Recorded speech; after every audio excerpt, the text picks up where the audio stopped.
Research Day at Sam Sharpe Teachers College. It's going to be an excellent day, an awesome day with an awesome theme, the impact of crime and violence on education. And in our own little way, we know what has been happening, but today we're going to hear from the experts with the driven data that will support or refute what we think we know. So, ladies and gentlemen, without further ado, we are going to invite God's presence in our midst. So we're going to invite Reverend Godfrey Francis, who is chaplain for the college, to come forth and do the invocation. Reverend Francis.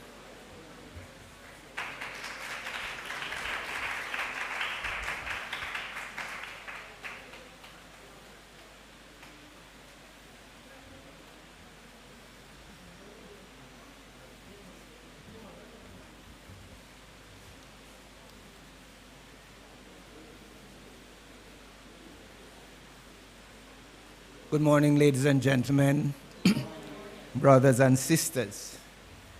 Let us pray. We thank you, God, for today, for this institution, for the reason for which we are gathered together. We anticipate hearing from you. We anticipate learning from you. We anticipate being blessed by you. And we seek, O God, as a result of that, to let go and to let you have greater freedom in our lives so that you will be able to work in us and through us for the good of our nation and for the glory of your name. We pray in Jesus' name. Amen. Amen. A thought from St. Matthew's Gospel, chapter 5, and I will read verses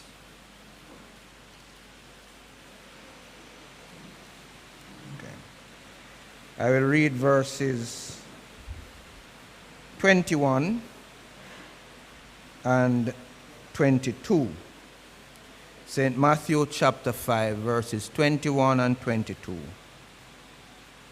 Ye have heard that it was said by them of old time, Thou shalt not kill, but whoever shall kill shall be in danger of judgment. But I say unto you, that whosoever is angry with his brother without a cause shall be in danger of judgment. And whosoever shall say to his brother, Raka, shall be in danger of the council.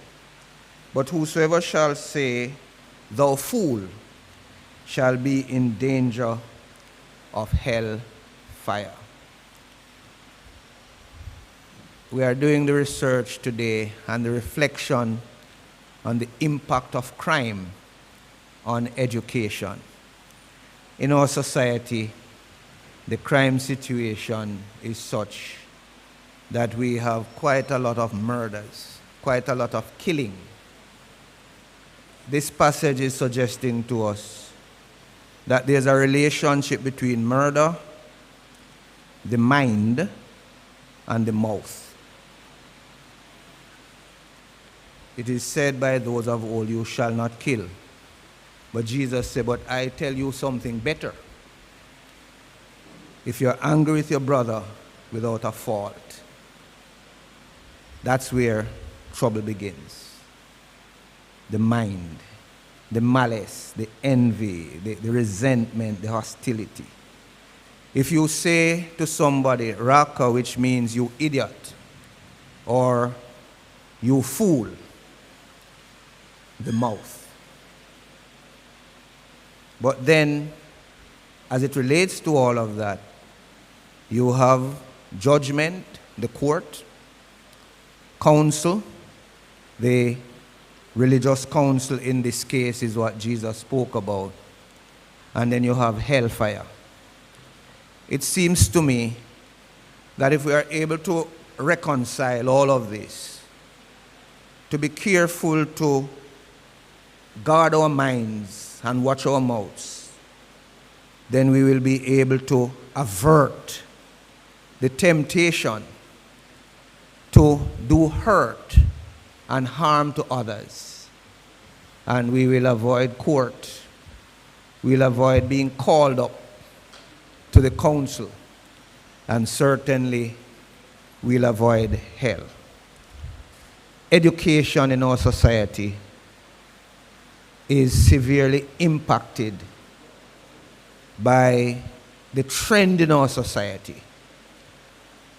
And if we are going to get it right, then we have to guard not just our own minds, but help the young to be careful as to what they feed their minds on.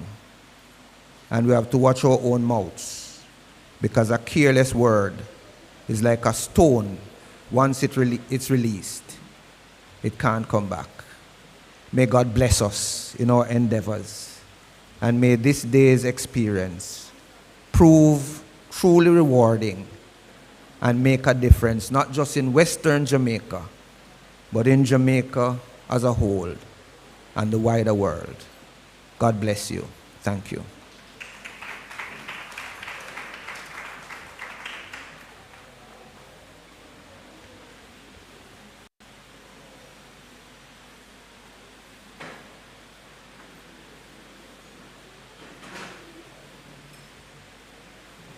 Thank you, Reverend Francis. A careless word. So let us put a guard upon our tongue. At this time, we're going to invite Mr. Ricardo Bennett, Principal of Sharpe Teachers College, to come and move the welcome.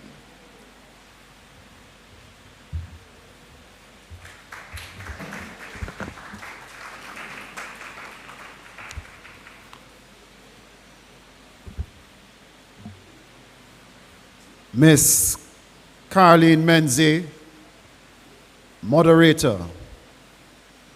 Reverend Godfrey Francis, College Chaplain.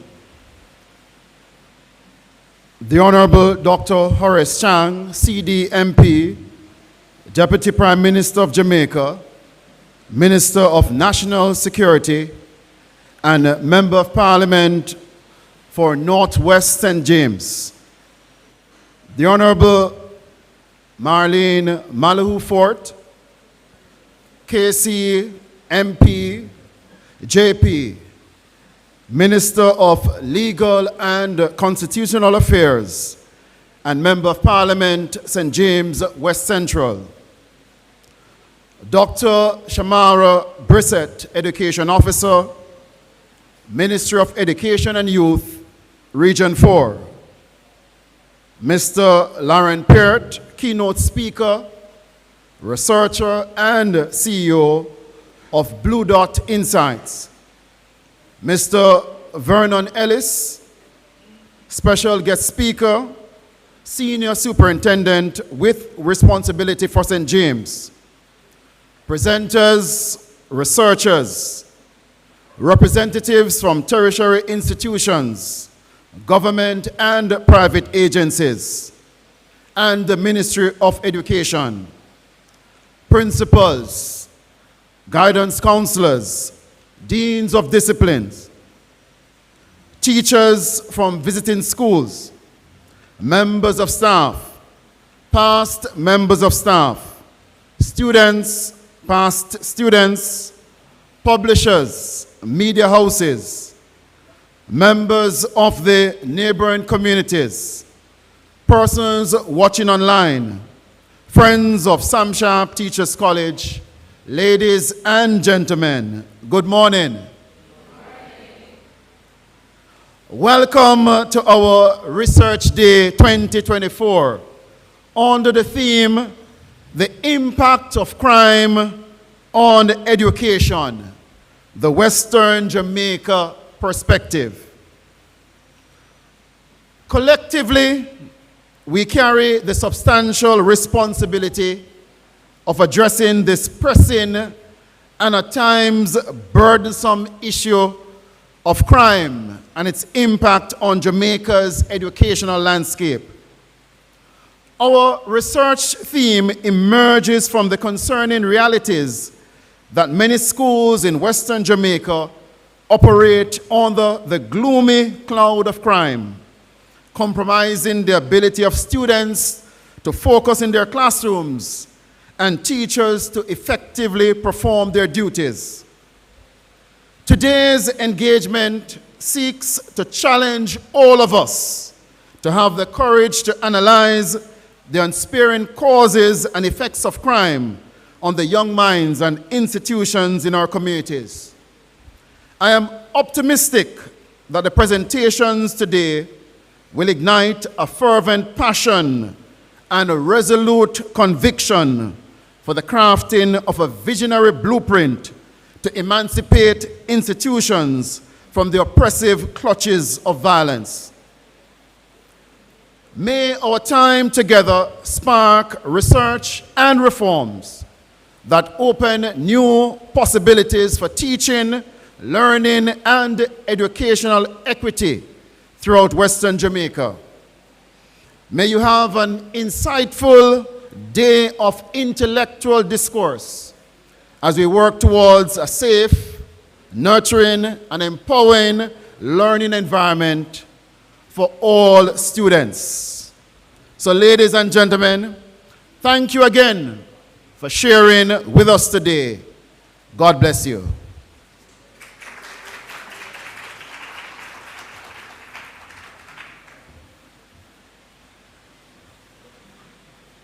Thank you, Mr. Bennett. When I sat and I listened to the welcome, he spoke about the impact in schools, and it brought back to mind a program that we had running at Sam Sharpe Teachers College. It was called the Child Resiliency Program. If you look to the back, you will see we have artifacts from this program. Now, what the program sought to do is just a little plug that I'm doing, not for very long. What the program sought to do, it worked with the Violence Alliance program to get children to learn to live together, irrespective of where they are from. When the program started, we had to separate the children, even during transportation. But by the end of the program, children realized, or they came to realize, that where they are from, it never really mattered because they were all one children in Jamaica. So it was a really good program, the Child Resiliency Program. And before you leave, ladies and gentlemen, I'll just ask you to take a look at the back and have a look at some of the things that they achieved throughout the duration of the program. Now at this time, I am going to be inviting some persons to come and bring greetings. And you will come in this order. Dr. Shamara Brissett, Education Officer, Ministry of Education, Region 4. Honorable Marlene Malahoo Fort, QCJP Member of Parliament, or her representative. And the Honorable Dr. Horace Chang, CDMP, Deputy Prime Minister and Minister of National Security. Please come in that order.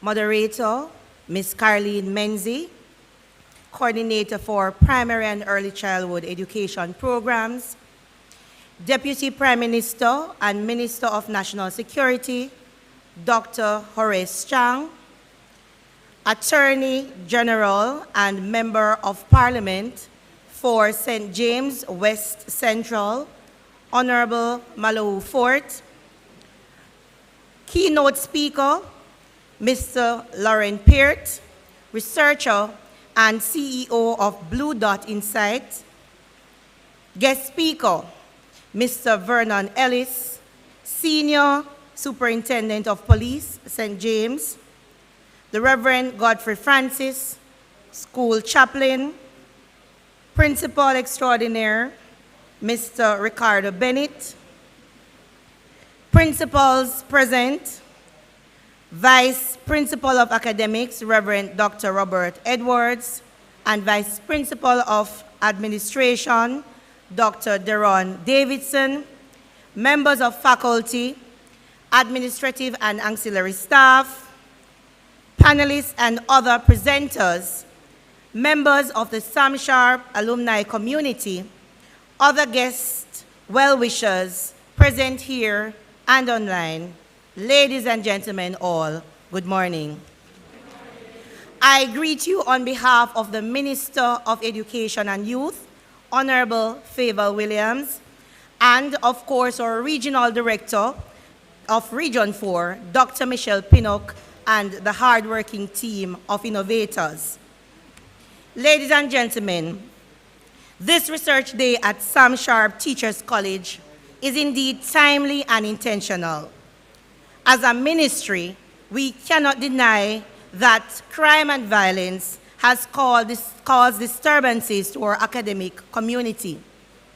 Today, we would like to congratulate Sam Sharpe Teachers College for leading the charge in research on this important topic, the impact of crime and violence on education.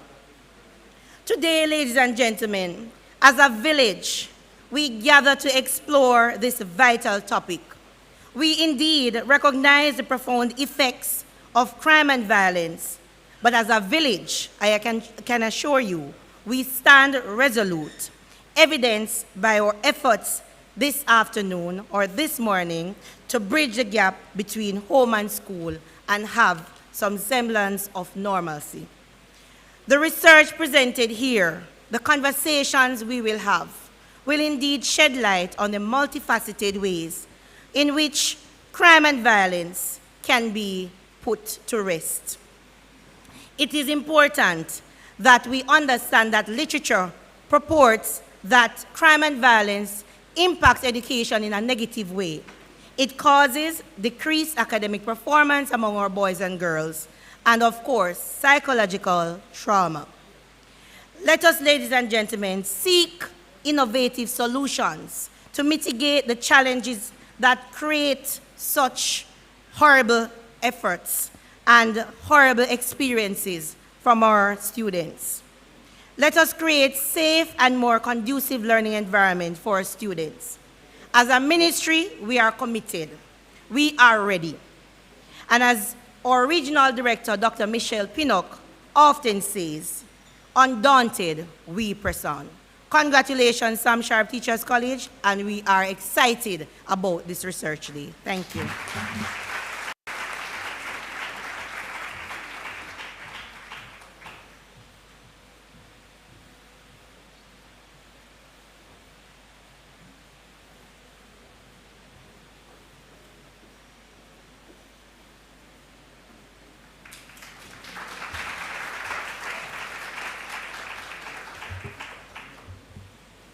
Madam Moderator, good morning. Principal, senior members of the staff of the Sam Sharpe Teachers College, Senior Superintendent Mr. Vernon Ellis, a guest speaker, my good friend, I'll tell you that we have known each other a long time, reflecting my age, not his own. Mr. Lauren Peart and Reverend Godfrey. Members of the Sam Sharpe fraternity who are here this morning, again, good morning. It's my privilege to be here and my pleasure, really, as you raise a very crucial topic and the impact of crime on education in Western Jamaica. But I'm pleased to be here and commend our principal, Mr. Bennett, on organizing the Research Day for Sam Sharpe. My first visit to your Research Day, but the need and for a Research Day in a tertiary institution is critical. As a small developing country, one of the things we tend to miss out on is the concept of research. If we're going to move from a developing to a developed country society, research is a critical part of that in our education system. Indeed, you'll realize that the developed societies spend billions on research. Research, unfortunately, in a country with limited resources, tend to be given a secondary role. Our Minister of Finance, who is a PhD person, looked at it and wanted to put more resources there, but we have to begin with our tertiary institutions. It's only research that will pull us out of the poverty and underdevelopment cycle we go into. First, let me recognize, and how could I do that? Our teacher, Ms. Barrett, is it right? Who just spoke for representing our Minister of Education. The most beautiful speaker on the planet this morning. How could I miss the face? I met her around before. We have met on many occasions. But indeed, that's something that I have to commend Sharpe for doing in the direction of doing research, and especially as you're located out of the big city, to bring research activity to Montego Bay and to the academic fraternity in this region. Sharpe naturally has to be a leader in this area. Indeed, the legacy of Sharpe, you're named after one of our national heroes, a Baptist deacon, and as Reverend Francis would say, the Baptists were indeed pioneers in seeking to educate the wider community and therefore open up the minds of our people and allow us to look in new directions, because that's what research does. We are a colonial country and we need new directions, new institutions to really create the foundation on which we can build our society.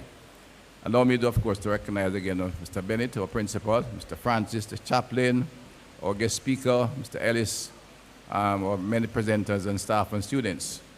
I want to thank you for inviting me to address this research day. For almost 50 years, Sharpe Teachers College has been a beacon of pride and institution of excellence in Western Jamaica.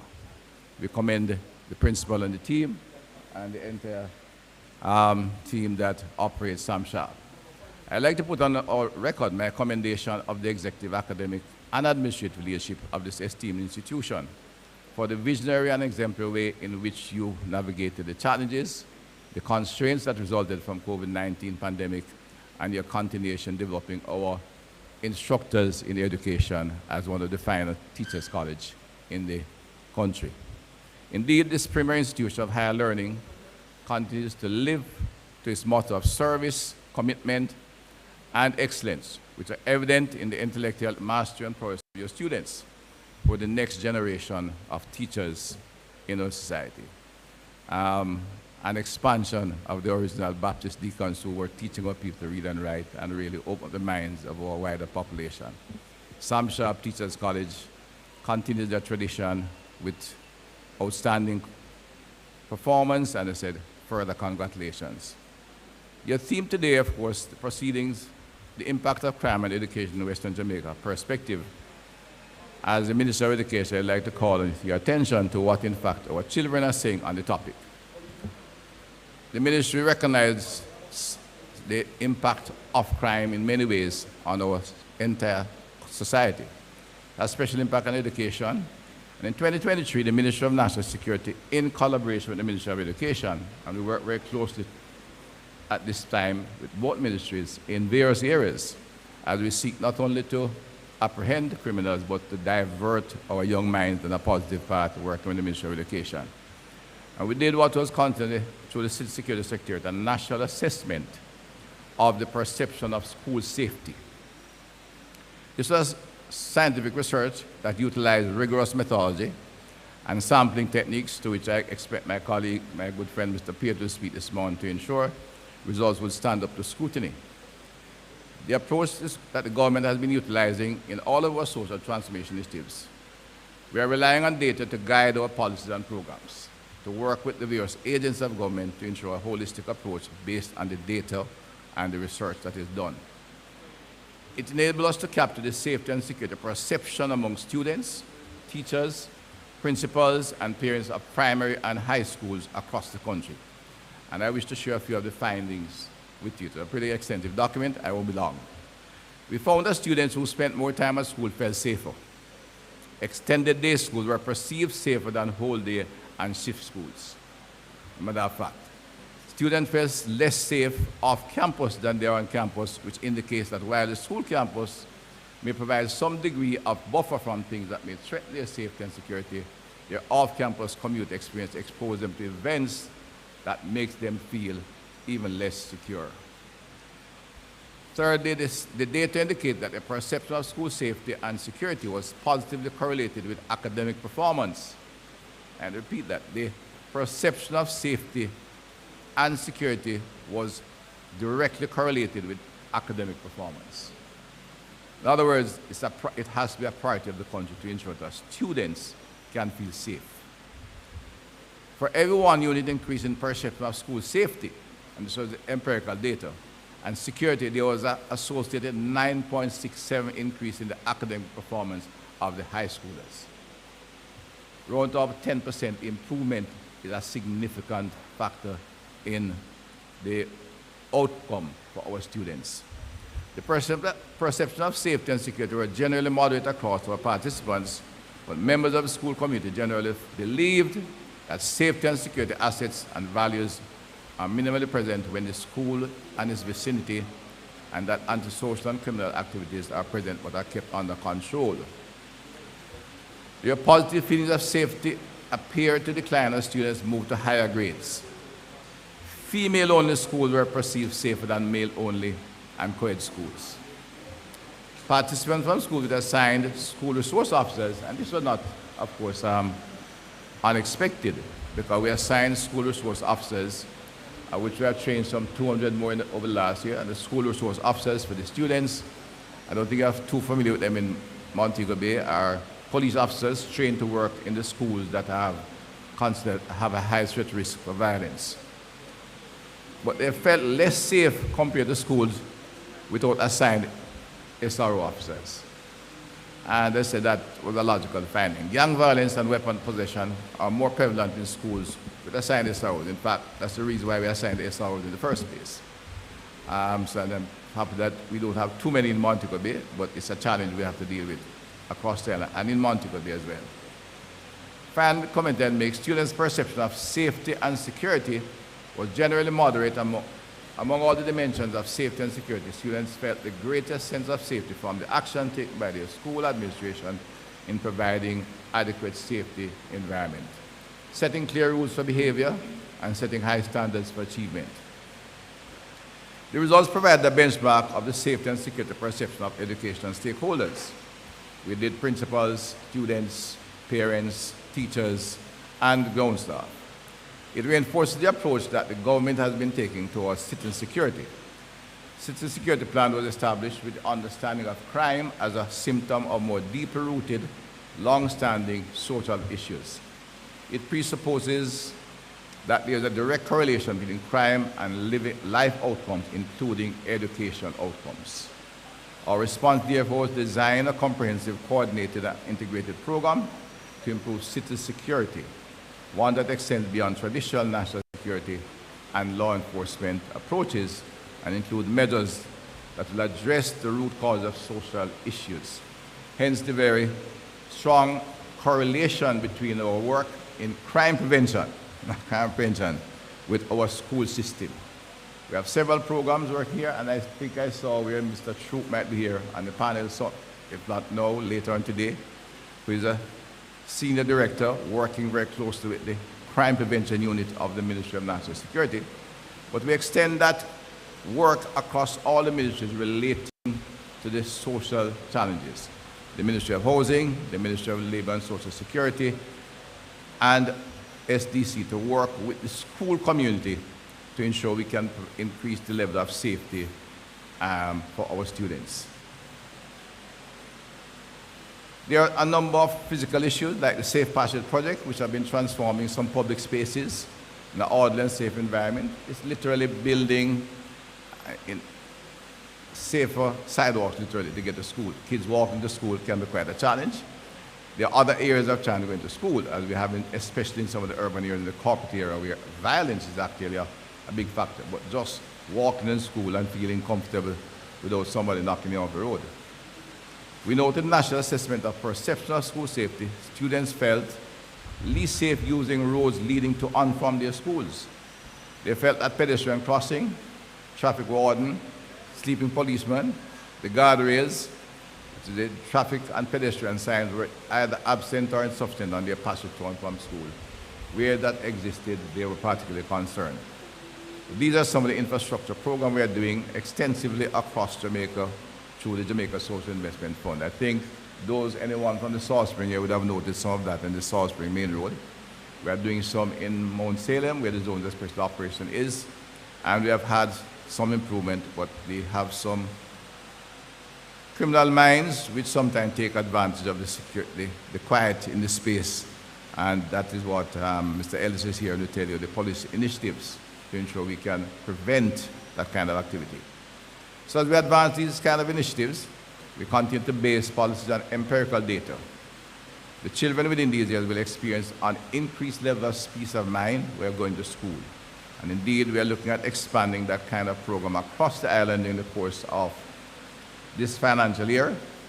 We have had some challenges coming through, but we are increasing our expenditure in these areas. We have, in fact, special legislation, the zones of special operation, which was applied to Mount Salem, currently established in Norwood. And we're looking at other areas where we don't have the zones. We have the Inner City Basic Services Program, which work to improve the physical environment. And we have extended that to bring about increased activity on the social sensitive side. I said, working with the Ministry of Education. In addition to that, we have started the process of establishing the first, what is termed a wellness center in St. James, which is essentially a center for counseling and providing a professional center, which is not a psychiatric clinic, for where families with emotional challenges can be referred for professional support, not only in terms of counseling, but to link them with the social safety net available. That is, a family from a very depressed era may need not only counseling, but we may need the family to be on path, the students to be on path program, to get other support, economic support to establish their independence, restore their dignity, and their self-confidence and self-worth. And even as far as getting them a new home on the social homing program. As a purpose, it's being built at the Old Teacher's Cottage at Humber Avenue, a pretty famous center. I think the late Mr. Hewling, who is a famous educator, was his home. I actually grew up beside it, I know it, but we are now converting into what will be the first of the social wellness center for challenged families across our communities. Education is a right, not a privilege, and all Jamaican children must be afforded, and that is the commitment of this government as we move to not only increase access, which we have, but to improve quality and provide the appropriate environment for our children to learn and develop and grow in. That is the foundation which we can build a successful country and maintain a stable and healthy community. I thank you for the wish for your successful day. Again, commendation to the Sharpe community, and I wish you grow from strength to strength, and your research will give you the kind of empirical data you need, I said, to strengthen this work. Commendation, and thank you. It's a privilege to be here.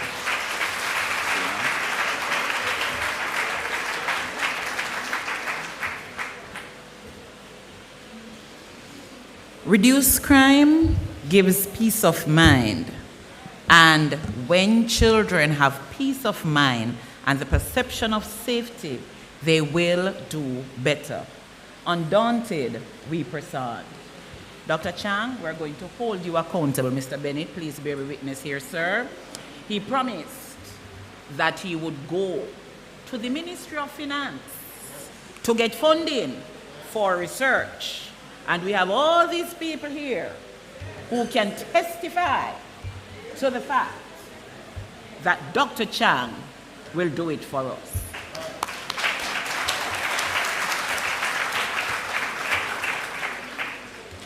Now, at this time, we're going to have a special item from the male fraternity.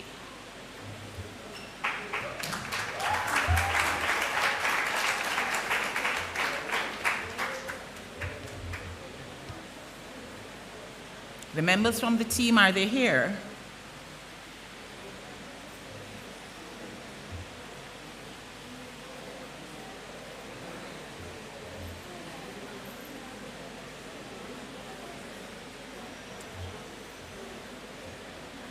All righty, I am Not seeing them, so we are going to be moving on. At this time, we are going to invite the person who will move the introduction for our first guest speaker. Yes. And while that person comes, we are tendering an apology for Mr. Norman Reed, the chairman of the College Board, who is unavoidably absent. Let us put our hands together for our guild president as he comes to introduce our keynote speaker.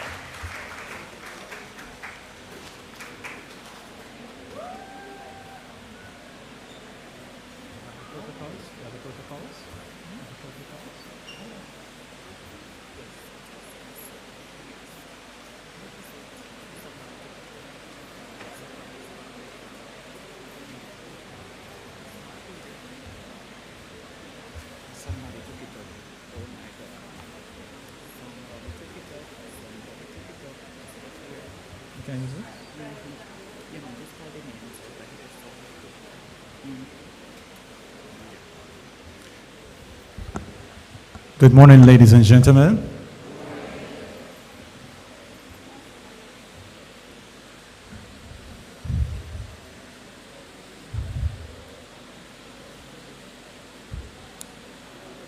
Honorable Marley Malahu, Honorable Dr. Chang,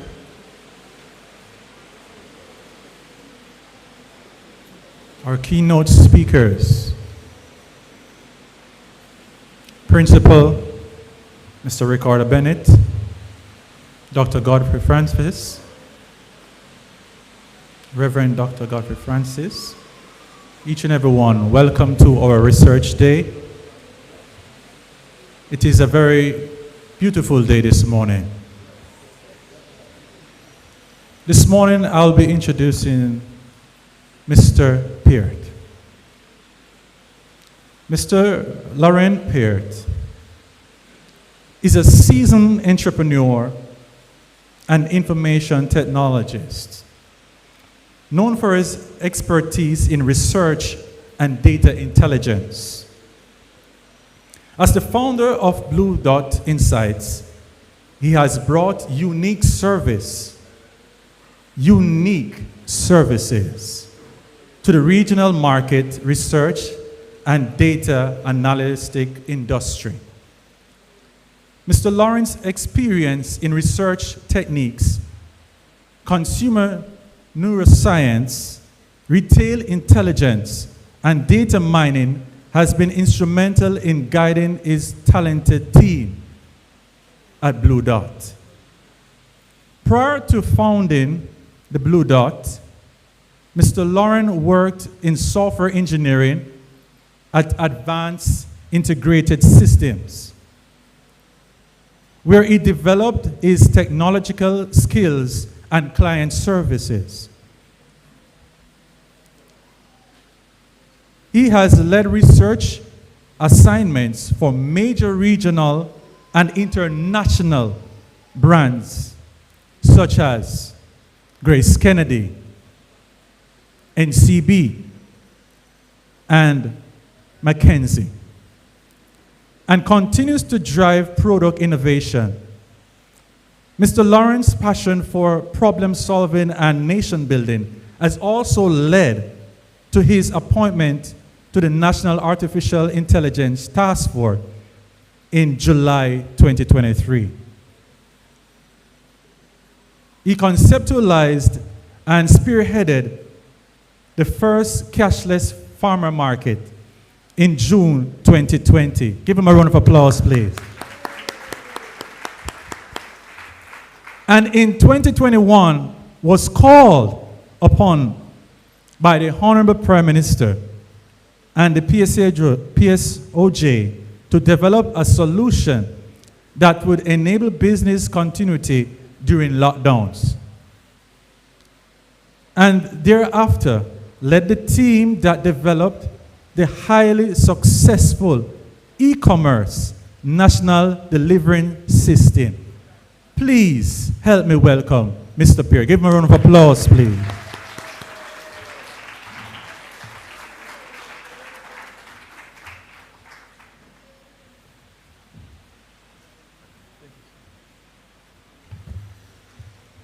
Morning, everyone.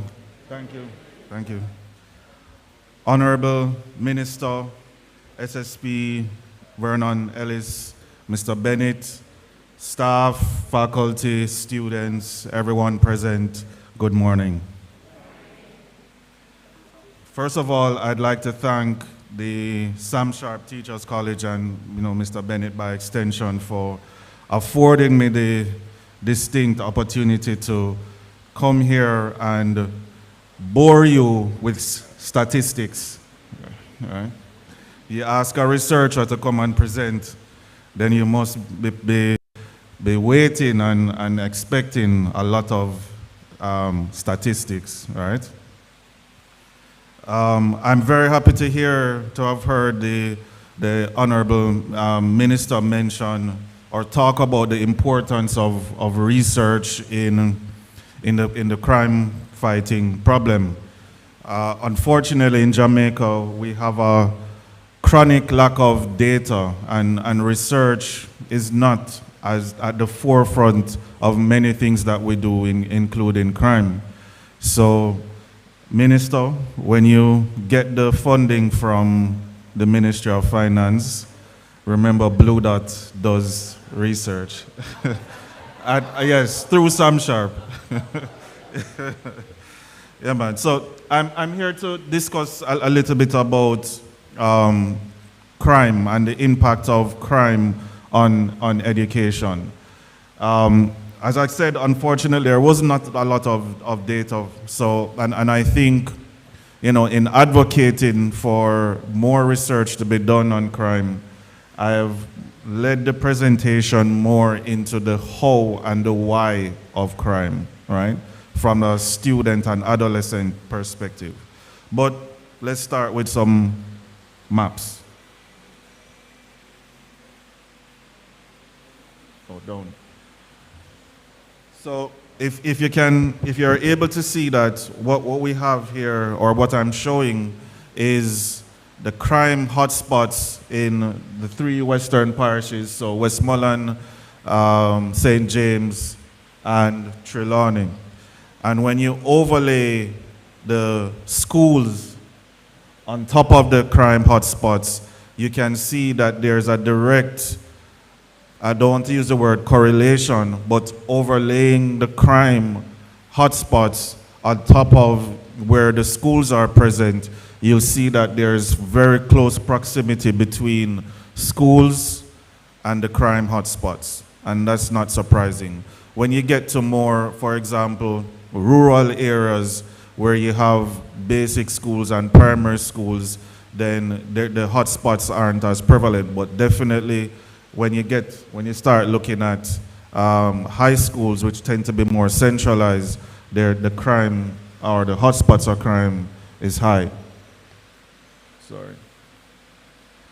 So again, if you can see this, it's probably not able to see it, but those are the all of the registered schools, public schools, private schools, daycares, etc. in Western Jamaica. And where you see the bright red are the hotspots, and the dots are the schools. This is Hanover, or a closer look at Hanover. Of course, in the top left, where's the bright red, a lot of schools are there, no surprise.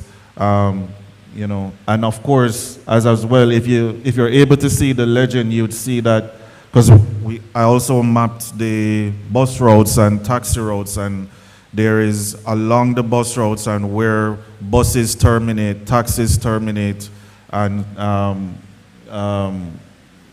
public transportation locations, there's little, spots of crime along that route. And this is for Trelawney. So that's the what, right? Now we'll get into more of the why. So today we will use a multifaceted analysis to explore the complex interplay between crime and education in Western Jamaica. Crime can be viewed as a result of social, psychological, and biological factors. The presence of crime is a serious educational and public health concern. In fact, Statista reported Jamaica is recorded as having the highest intentional homicide rates of all selected countries in Latin America and the Caribbean. And, you know, no surprise there. Of course, though, the Honorable Minister and SSP Ellis will tell you that crime or violent crime is trending downwards. So kudos to the police and the JSF for that effort. So we'll explore how crime affects education. And in doing that, we first have to look at the factors that affect crime. Obvious factors would be poverty, right, as number one. And then I'm going to speak a lot of today on adverse childhood experiences, or ACEs. And this is a new emerging concept and that has come out of research that signals or shines the way on areas that affect adolescent minds and childhood trauma. So I'm going to spend some time talking about ACEs, which is adverse childhood experiences. So on the matter of poverty, limiting access to resources such as education and adequate healthcare creates situations that expose children to dangerous and violent environments. So, types of crime in Western Jamaica: homicides, other injuries, stabs, wounded, machete wounds. Of course, we know about scamming, and all these stem from poor economic conditions, so low economic growth, gangs, which fuels economic activity for some of these individuals, so, you know, to earn money, power, geographic location, sex trafficking, weapons, drugs, politics, unemployment. And of course, crime affects education, which is what we're here to talk about today, the healthcare system, the family, the society, and commerce. And especially in the Western Jamaica context, here in Montego Bay, you know, we can see how it affects tourism, the workforce, and investors. And we'll go into a little bit of more detail on this. So just some statistics. So increase in crime post-independence. Murders increased from 62 in 1962 to 1,323 in 2020.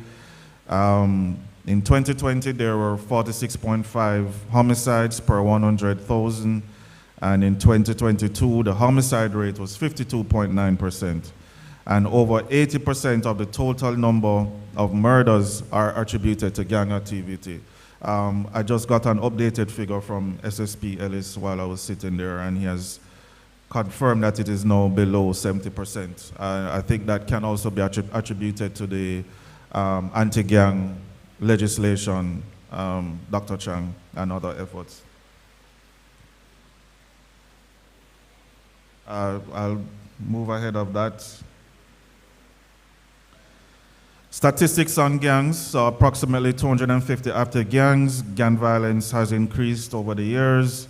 67% of the murders in the first 3 months in 2023 were attributed to them. And of course, I'm going to tie in gang activity to education, so bear with me. So members of gangs are between the ages of 16 to 24, so still in school age, maybe as young as 11 years old. Many of them not literate or barely literate. They tend to live in underserved communities and tend to be unemployed or unemployable. Sorry, I was moving ahead. So now to adverse childhood experiences. So adverse childhood experiences can be viewed as being both social and psychological in cause. So as I said before, childhood trauma, occur before age 18, and prolonged exposure to ACEs or adverse childhood experiences can lead to negative health outcomes and negative health risks. So one of the major contributing factors to ACEs is to start addressing issues related to crime from individuals are young, hence looking at childhood trauma. So, I mean, the proverbial, treat the disease and not the symptoms. And like I said before, there are negative health outcomes. So there is, in the area of neurology, has been a lot of research around how negative childhood trauma can literally affect your physical body. So in terms of cardiac conditions, it literally changes the chemical structure of your brain, and then has more long-term effects after that. And in addition to the negative health risk, there is aggression, violent behavior, involvement in crime, and low educational attainment. So we need to pay attention to ACEs, and I'm going to spend a little bit more time talking about it. So the categories of ACEs, so abuse, there's emotional abuse, physical abuse, sexual abuse, household dysfunction, so mothers treated violently, substance abuse in the household, mental illness in the household, parental separation or divorce, incarcerated household members, and neglect, emotional neglect, physical neglect. Parental incarceration leads to an increased risk of academic failure, dropout, and behavioral issues in affected children. And in household dysfunction, the single-parent family is raised as an issue, i.e. single mothers.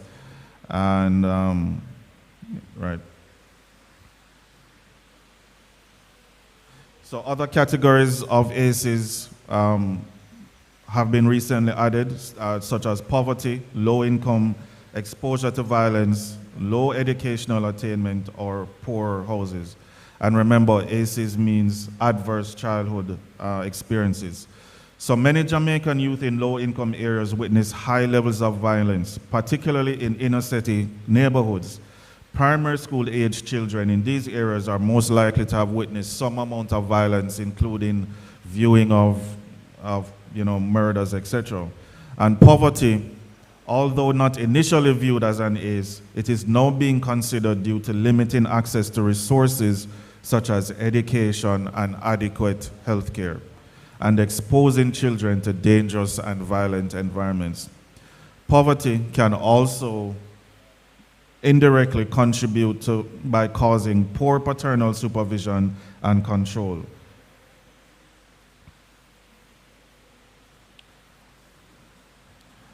So in terms of negative health risk behaviors and outcome, so antisocial behavior featured in lying, stealing, violence, there's aggression, involvement in criminal behavior, and truancy.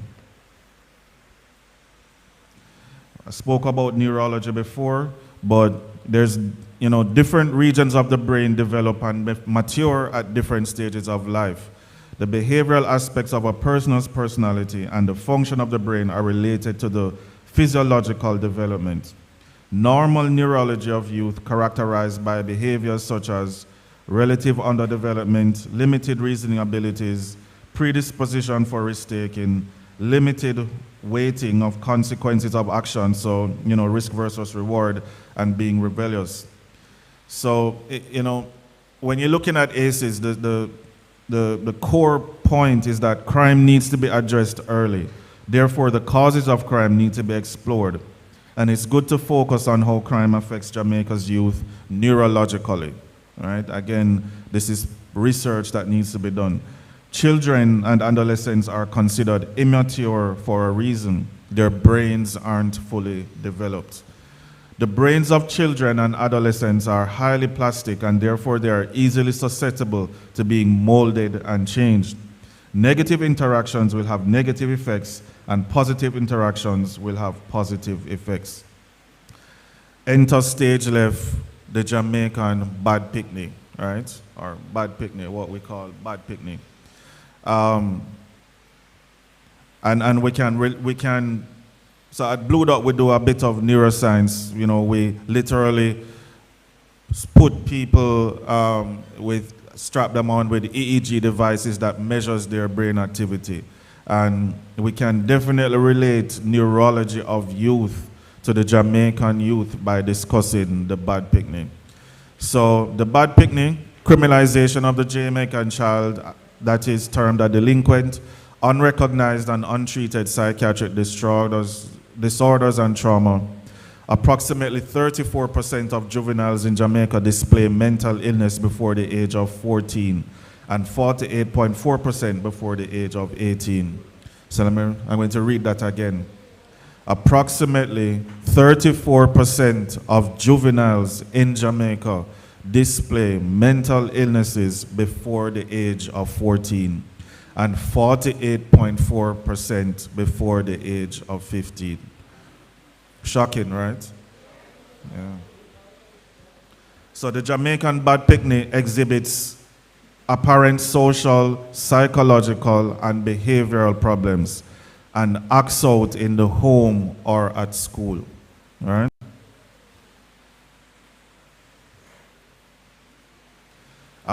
Characterize, the talker in class, the joker in class, very aggressive one, overly promiscuous or sexualized. And we all know that, when most of us, except the students in here, were growing up, we were not as sexualized as these younger, the Gen Zs and those after them.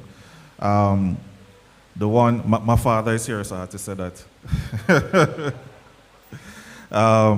The one who shows no interest in or does not want to participate or learn, so the dunce and the lazy child. And just, back on this, the dunce.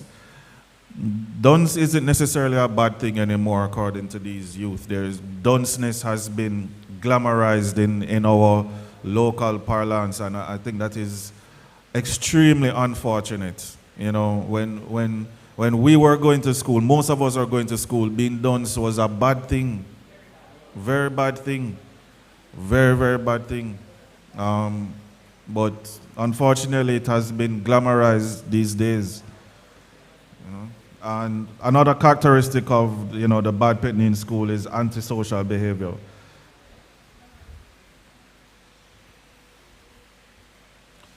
Unfortunately, the usual response to the bad picnic is they are dismissed, suspended, expelled, punished, sent home, or back in the days received corporal punishment.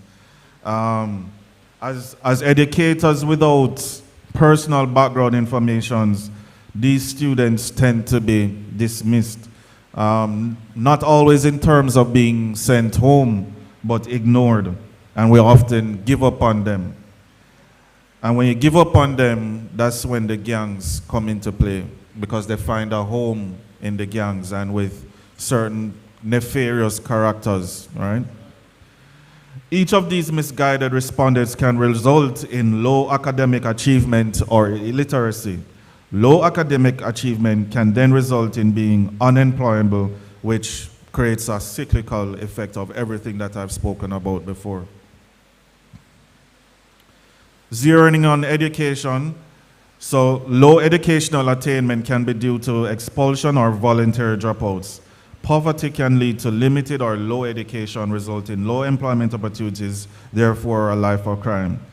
Crime and education issues are deeply, deeply intertwined. Again, unfortunately, not enough research has been done in this area. And, I know the JCF, thankfully, I've done a bit of work with the JCF, and I know that there's, for example, the Citizens CSSEB, SSB, right? CSSB does a lot of work in communities to try and, bridge the gap, but more needs to be done. Criminal activity undermines educational systems, disrupts student development, and perpetuates cycles of disadvantage.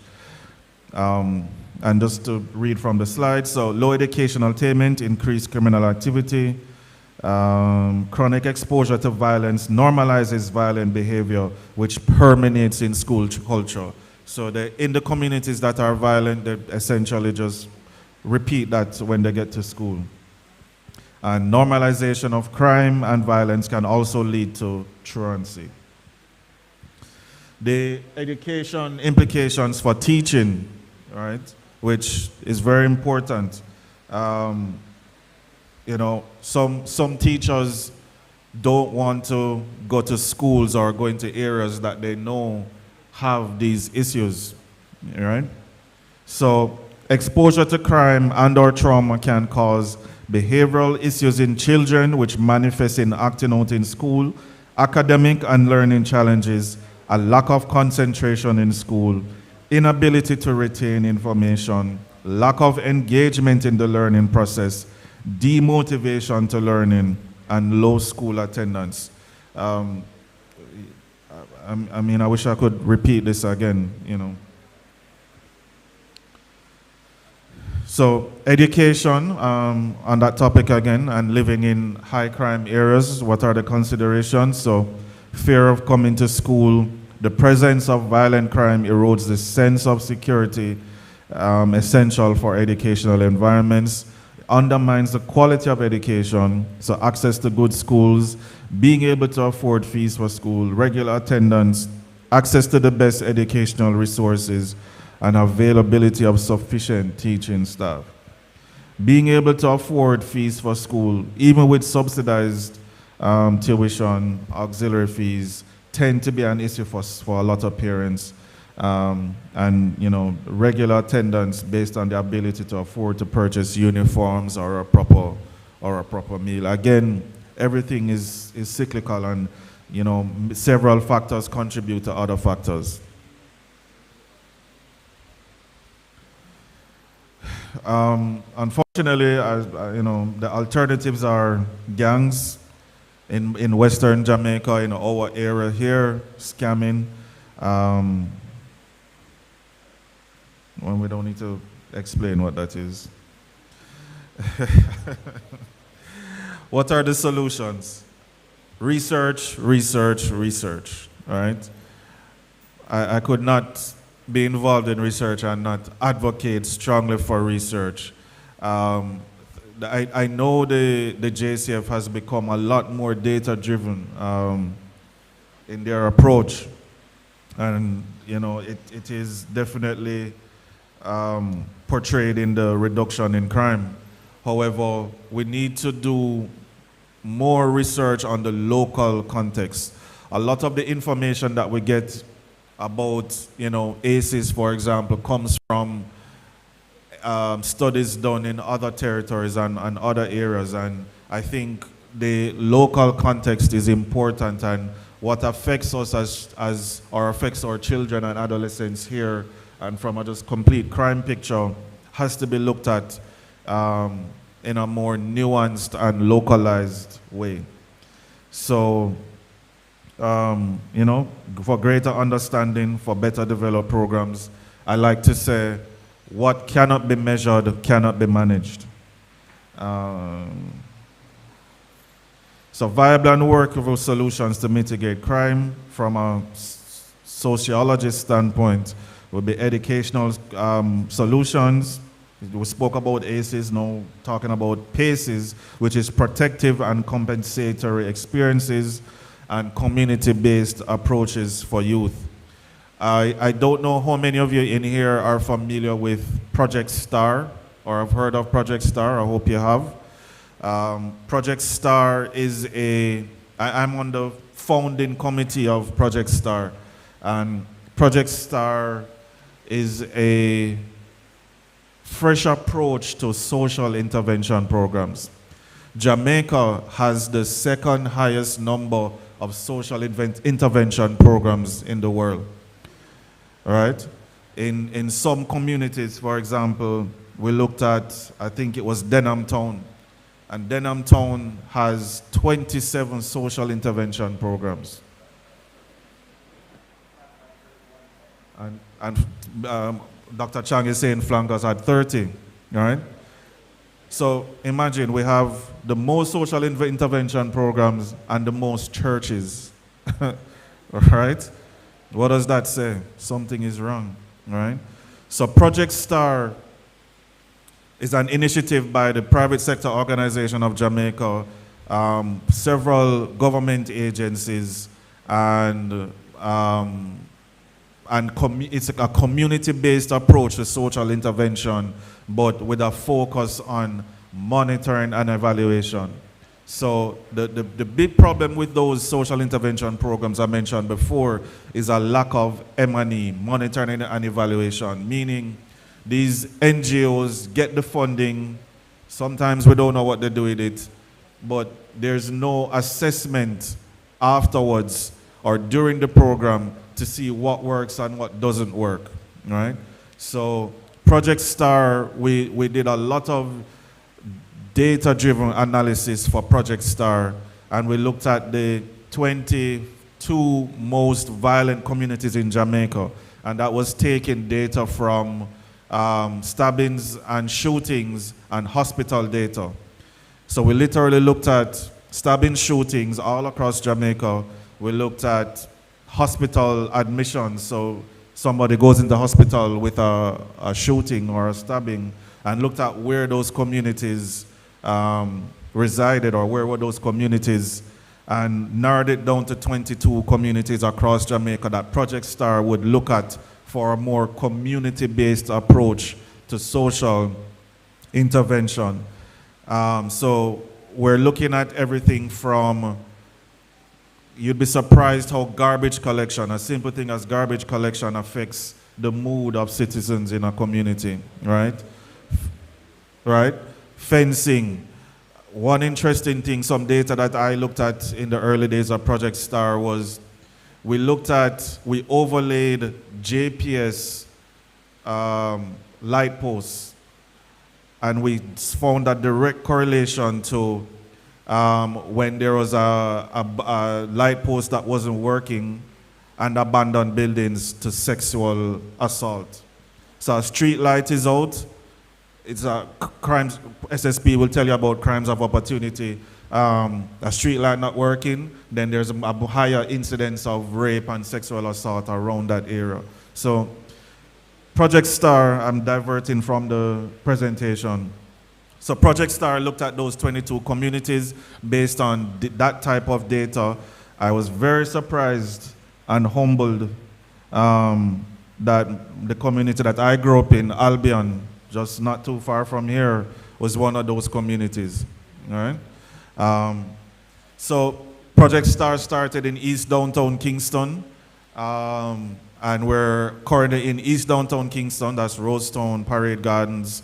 We're in Maypen and in Savlamar. And we're doing everything from job training, early childhood education, we're doing interview training, job placement. The private sector has come on board a lot to provide jobs and opportunities for these individuals. And so far, the results have really been promising. So, just to talk about that a little, because community-based approaches for youth were there.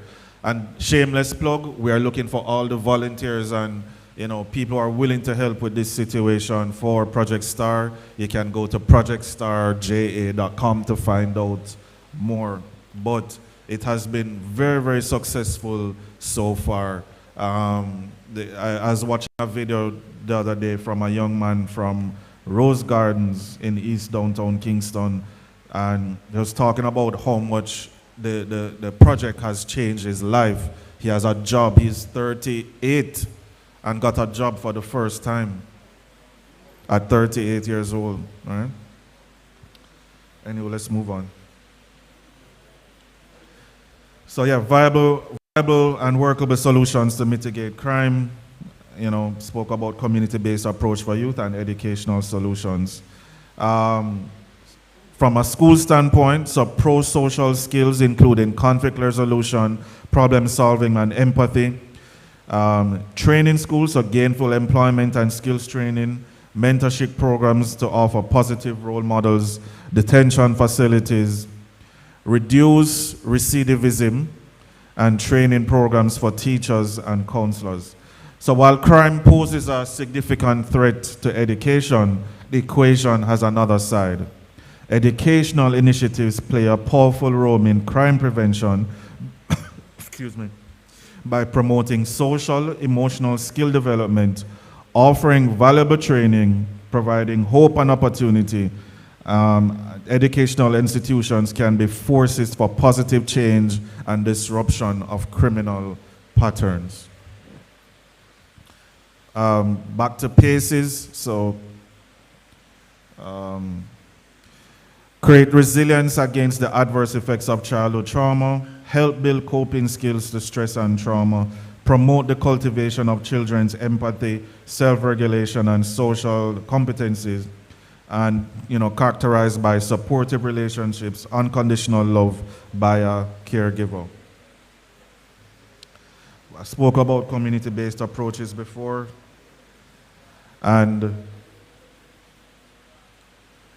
a lot of research was done. I have 8 pages of references for this document, for this presentation.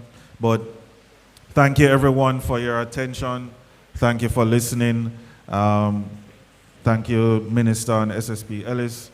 And if there are any questions, I'll hang around for a bit. I know there's another session as well. But I hope I was able to shed some light on the how and the whys and not just the what. We all know that crime is a problem, but we need to, again, advocate for more research from a local context. Thank you.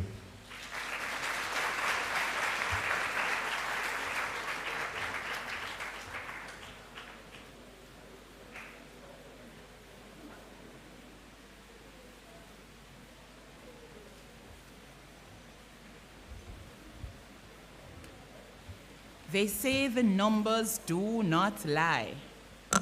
Can you imagine from 62 in 1962 to 1,262 in 2023? I can't even do the maths to tell you how much percent increase that is. But one thing I know, enough. It is too much. Too much. And as we go out, and I'm talking to our pre-service teachers, especially now, as we go out, look out for the bad picnic. Do not ignore the bad picnic. That is the one that you pay attention to. Please do not ignore. Mr. Peart, I could sit and listen to you for a while. I don't like numbers, but the numbers do not lie. Let us put our hands again together for Mr. Peart and for the presentation that he did. At this time, we are going to be inviting our second guest presenter to come. And I'm going to invite the student who will do the introductions. Clap, Arna. Your protocol list. Miss Carleen Menzie, Coordinator for Primary and Early Childhood Education Programs. Reverend Godfrey Francis, College Chaplain. Mr. Ricardo Bennett, Principal. Deputy Prime Minister and Minister of National Security, Dr. Horace Chang. Attorney General and Member of Parliament for St. James Western Central, Marlene Mullahu Ford. Representative from the Ministry of Education and Youth for Region 4, Dr. Shamara Brissett. Keynote speaker, Mr. Lauren Peart, researcher and CEO of Blue Dot Insight. Special guest presenter, Mr. Vernon Ellis, Senior Superintendent of Police of St. James. Ladies and gentlemen, good morning. The pleasure is mine to introduce to you Mr. Vernon D. Ellis. Mr. Vernon Ellis is the Senior Superintendent of Police and Acting Assistant Commissioner for Area 1, which comprises of St. James, Hanover, Trelawney, and Westmoreland. He is one of the key supervisors of the state of emergency in these parishes. Mr. Ellis has experience as a researcher for the use of drone technology in the Jamaica Constabulary Force, JCF. He is currently working on a performance tracking system to support the present Performance Management and Appraisal System, PMAS, with greater levels of accuracy and accountability.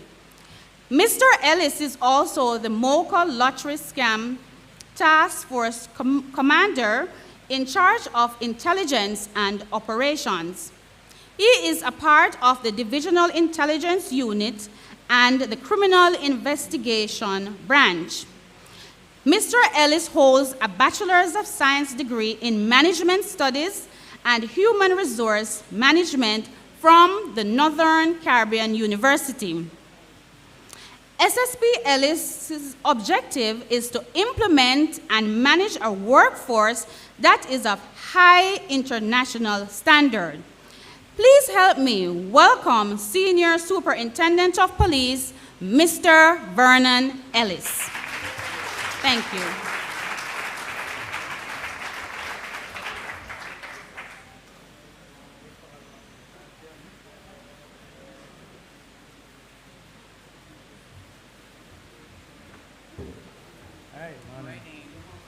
Hi, good morning to you all.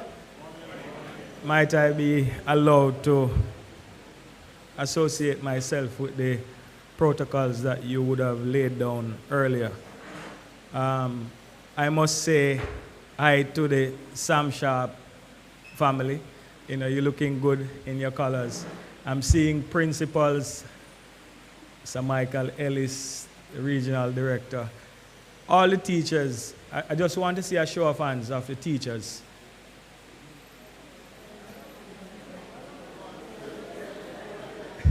Because it's a teacher's college. Excellent, excellent.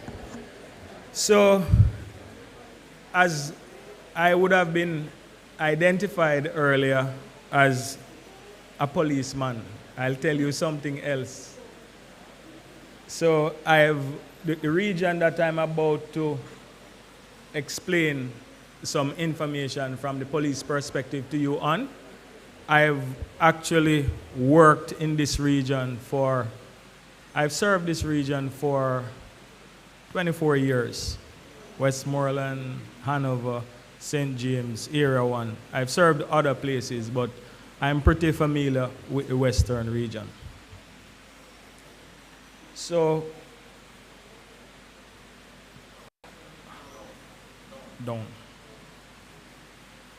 So this is the outline of my presentation, the background of crime in Area 1 in recent years, as also the impact of crime on education as seen by the police in St. James, the strategies currently being undertaken by the police to mitigate against its effect on education, and the recommendation for policymakers and stakeholders. So the background of Area 1, and as not to confuse you when I say Area 1, the country is divided in 5 areas. The western region is Area 1, and for Area 1 we have Trelawney, St. James, Hanover, and Westmoreland. So if you hear me referring to Area 1 in my presentation, I'm pretty much saying the western region of Jamaica. So from the records from my police department, it is clear that we had low levels of crime in the western region prior to 2 decades ago. So the areas that are seeing problem now in the western region, we're saying that these areas started showing this type of problem since 2006. And from the intelligence department, the data that we have, we've attributed this to the illicit lottery scamming activities, The increase in gangs as also we have seen increase in organized crime taking place here, and pretty much some of that data is from Capri 2019. The St. James and Westmoreland police divisions, they are pretty much the two main ones in terms of what the crime situation is, and in terms of the lottery scam, where it started, St. James being the epicenter, and pretty much where I am standing now, the police district, Granville, being where this overall situation started in 2006. So what we've seen, though, just as though other things migrate, and I saw a lot of information disappeared. Seems as if you are plugged into the police department. I see you have a lot of the stuff that we have, a lot of the stuff that we are using. And in his map presentation, we saw where some parishes in the western region that were traditionally quiet places like Hanover and Trelawney, we saw where the situation surrounding the crime and violence has started to move into these areas now. So you're seeing Hanover having the same thing, and pretty much the lottery scamming has moved to even places as far as Manchester, Clarendon, and you're seeing the type of effect that it's having there. So I intend to use a two-pronged approach to outline how, from the police side, how we're seeing the impact. And one of them is the impact on learning, and that will focus on the students, and the impact on teaching, and pretty much this will focus on the educators. So it's a teachers' college, so the second part will impact all of you. And let me say to you that your work is cut out for you as teachers. You know, I commend you. You're unsung heroes. You know, you're very great. Should give yourself a round of applause. You know. So the impact on education, as seen there. So there's a pretty much we've seen, and the Minister of National Security would have outlined that we've shifted how we are actually doing policing now. So one of the key things that we have for schools and students to support the whole process of education is we've started in 2018, and St. James was pretty much the first place that started it, to train school resource officers to go into these schools, support the deans of discipline. So we're not actually going in there to police the kids. We're there to be a stakeholder, to offer some support and lend our aid. And for most of you are principals here, Mr. Ellis, Salt Spring principal, you know, we have assigned school resource officers as also the community safety and security branch. We realized that with the police going inside the schools as school resource officers, there was a better partnership. The deans of disciplines, they felt a little braver. The former, the social work, CDA, at that time, when we started out, there was a tighter partnership. If some kid was missing school, the SRO would have been notified, then the CDA rep, the social worker, would be notified, and they would be going to find out what's happening. So we saw where, based on the SRO's input, there was higher levels of attendance. Now, one of the things is we, and I, as the former commanding officer for the Lottery Scam Task Force back there in 2013, you will realize that quite a few of the things that I'll speak to will have the lottery scamming, because things are, so for example, if you're in St. Elizabeth, Praedale Larceny is the big thing. That's what's impacting St. Elizabeth. If you're in Montego Bay, lottery scamming is the big thing.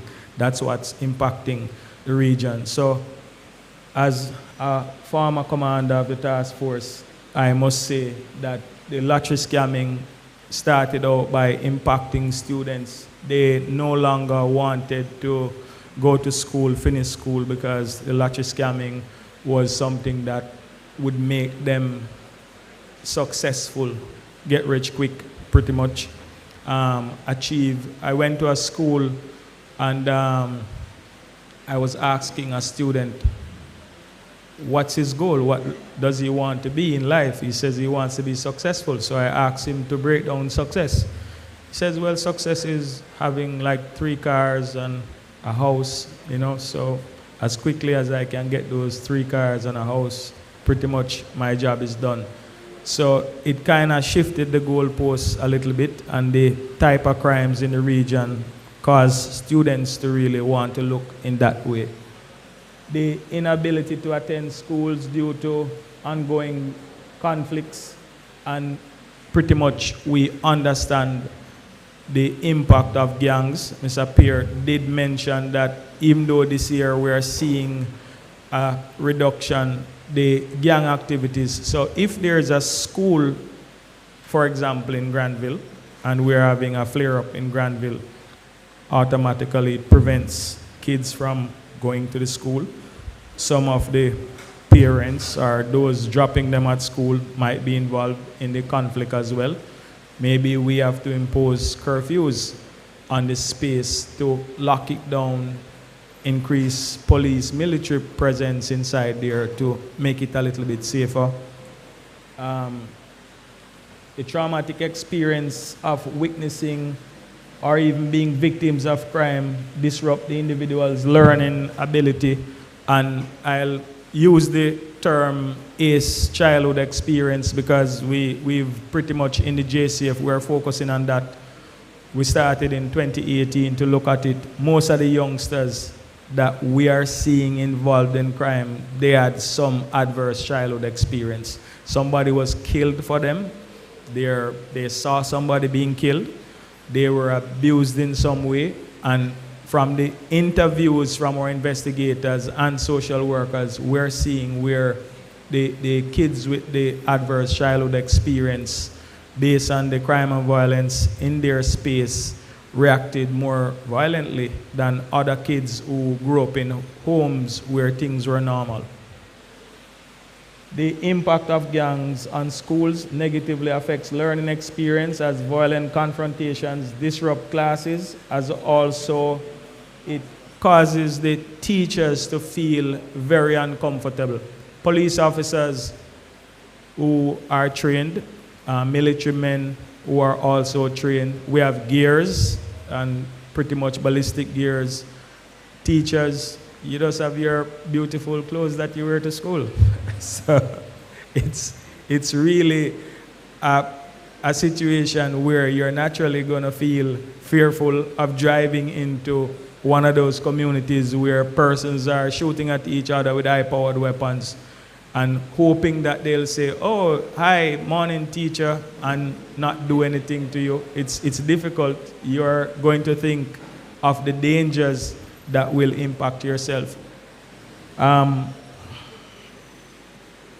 So as we shift to the impact that we're seeing on educators, and pretty much what we realized, quite a few, since we've placed the school resource officers into these schools now to support the educational system, we're realizing too that, and Mr. Principal, we're realizing that teachers are not so trained to deal with kids with adverse childhood experience. They're very disruptive. Most times they call the police. Their first option is the police. So one of the things too, we're gonna have to look at how we train, and Madam Regional Director, yes, we're gonna have to look at how we train teachers to really start handling this situation. Sometimes the kids get real upset, and the first call naturally is to get the police in. So we have shifted our training of our officers now to deal with the kids with the adverse childhood experiences in your schools. So the inability of educators themselves to attend schools, classes due to ongoing gang violence. You know, sometimes some of the spaces they're under curfew, and pretty much if you don't have your own transportation as a teacher, the transportation system is going to shut down because the police has a curfew inside the space. So, you know, when you have gangs flaring up, it impacts you as the educators too, as also. So the first thing that happens when there's a shooting, your family members too become overly concerned. If there's a specific school named in the report, you know, everybody who knows that you work there, they become overly concerned. The traumatic experience of witnessing, even being victims of crime, may interfere with the educators' teaching ability. A lot of times, some of these youngsters, they even carry illegal guns to school.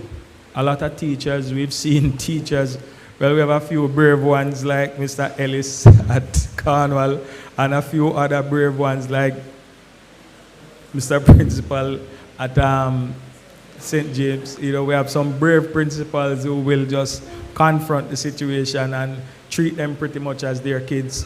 But we have students who they'll take firearms to school.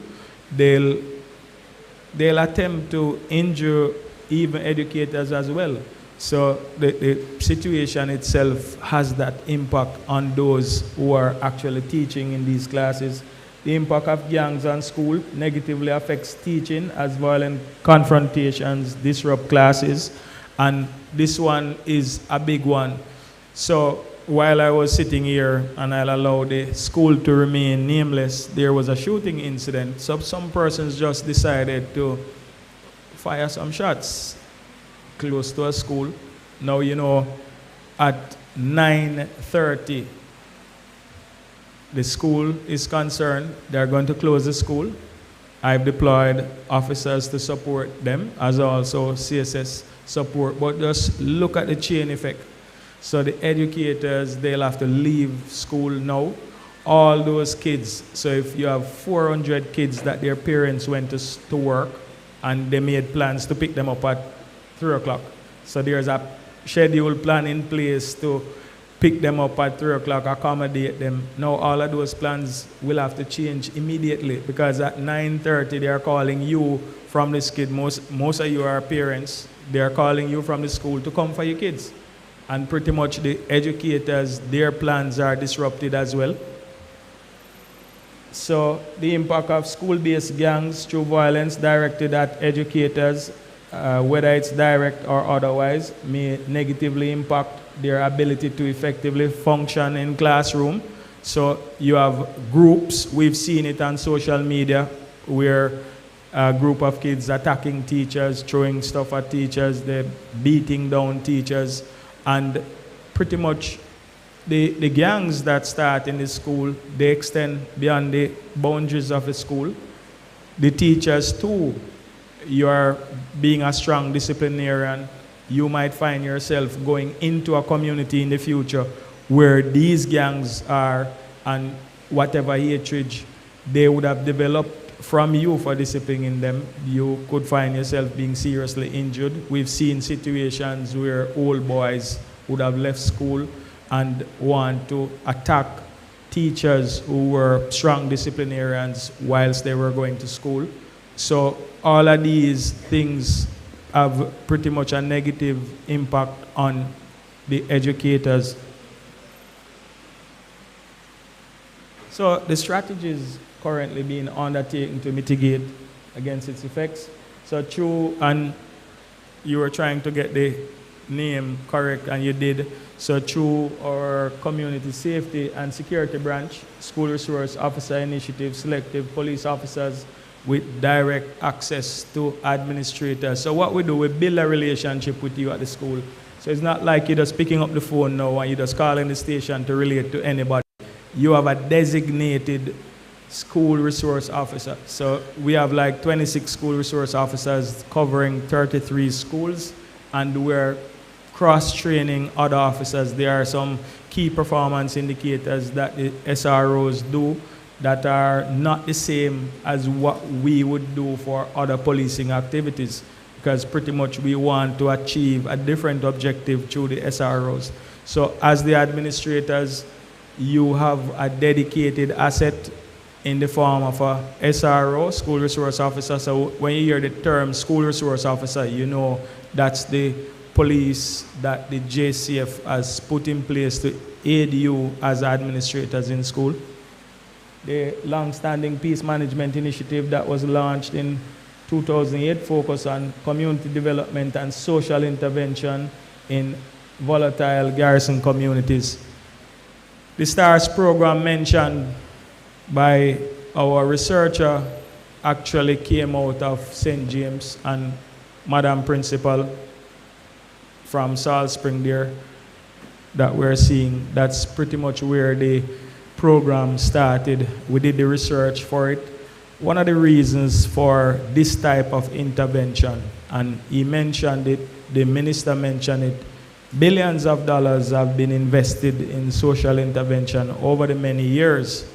One of the problems is when there is a breakdown in the community, for example, shooting, things are getting out of hand, those who are the stakeholders who went in with the investment, they cannot go in there at that time because things are really bad at that time. Now, what you realize from the billions invested, you're unable to leverage the benefits from your social intervention. So we decided that even though we're a police department, we realize that some of the issues facing us, we cannot arrest our way out of those problems. So we shifted a bigger part of our focus to interventions. So when the situation gets bad, the police who went in there with the investment, and that's pretty much what Project STAR is doing. You want the local elements, the police, the military, who work inside the space to be a part of the investment from the get-go. So when the situation starts relapsing, you will have those key assets to go on the ground and leverage the benefits of the billions of dollars that have been invested. That is why, in my view, several social intervention programs didn't work so well, because you pump the monies inside there, then things get out and you have to stand off, and the situation is back to normal. All of those benefits invested, wasted. So heightened police presence, especially in high-risk communities, to minimize the occurrences of crime, giving the residents a type of reassurance. And I would say we're not a partial force in terms of how we do our enforcement. However, when you look at certain types of crimes, like two kids are coming home from school and they are shot and killed. Now, this is a crime that the police will have to pull out every stop. And these criminals know. You understand? And it's not as if we're not focusing heavily on the other things. But if you go to a school and do something or do it within 100 yards of that school, you see the type of response that you'll get from the security forces. Because pretty much we're trying to condition you to let you know that the school should be a safe place. And if it is, we had a situation the other day, and 2 minors were killed in a crossfire because they were targeting another gang member. Now, all the agencies came on board from all over Jamaica. We managed to use some of the highest cutting-edge technology, and within less than 13 days, we captured the persons. We used significant technology to get the evidence together as well, and the individual who killed those 2 kids have been charged. That person is before the court. Yes.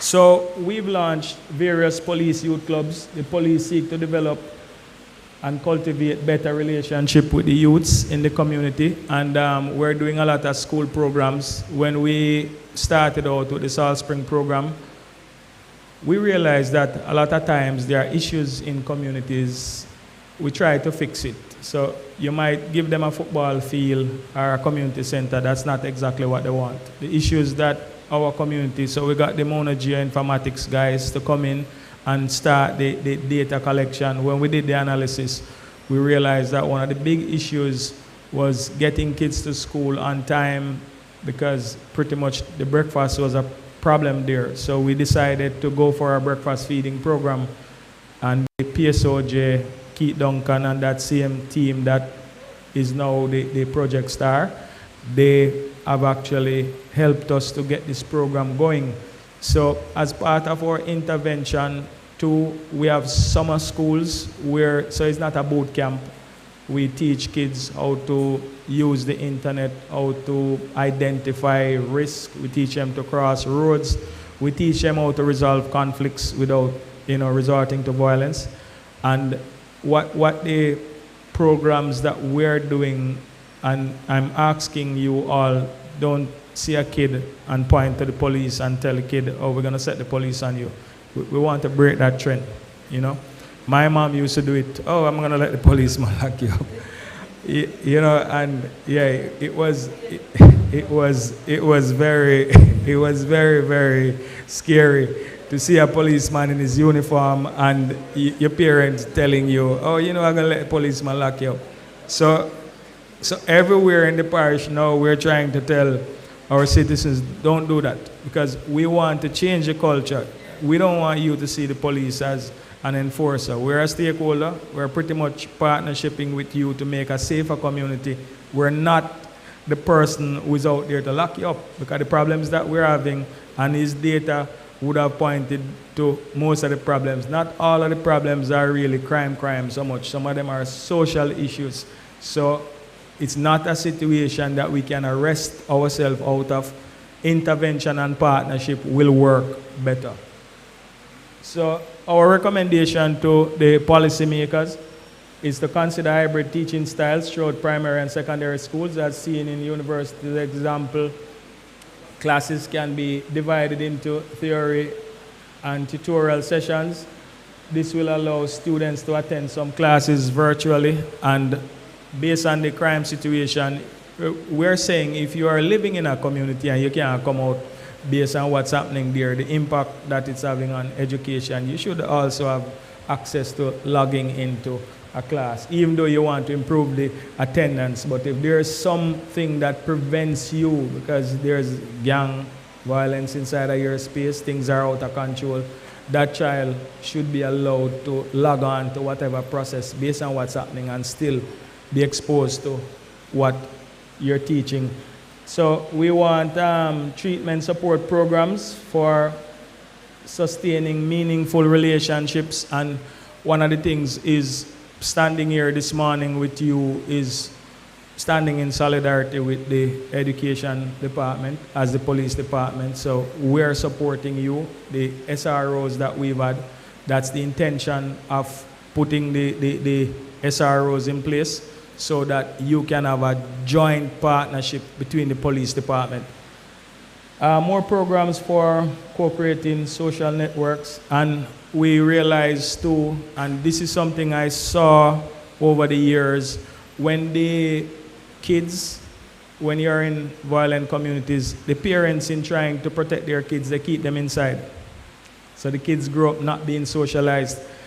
Kids live on the same lane, they go to school together, and they're good friends at school. But when they get into the community where they live, there's a line of demarcation. So both of us are friends at school, but we are not able to be friends outside of school, because both streets are two different gangs, and the issues from that street is preventing me from coming over there. So the only time we can be friends or talk to each other is pretty much whilst we're at school. So we're saying, if we can create that opportunity for better social networking against them. Sometimes both communities have kids that have grown up, they are involved in conflicts. When we interview them as the police officers, so why are you in conflict with that lane? Why is Brown's Lane and Guns Drive not friends?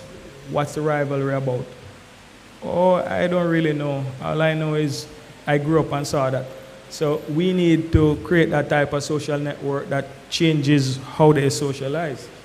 So more support programs that focus on deepening family and school support for youths. And the Minister of National Security mentioned the parenting programs, and we know that there are conflict resolution centers in St. James and in the Western region. We're asking that we use these places a lot more and pretty much try to resolve issues before they escalate. A lot of the conflicts that started in school, both of us were in grade 5. You pushed me down. I got a cut on my forehead. So I'll tell you something. I attended Herbert Morrison, and I had a classmate. My classmate threw something and hit me. I got a scar from it.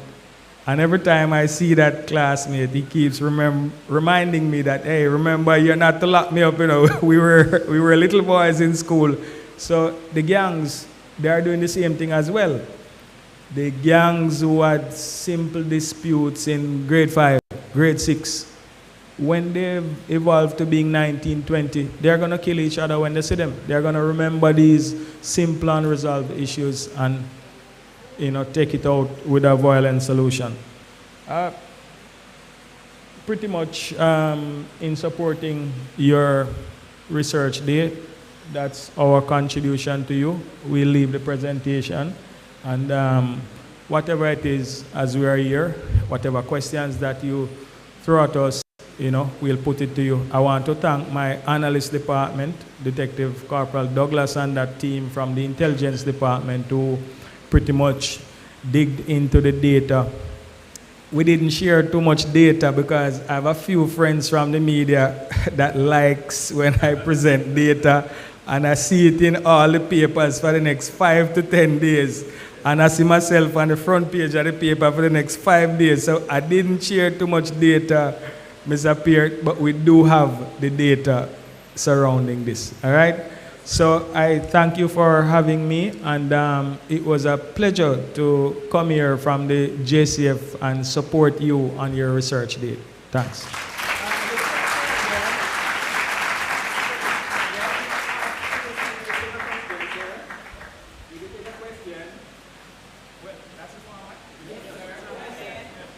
So, yes. So my friend, Mr. Clinton Pickering, has caught me on the stand that he wants me. Okay, SSP. Yes. As you would have indicated, crime and its impact on communities also affect. So you might want to use your mic so others can hear your question.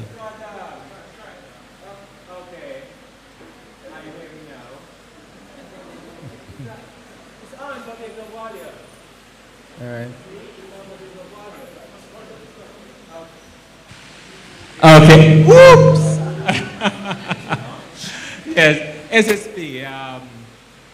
As you would agree, in this climate of crime and violence that has overtaken our country, notwithstanding the good work that the security forces might be doing, the physical presence of the police in any community also serve as a deterrent.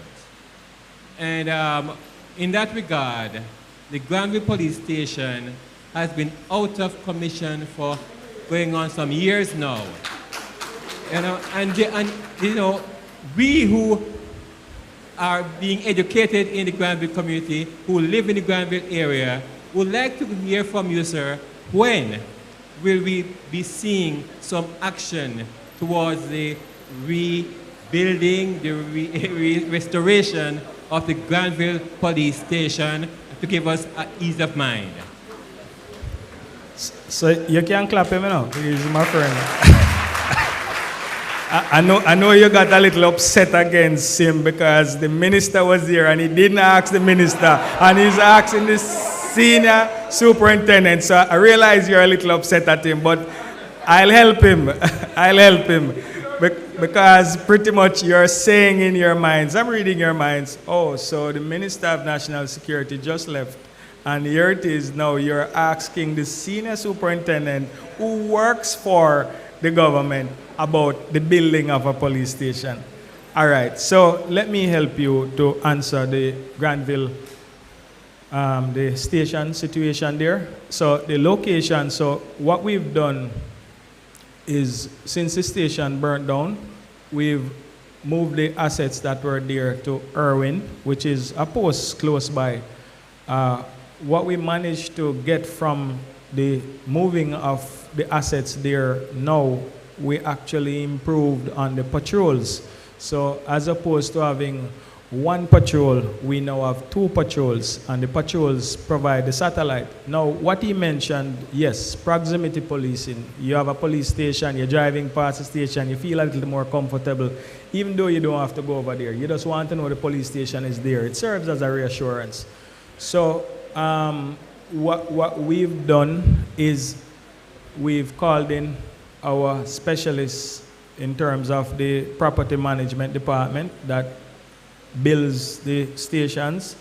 The station is slated to be built. We've also been donated more land from the owner of the place, the property, so we got more land. And we're pushing now for a purpose-built station. I might get in trouble for saying most stations were never built specifically for police officers.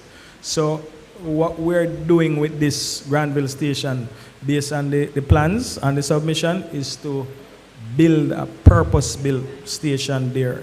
Now, yes, and it's, yes, I'm getting there. We've also, so when we moved into building the station, the persons from the Ministry of National Security who has that responsibility, we kept a community meeting, because what we want you to have a say in the type of police station that you want.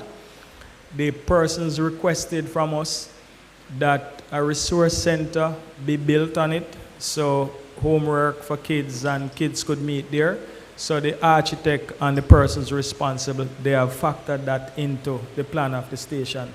Now, what we're having, so in my view, based on the progression that I'm seeing, which I can't tell you exactly the date, but I know that for this year, we should be seeing the Granville station. So we've seen Mount Salem, so we got a brand new station at Mount Salem.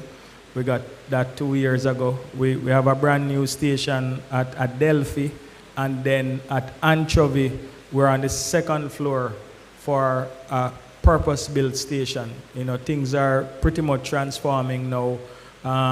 We even building them eco-friendly. We're using solar, quite a few stuff.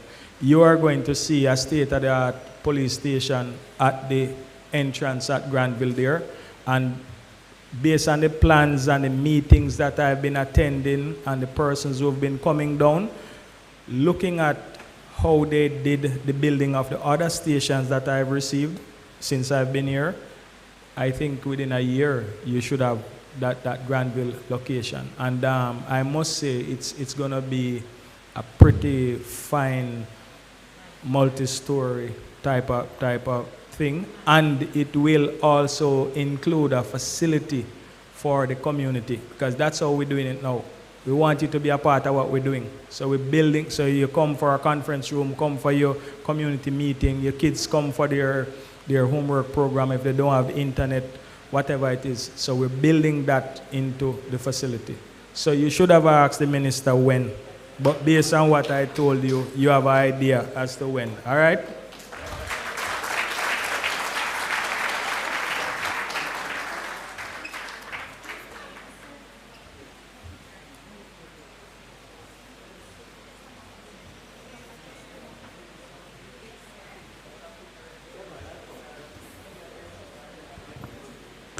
Good afternoon, everyone.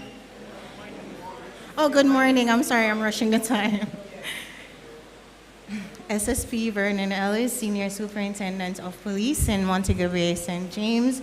Sir, we'd like to thank you on behalf of Sam Sharpe Teachers College for being here, taking time out of your busy schedule to provide us with such invaluable information on this, our research day.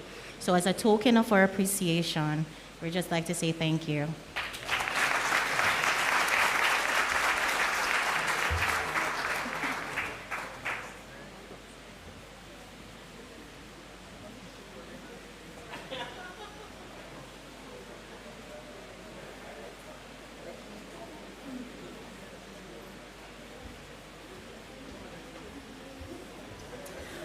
Alrighty then, more information for us to absorb.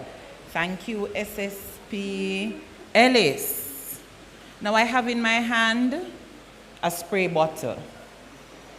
And I know that none of you can tell me what is in this spray bottle. Excuse me? We don't take chorus answers. As teachers, we ask children, raise your hand before you attempt to answer.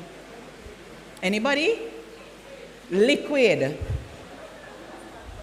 Scotch bonnet pepper. Oh, because you saw me sitting right there. All right, as I told you earlier about the Child Resiliency Program that we had at Sam Sharpe Teachers College, where we had children from volatile areas who would come in the afternoons for a re-socialization program. In the early days, one afternoon, one child had an altercation with another, and this was on his way home. So when SSP Ellis said it, I was like, okay, so I'm holding the right thing to show. They had an altercation on their way home. And he went home and he created this. What is this? Scotch bonnet pepper, onion, soap, vinegar. All the things that will burn you if it is sprayed in your eyes. Now this is a grade 5 child who did this. When he came the day with it, and we said to him, what are you going to be doing with it? The boy dissed me. So I'm just going to make him can't see for a while. So when SSP said, if you hit a child with a stone unintentionally, he holds that grudge. And it stays there and it festers. So we know, as teachers in training or pre-service people, we now have to find ways to mitigate against these. The bad picnic, this is coming from one of the so-called bad picnic. But we found that the program helped him, because by the end of the program, he was the one who was singing the most peace in the program. So we know that it can work as long as we start early. Last thing before I dismiss you, there was another one SSP are listening to again, because I was listening. My mother taught me to listen when big people talking. He said that persons will tell the children, I'm going to call the police for you. Now, we had 3 officers who worked with the program. And one afternoon, we wanted to find parents. We shall only call the young man Alexander. So the officer put Alexander into the people them car that the government buy gas to put in to go find Alexander's parents. Alexander had the police driving around Montego Bay for about 3 hours, and everybody him called to them, "I'm in a police car. Oh, what not do? Walk one." And he gave about 4 different addresses, none of which belonged to him. So, sir, they're not afraid of police. They want to turn on you into fools. So, you don't have to be smarter than them, right? So, with that being said, thank you, SSP Ellis, for the information, which is quite timely and has opened our eyes to a number of things. Now, at this time, we are going to be having our breakout sessions. Now, I am going to be calling, and the ushers who will direct you to the respective rooms will identify themselves, and you'll be able to go with them. The break will come to you at your respective sessions. It will come to you in your respective rooms. So we are going to be having a session with Mr. Peart in the conference room, Who are the ushers responsible for the conference room? Please identify yourselves. Ushers for the conference room. Please come forward, ushers for the conference room. Dr. Harris Mortley, she's the moderator. Is she still here? I saw her a little earlier. I'm not seeing her now.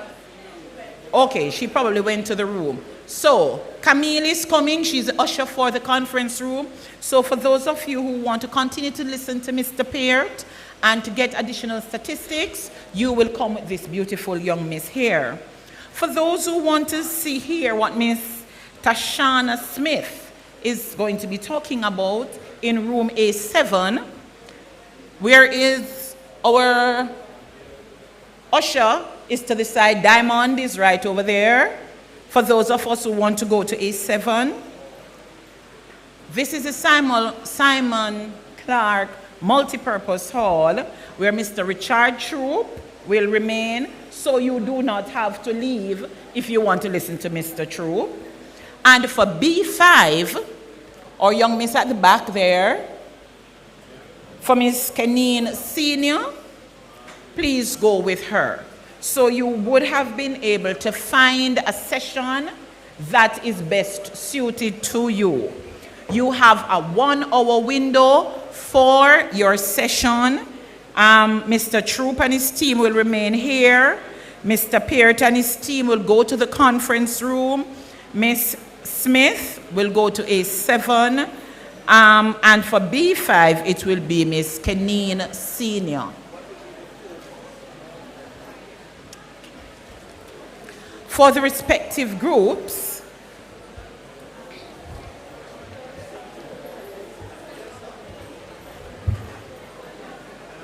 I'm coming.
as such, the 2010 award from the Kiwanis Club of New Kingston for exemplary service to community development was presented to Mr. Richard Troop.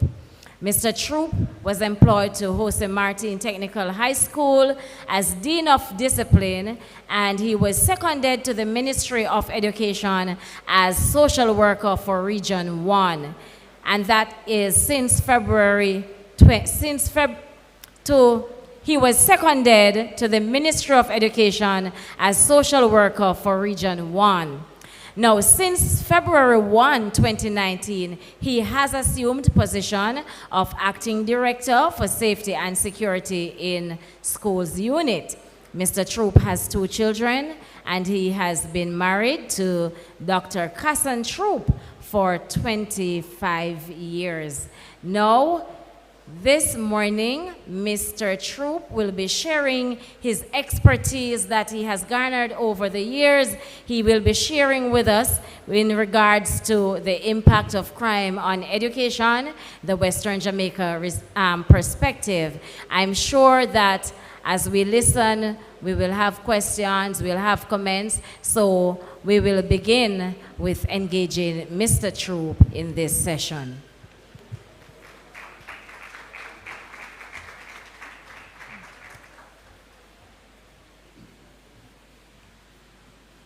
Thank you so very much, moderator. Good morning, everyone. And I'm seeing some of my colleagues in the Ministry of Education, leadership within the Ministry of Education, and I'm seeing colleagues from our regional office, Region 4. It is so good to be here. It's the first time I'm actually coming to your school. What a beautiful campus you have. Yes? Do not take that for granted. And certainly, it is a kind of institution in a kind of context that certainly creates the enabling environment for learning and for growing and for being prepared to make an impact when you enter into our schools. So I was tasked to look at really 3 areas in my presentation.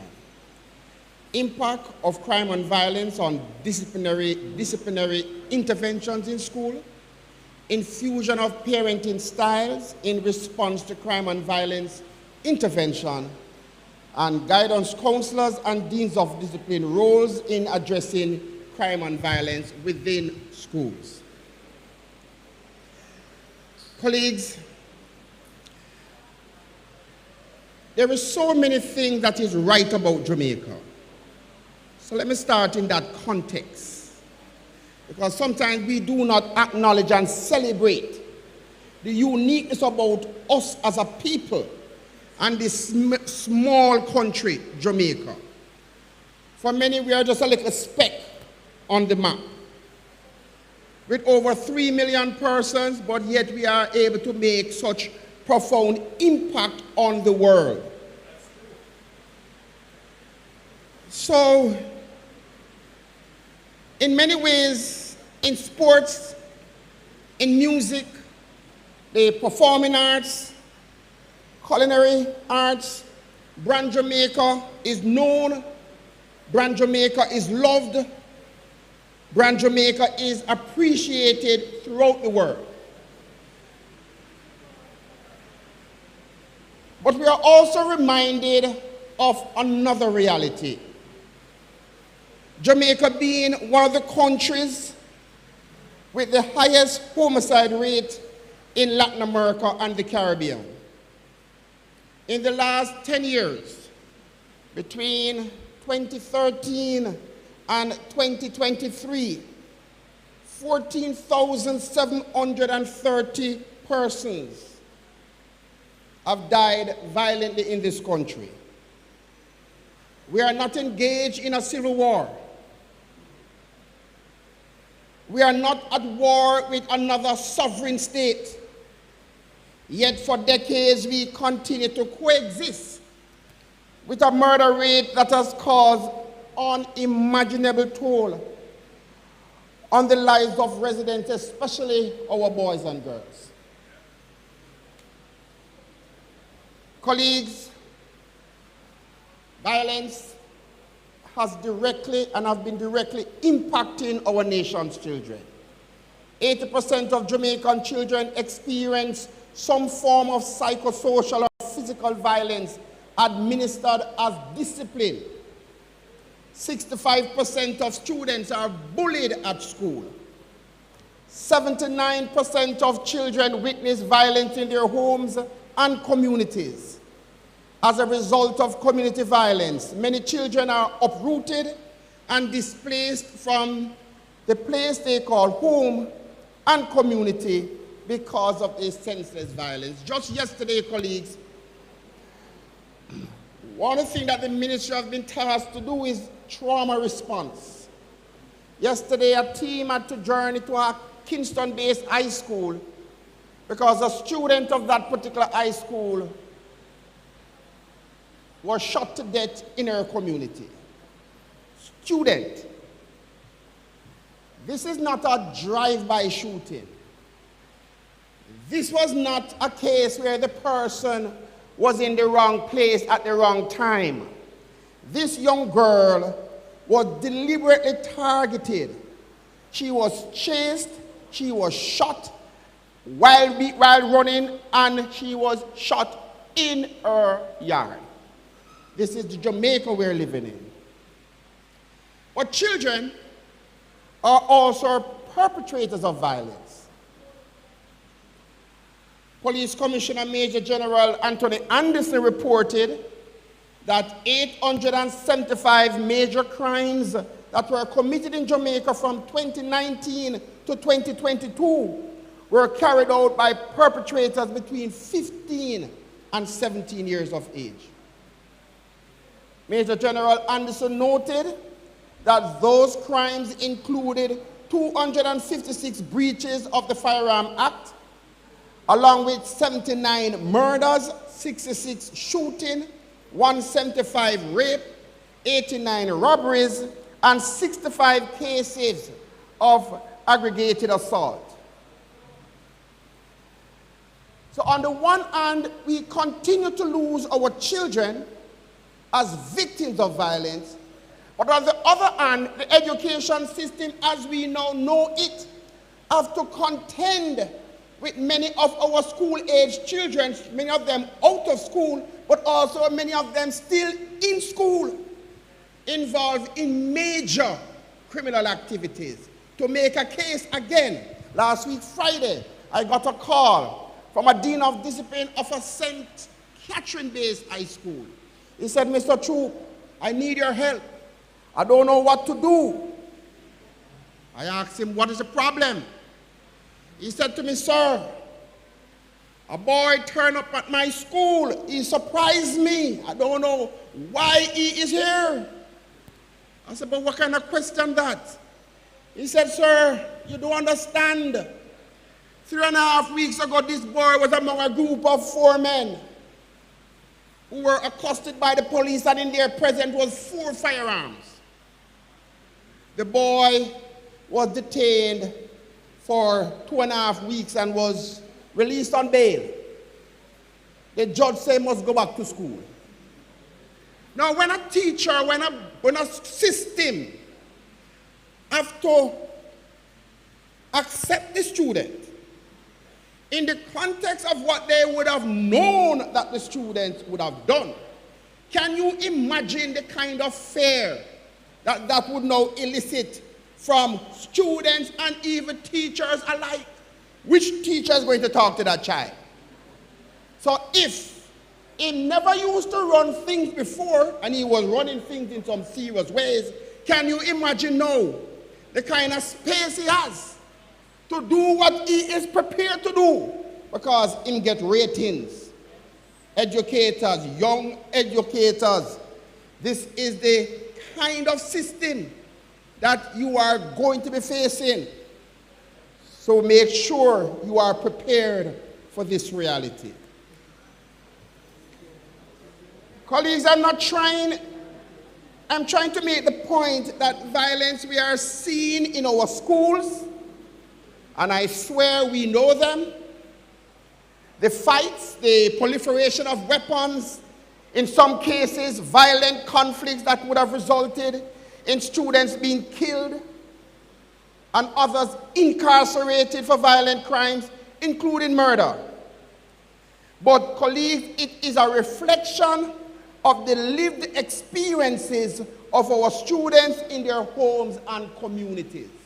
The point I'm making is the presenting behaviors that we are seeing at school did not originate because of school. But our children, broken as they are, hurting as they are coming to us. And we have to be prepared to reimagine how is it that we are going to be engaging them in a meaningful way. Am I speaking to you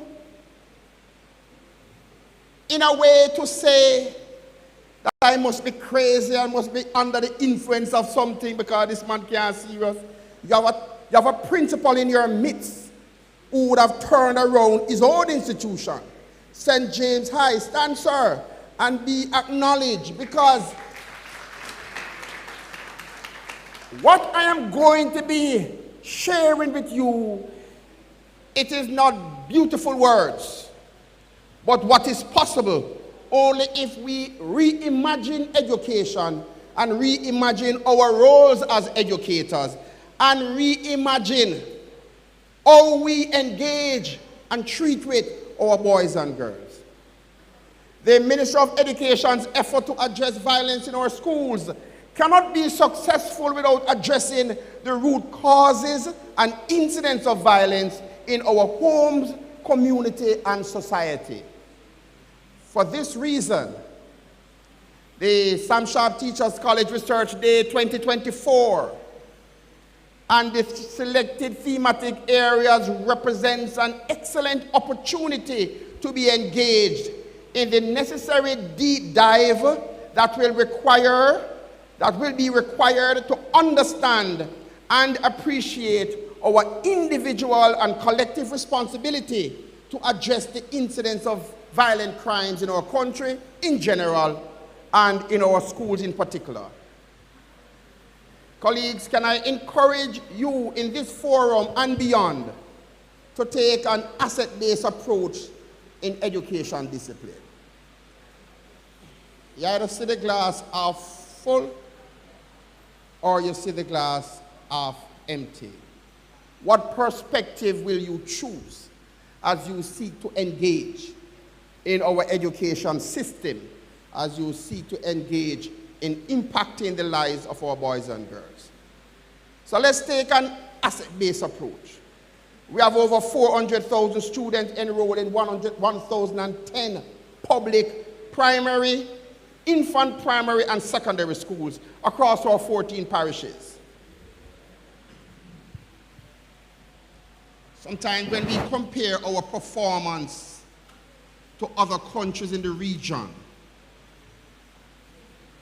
and we hear us countries say that they are fully recovered from COVID,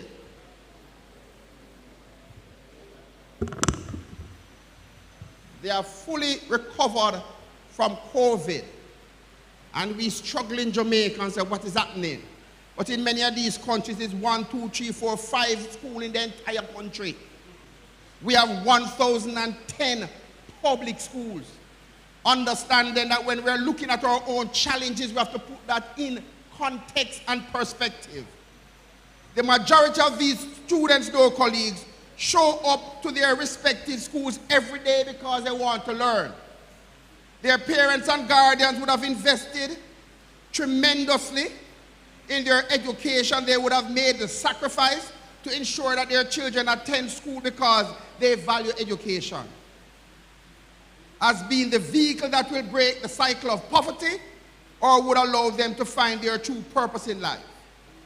The strength of our Jamaican students is evident not only in outstanding performances in their internal and external exams, irrespective of where they are across the parishes. But so too in their world-class performances in boys and girls champs, in the Issa Manning Cup and the Costa Cup, in JCDC annual performing arts events and competition, TVJ's Schools Challenge Quiz, even the Junior Schools Challenge Quiz. I tell you, sometimes when you hear those questions being posed to the student, we as adults keep quiet, because we would have gotten some of those questions wrong, answers wrong. But our children continue to do well, and we have created so many opportunities for our children to do well, yet we do not spend enough time to celebrate our children.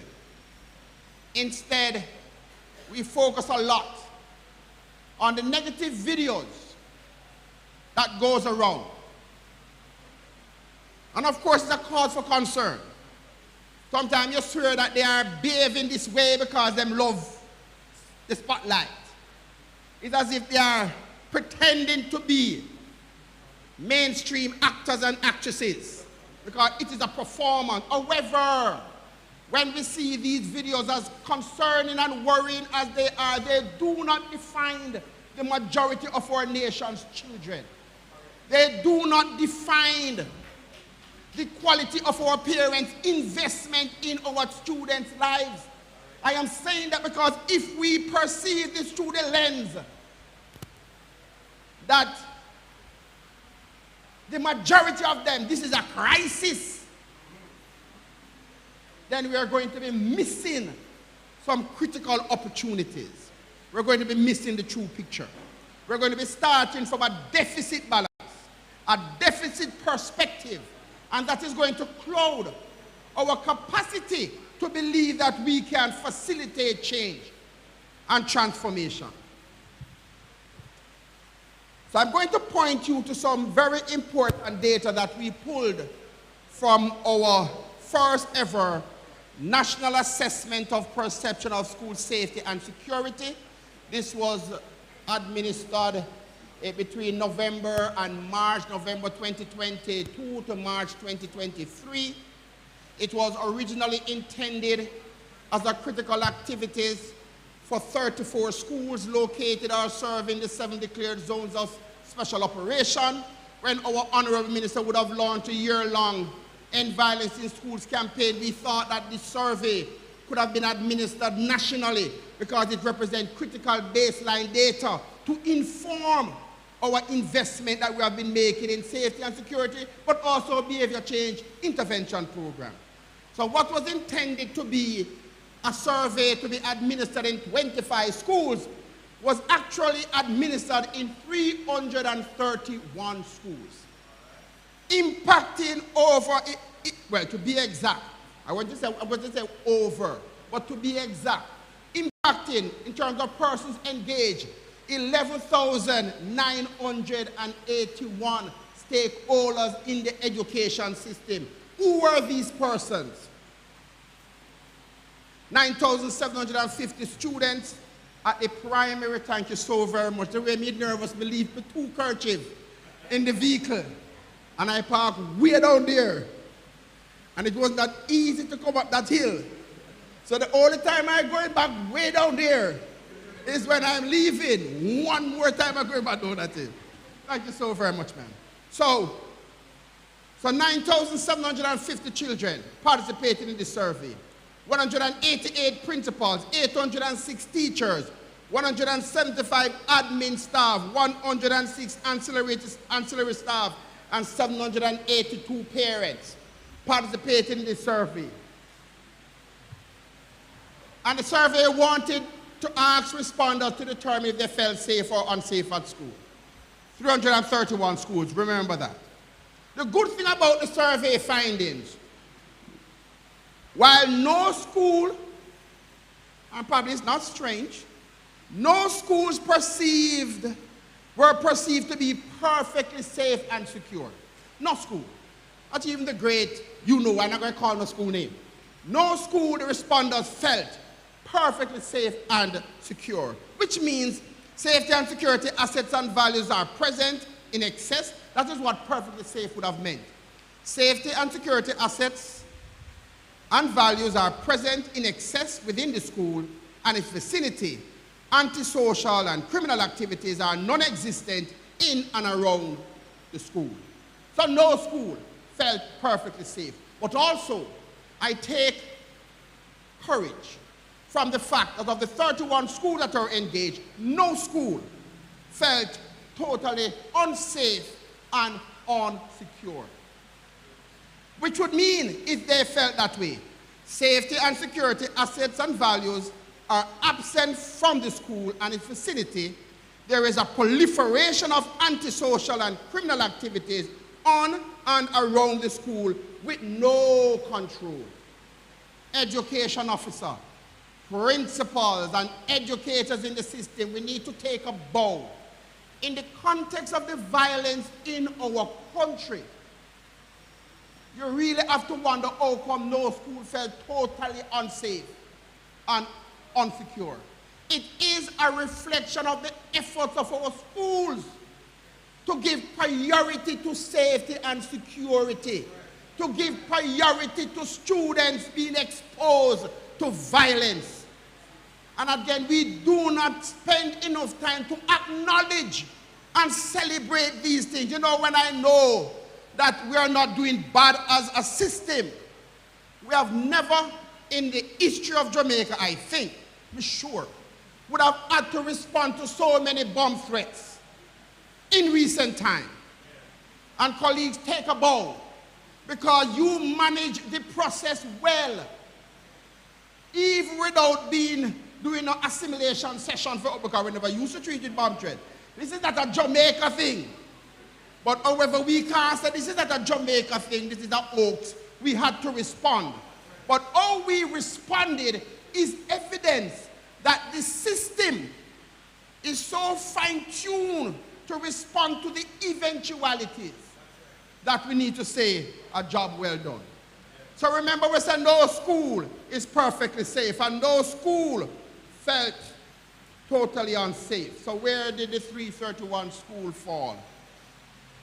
2.7% or 9 schools were perceived to be safe and secure, which means safety and security assets and values are present and sufficient within the school and its vicinity. Antisocial and criminal activities are rare in and around the school. Now, the majority of our nation's schools, 72.5%, 243 of the schools, felt moderately safe and secure. Safety and security assets and values are minimally present within the school and its vicinity. Antisocial and criminal activities are present but are kept under control. Again, the strength of our school leadership and the support team to manage these kinds of situations. 24.7% or 83 schools felt unsafe and unsecure, not totally. Safety and security assets and values are present in the school and its vicinity, but are insufficient and ineffective. There is a proliferation of antisocial and criminal activities in and around the school, but with little control. Colleagues, I hope I'm not boring you. I hope you're listening, because a safe and secure school just don't drop out of the sky. You have to do something to make this, even in the most delicate situation that your school might be located in terms of the geographical space. Colleagues, a very encouraging finding from the survey. 55% of our students who participated in the survey reported that they felt safe and secure at school. They felt safe and secure at school more than their homes, more than their communities. School was that safety net for 55% of the students that participated in the survey. Students felt safer on campus than off campus. Sometimes when I see the violent videos, one of the things I generally look for is the response time between somebody, an adult at the school, or students intervening to try to de-escalate. Children, 9 times out of 10, are sure that an adult or their peers will intervene if there is a conflict at school than if it is off the campus. When it is off the campus, colleagues, if this is not a cause for concern, even adults are jeering our children on, videotaping incidents of violence, sharing it as if it is nothing.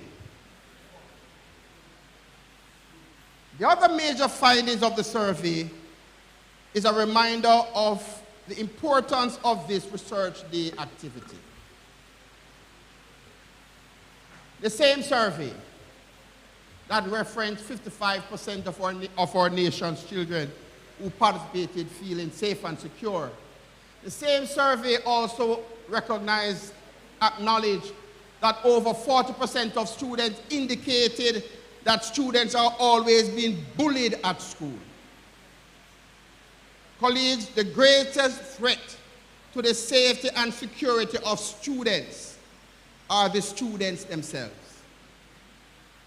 The greatest threat to the safety and security of students, I don't know how many of you are parents, the greatest threat to students' safety and security comes from the students themselves. So listen to old-time Granny when Granny say, birds of a feather, show me your company.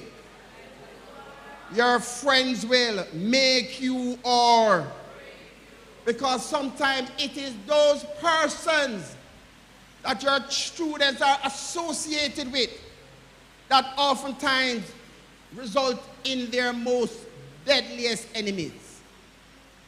They are best friends forever this week, and by next week they are bitter enemies, and if it starts from grade 7, it goes straight up to grade 11, especially if it's girls we're talking about.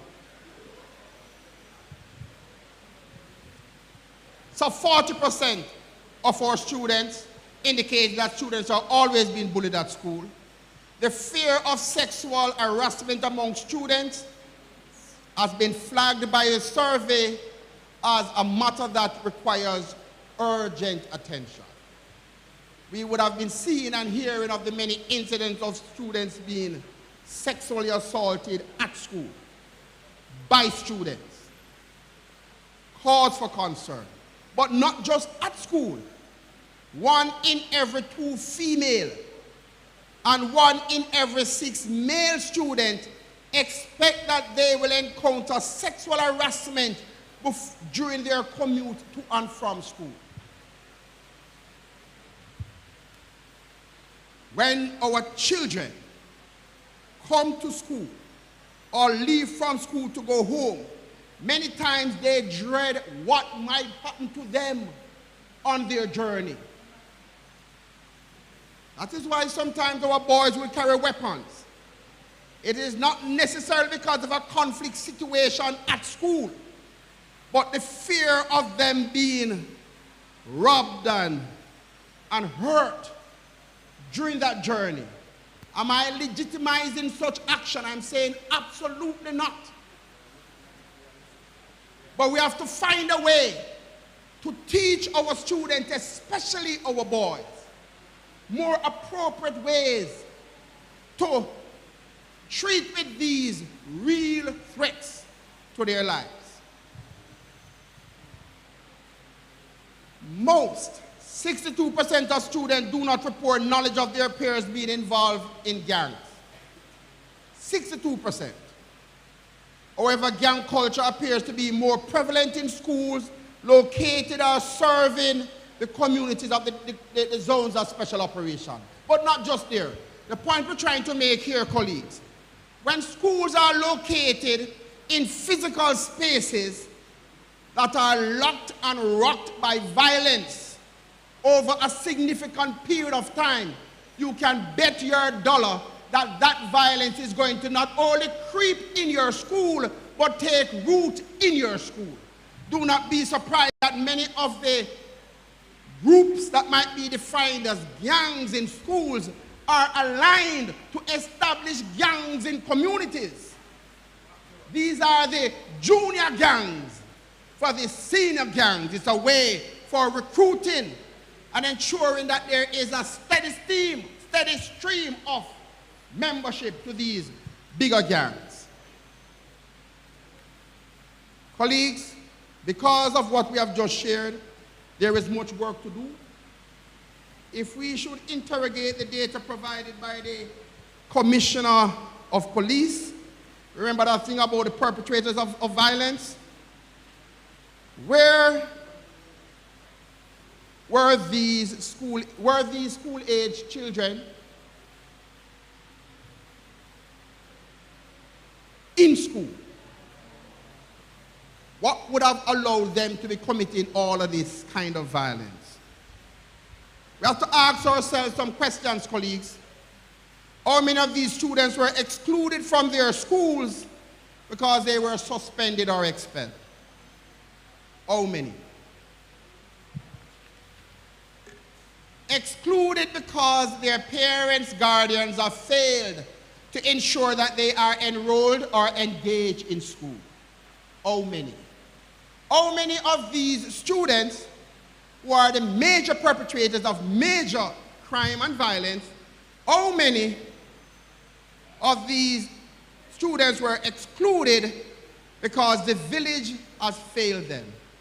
Because we have seen them in the community, we have seen them in the community when they should be in school, but because they are not our own children, we choose not to care, not to act in their best interest. You understand where I am taking this conversation. As a school community, we have to do some introspection to say, have we also contributed to the crime and violence in our country because of the willy-nilly approach that we have taken to suspend and expel students? Are many of our parents and families responsible because they fail to provide the level of supervision and support for their children? Colleagues, in many families, children run things. Parents run around the house. Children run things.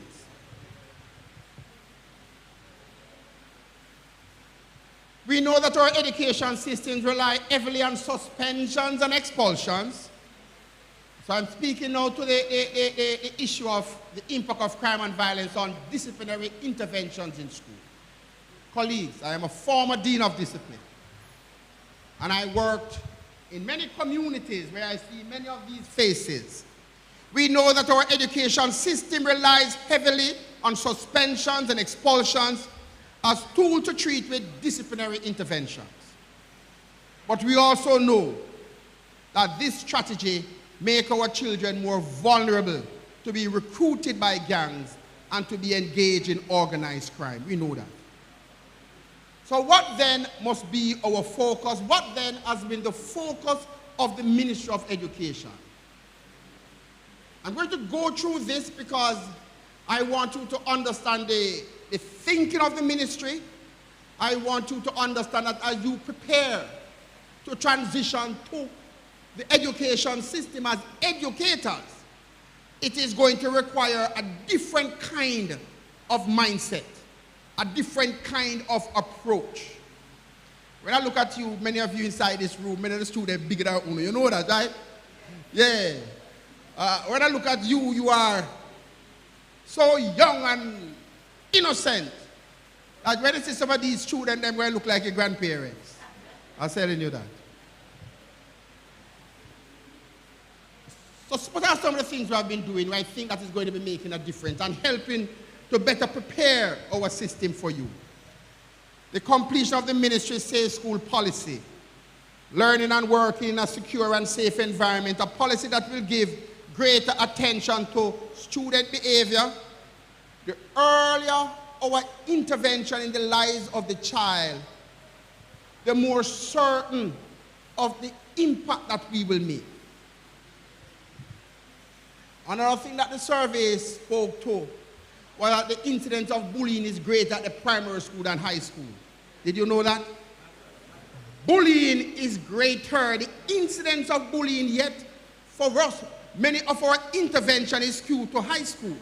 So when children who are victims of bullying at the primary school reach high school, then you understand why there is this kind of issue still existing, because we have not yet resolved the issue of children who were victims of violence.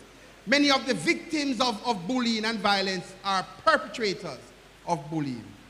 So we're stressing student behavior, earlier intervention on student behavior, emphasis on early intervention strategy, abolition of corporal punishment, promotion of positive approaches to discipline, improve home, school, and community relationship, greater parent involvement.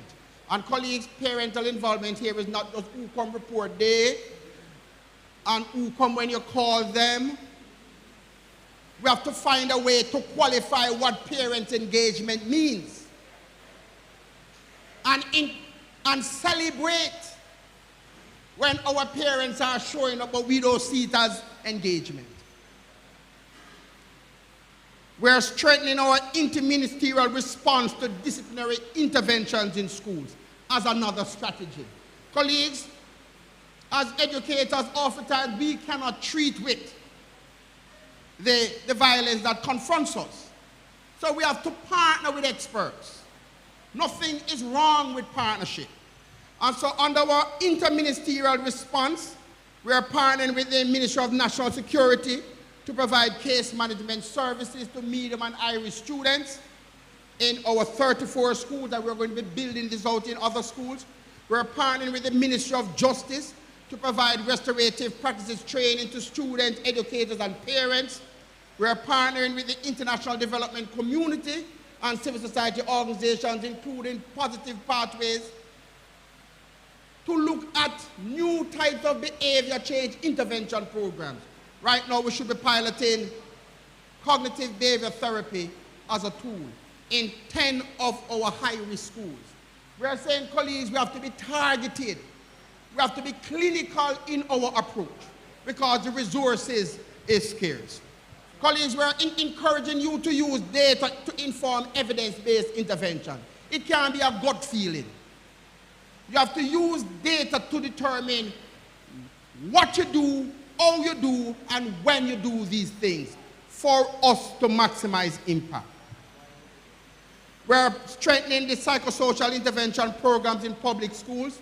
Before COVID, psychosocial intervention was always a big thing, should have been a big thing, but it took COVID for us to understand the importance of psychosocial support for our students, but also for our staff.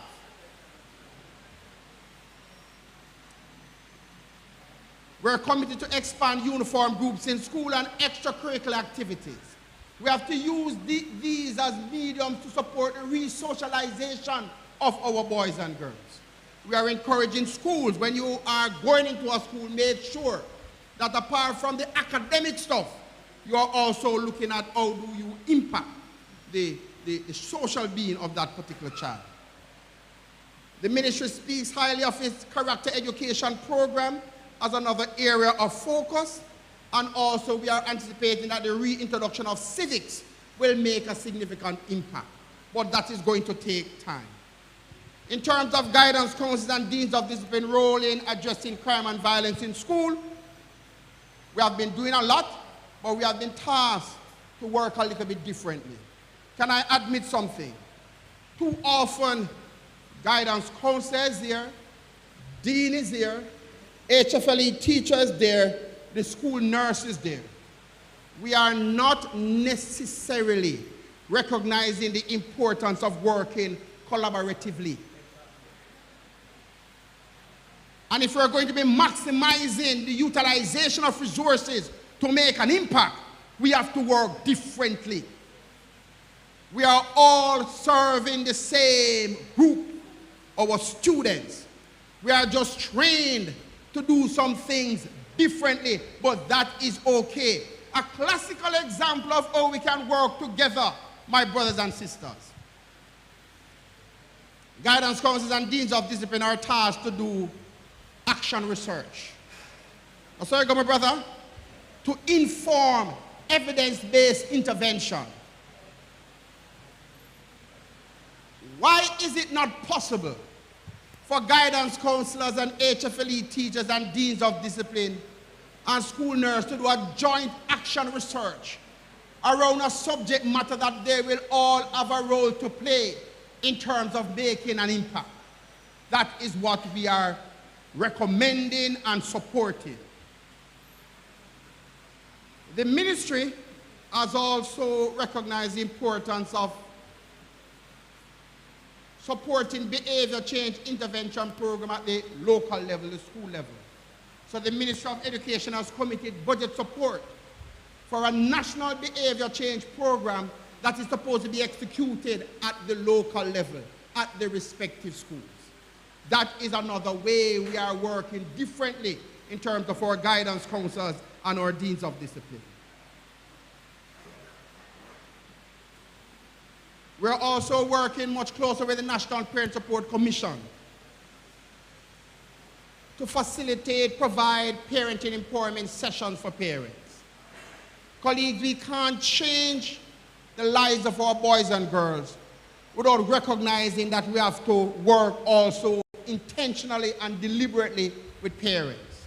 SSP referenced it earlier. Our parents can't be there to just sign a consent form for children to be engaged in a behavior change intervention. We also have to provide support to parents to change their own perspective of parenting, to equip them with the skills. If one of the things that we could do that is going to make a profound difference is the abolition of corporal punishment in our homes. The type of beating that children get at home. Oftentimes, when parents are most frustrated, do not think that beating does dry up so. When they interface with others, these students, they are going to display the same type of aggressive behavior to their peers. So we have to work on discipline and treating the issue of discipline in a different way. We cannot continue to resort to the physical abuse of our nation's children. As I close, I want to leave 3 recommendations for our audience, participants here. To Sharpe Teachers College and our teacher training institutions. Colleagues, we have to review and revise the current course content to better prepare educators for the realities of the classroom. We have to really do some things differently. What is it that we need to do? Colleagues, we have to give greater attention to classroom and behavior management techniques. Too often, some issues that should be resolved within a classroom is referred to the office of the dean or the principal or the guidance counselor to treat with. When the earlier the intervention, the greater the probability that these conflict situations could have been de-escalated. And finally, we have to find creative ways to recruit, train, and certify our male teachers for the classroom.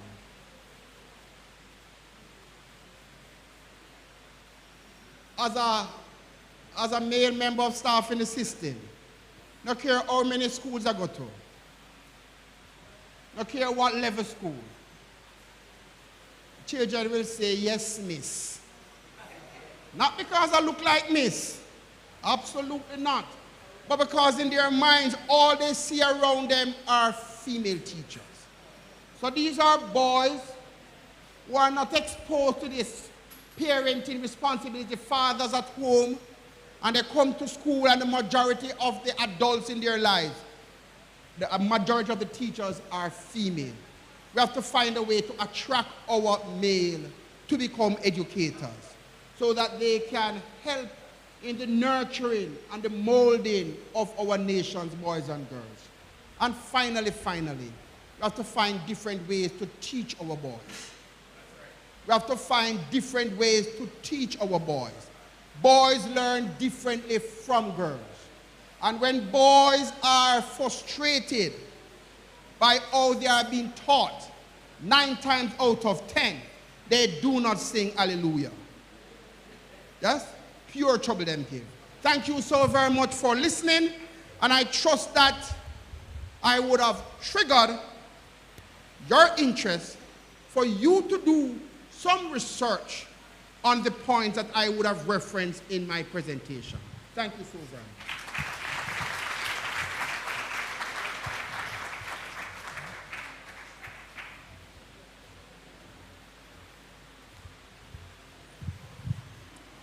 Thank you, Mr. Troop. I know we're pressed for time, but I'm going to allow 2 questions. If there's anybody with a... Okay, come forward.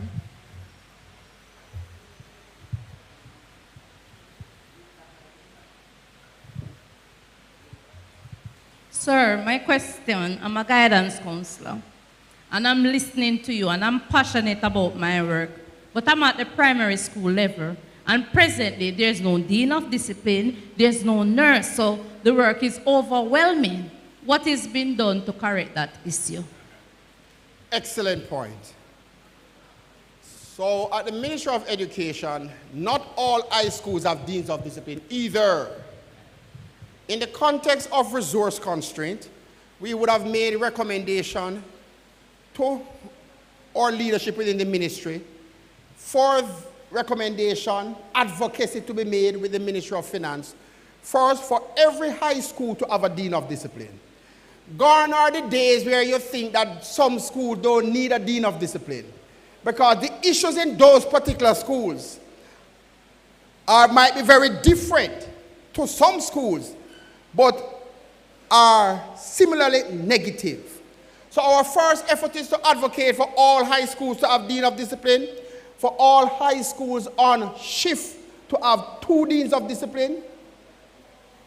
And we would have costed that. I will not tell you what that budget is. Through JTA advocacy, they have also asked that consideration be made for all big primary schools to have a dean of discipline.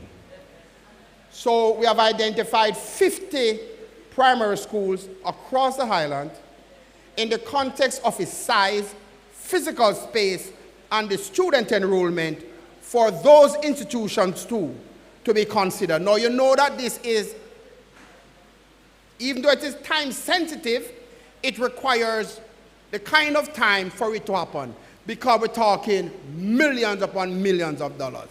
What I can say in the meantime though, let's also explore how more creatively we can be working. I've been saying to my colleague principals, for example, because I hear in the public they are saying, but sir, our system needs a social worker too. We need guidance counselor, we need DBA, we need a social worker. And I've been saying to many of my schools, while that is true, we can be strategic in our approach. If, for example, you are replacing, let's say, a dean of discipline, you could explore the possibility of recruiting a social work trained individual to serve in that capacity. You're killing 2 birds with 1 stone. You are ensuring that you are getting now an individual who has the requisite skills, competence, and experience to work as a social worker, to interface with the students and some of the presenting challenges that they bring. Yes? So I'll leave those thoughts with you, but I hear your pain. Continue being a good guidance counselor though, right? Continue making your impact. You start by saying that you have a passion for what you do, and that is important. We must never lose that passion. Thank you. I did say 2 questions, so I don't know if we have anybody else. All right, so I have 3 quick questions, not for Mr. Troop, for members of the audience. Now, Mr. Troop served as Dean of Discipline, and he made reference to that. Can anybody say which school? Oh, thank you. Next time I'm disqualifying the front row. All right. But Simone, can you assist me? Can you give Sir? But we want you to have a token from us. All right? Okay, Mr. Guinness Jones is here. Thank you. All right, I have another question. And this says, Mr. Troop, he referenced or cited a survey that was done. And in that survey, he said, no school felt totally unsafe or totally safe, based on the findings. B, all schools felt unsafe. C, 50% of the schools felt unsafe. And D, some schools felt totally safe. All right, see a hand there? A, she said A, no school felt totally unsafe or totally safe. Is she correct? Yes. All right. And what is, according to Mr. True, what is the greatest threat to students' safety and security? Yes, Jamie Lee. Jamie Lee says the students themselves. Is she correct? Oh, yes, all right. And the final one.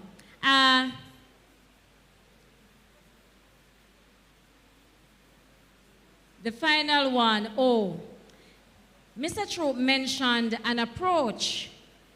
And I think this approach, he said, is something that we can implement when we're thinking about transformation. And he followed up by saying, never see the glass as half empty.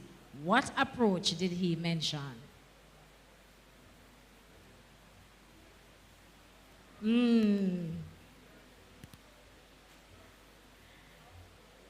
So he talked about this approach, and he followed it up by saying, when you think of this, never see your glass. It's about perspective.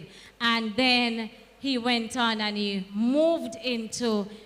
progressed from that harsh data, and then he segued into transformation.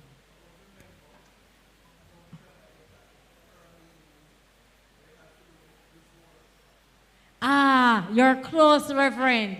Reverend said it has something to do with resource. It has something to do with resource. Yes. And I know that this one, guidance counselor, yes? Woo! Asset-based approach. And I thought nobody would get it, but yes, thank you. And can you, we're happy to know that you're a guidance counselor, but can you just say your name and the school you're representing?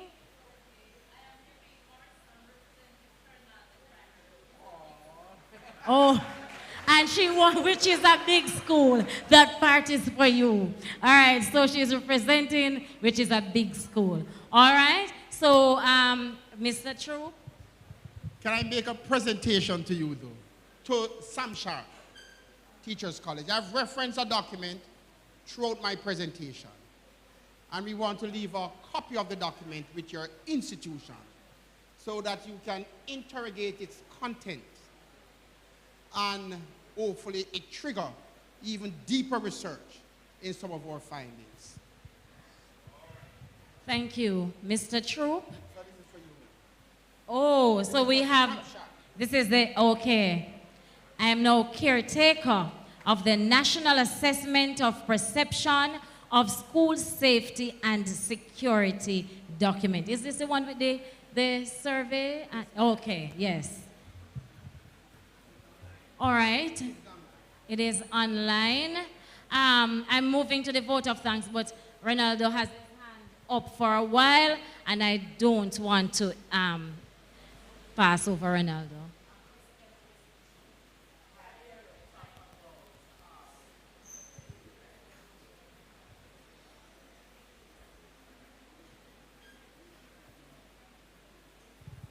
Good afternoon, everyone. A question to you, sir. I heard, we as male educator, it can be difficult at times. I heard you make a statement earlier about males being more attracted to education. What are some ways in which our students can be our male students can be more attracted to the education sector so that they can set more example for our younger generation, especially our males? So first of all, let me just big you up as a young male who is committed to support and make an impact on our education system. And I'm seeing two. I've seen two male. I'm going to say, ask you to stand. Three. Is it like I need to put on my glasses? Please stand and look here. Please encourage them to yeah.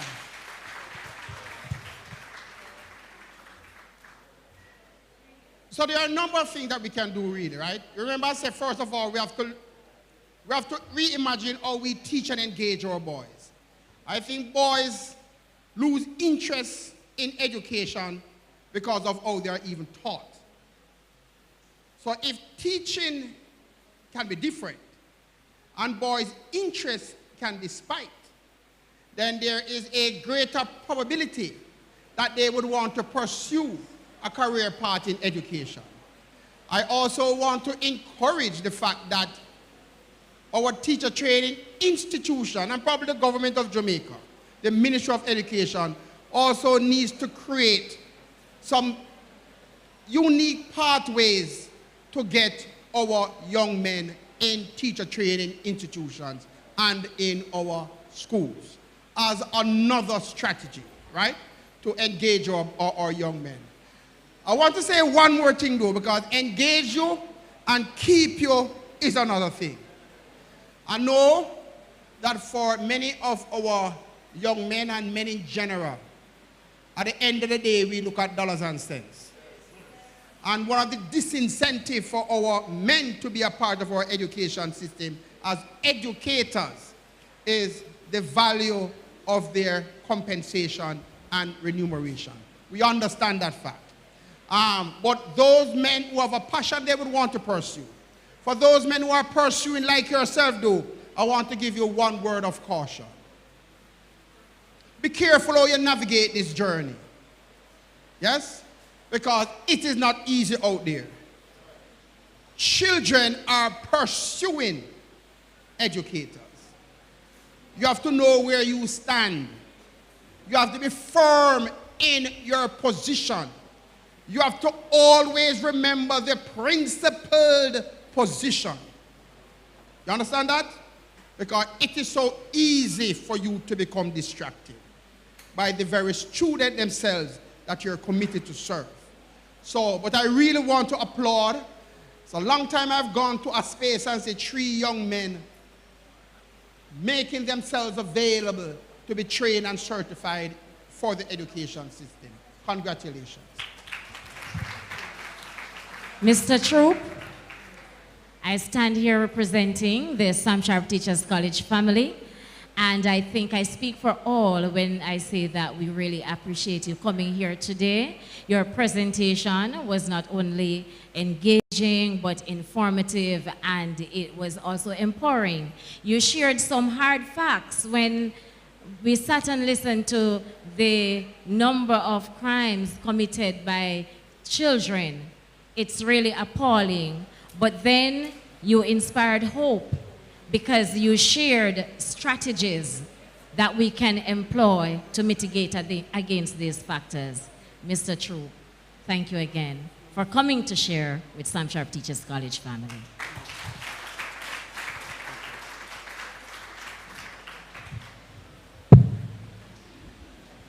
All right, so this breakout session is we are officially at the end of this session, and Ms. Menzie will continue. She'll give us directives as to how we proceed.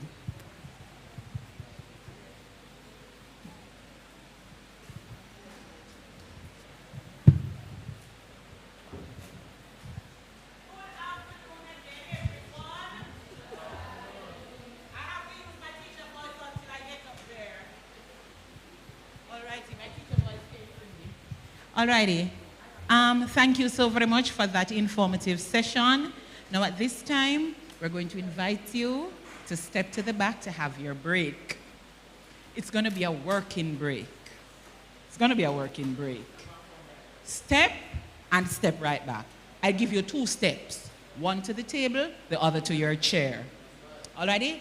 So there is fruit, there are sandwiches, there is drink, and there is water. So please help yourself and just get back. Just pick it and come back to your seats. Alrighty? I'm giving you all of 8 minutes to do that.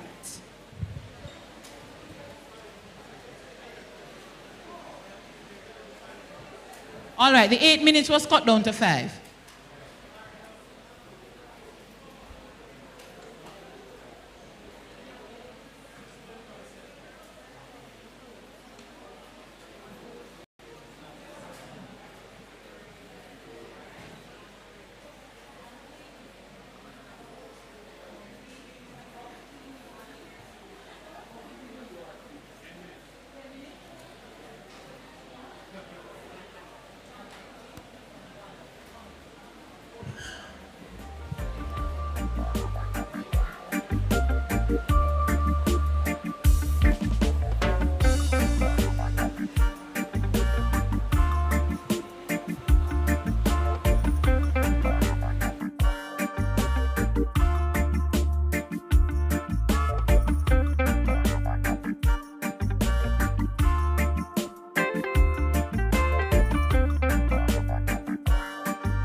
Ellis still eating. They're chewing, chewing, chewing. Some chewing, some wiping. So I'll give them a couple seconds to finish up. And we will give the moderator a couple seconds to get herself sorted as well. But in the meantime, let me tell you the persons who will be on the panel. Mr. Joseph Williams, Principal, St. James High School. Mr. Michael Ellis, Principal, Cornwall College. Dr. Ann Shaw, Principal, Mount Salem Primary and Infant School. And Mrs. Trudy Ann Taylor, Acting Principal, Salt Spring Primary and Infant School.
right, Mr. Bro.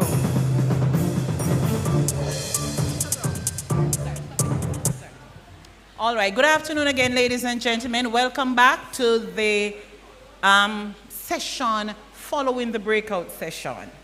I will not call it the afternoon session. Now, for this panel discussion, our moderator is going to be Mrs. Michelle McFarlane, who is HOD2 at Sam Sharpe Teachers College. With her on the panel, we have Mr. Joseph Williams, Principal, St. James High. Please welcome him.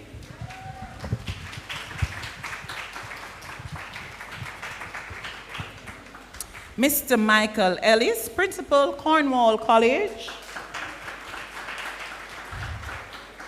Dr. Ann Shaw, Principal, Mount Salem Primary and Infant. And Ms. Trudian Taylor, Acting Principal, Salt Spring Primary. They will continue the discussion, so I now turn over to Mrs. McFarlane, who will take it from here. Thank you, Ms. Menzie. Welcome to our Biennial Research Day 2024 at Sam Sharpe Teachers College. Our theme, the impact of crime on education, the Western Jamaica perspective. Our Research Day's theme would resonate along the lines of pedagogical approaches and processes. It almost seems natural. However, because crime remains a pervasive problem within our society, we must talk about it as it affects us as educators. But even as we deliberate its effects, we must examine as educators how we will manage the attendant issues despite the challenges. Western Jamaica has gained the unfortunate notoriety of being among the most violent spaces in Jamaica. We are faced with the impact on a daily basis.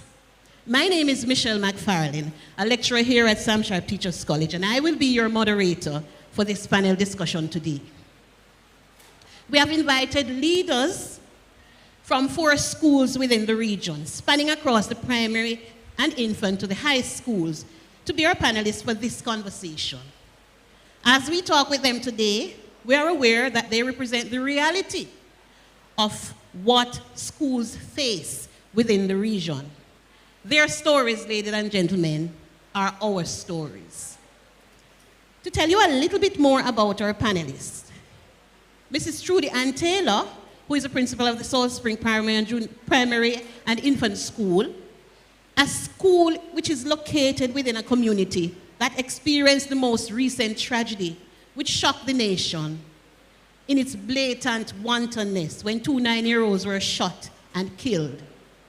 Dr. Ann Shaw, principal of Mount Salem Primary and Infant School, again, a school located in a community seen as a hotbed of gun violence, and one area where it does appear that the Zozo has taken up residence. Then we have Mr. Michael Ellis, principal of Cornwall College, with its rich history of producing men of might. But that school has also felt the impact of crime and violence as it actually enters the corridors of that school premises. Mr. Ellis, before he joined Cornwall College as principal, was the principal of Greenpond High School, a school that is noted, or was noted, for troubling behaviors. Mr. Joseph Williams, principal of St. James High School, a school that had the unenviable reputation of gang and gang violence. Ladies and gentlemen, the panel here undoubtedly represents the realities of all schools in Western Jamaica. How will we proceed today? Firstly, our panelists will briefly describe the context of their school.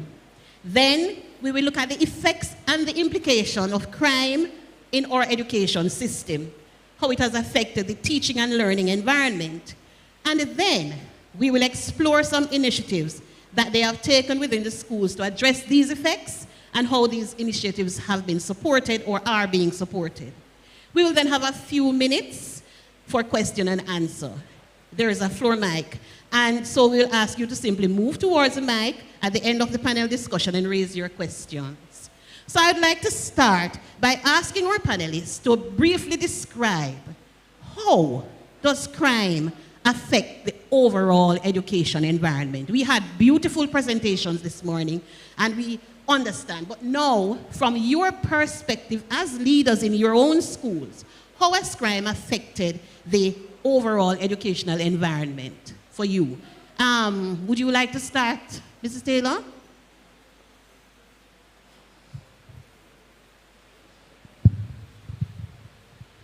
Good afternoon, everyone. Before I answer that question, I really want to say that my school is in a community that is a very beautiful community. Have lived in that community for over 26 years. And I know we have crime and violence, yes, but we still have to live there. We still have to shine. Children are there, and we must nurture them to be better men and women of tomorrow. Now, South Spring Primary and how crime and violence would affect my school, that's a question. No, and the chairperson would have alluded to it, even in recent times, the things that have happened in the Salt Spring area. And we see one way that it has affected the school is in attendance.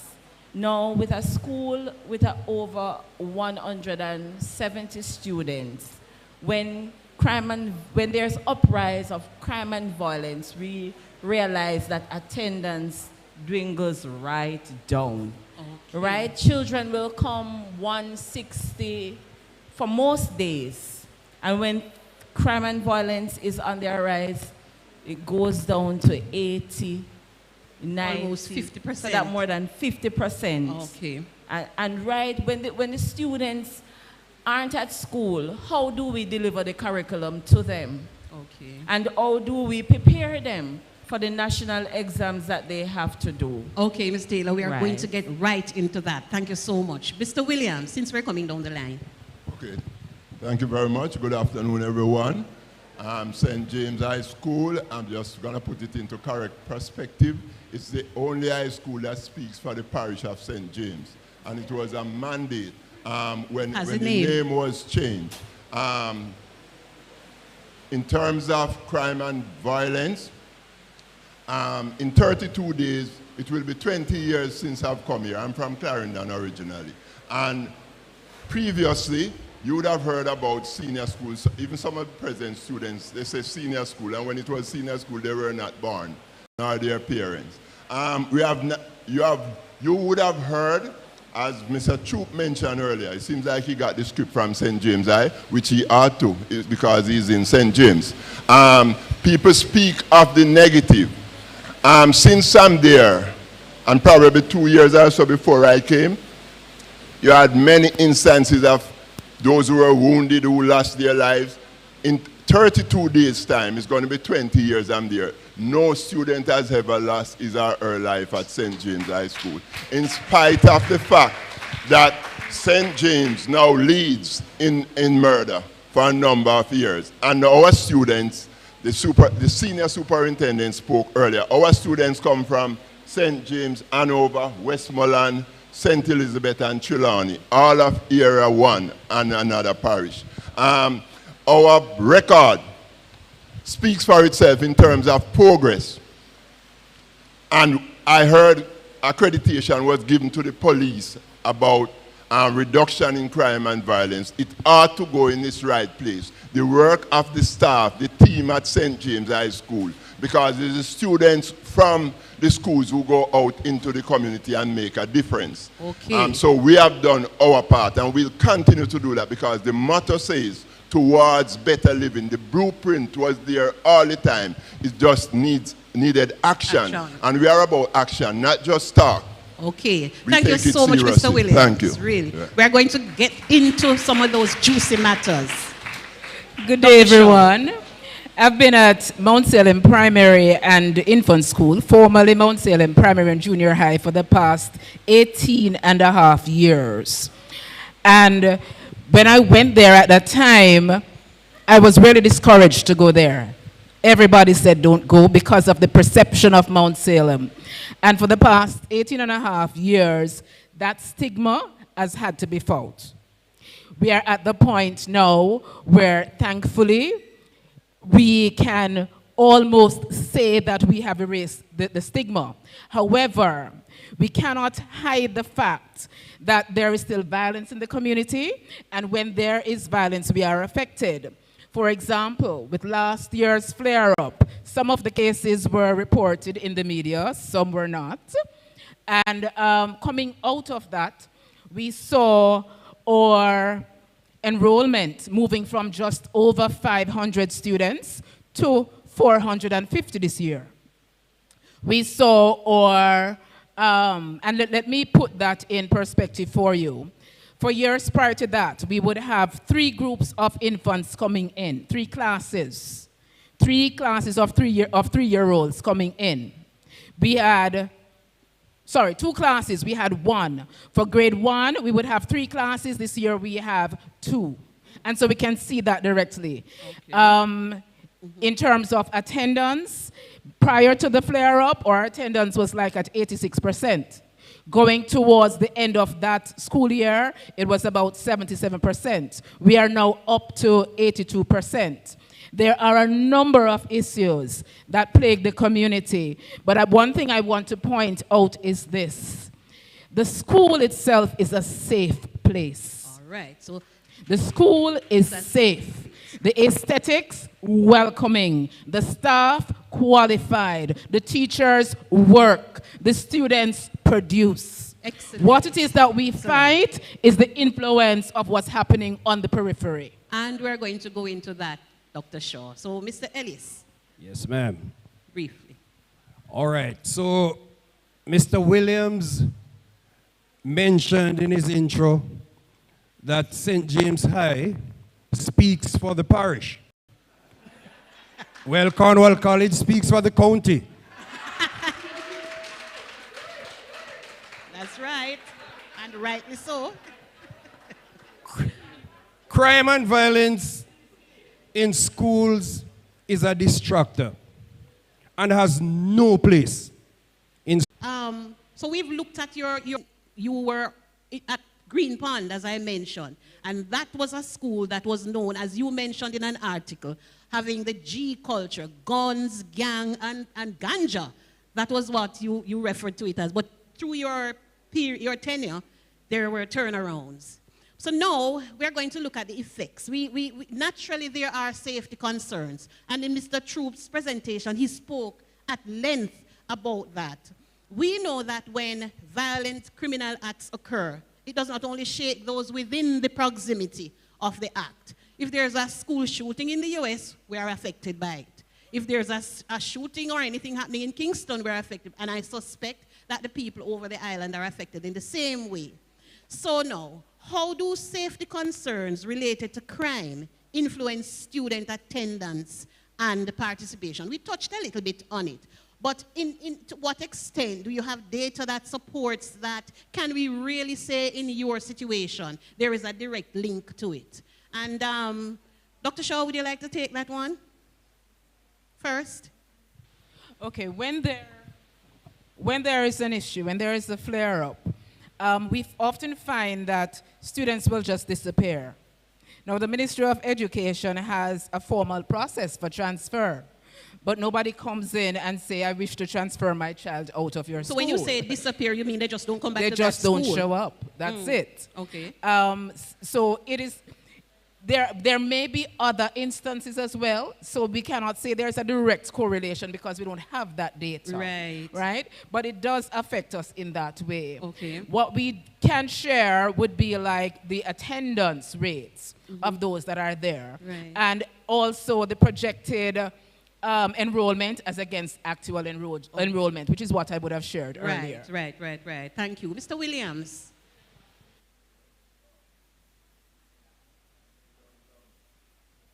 The fear of their, for the sake of their safety, how does it affect their attendance?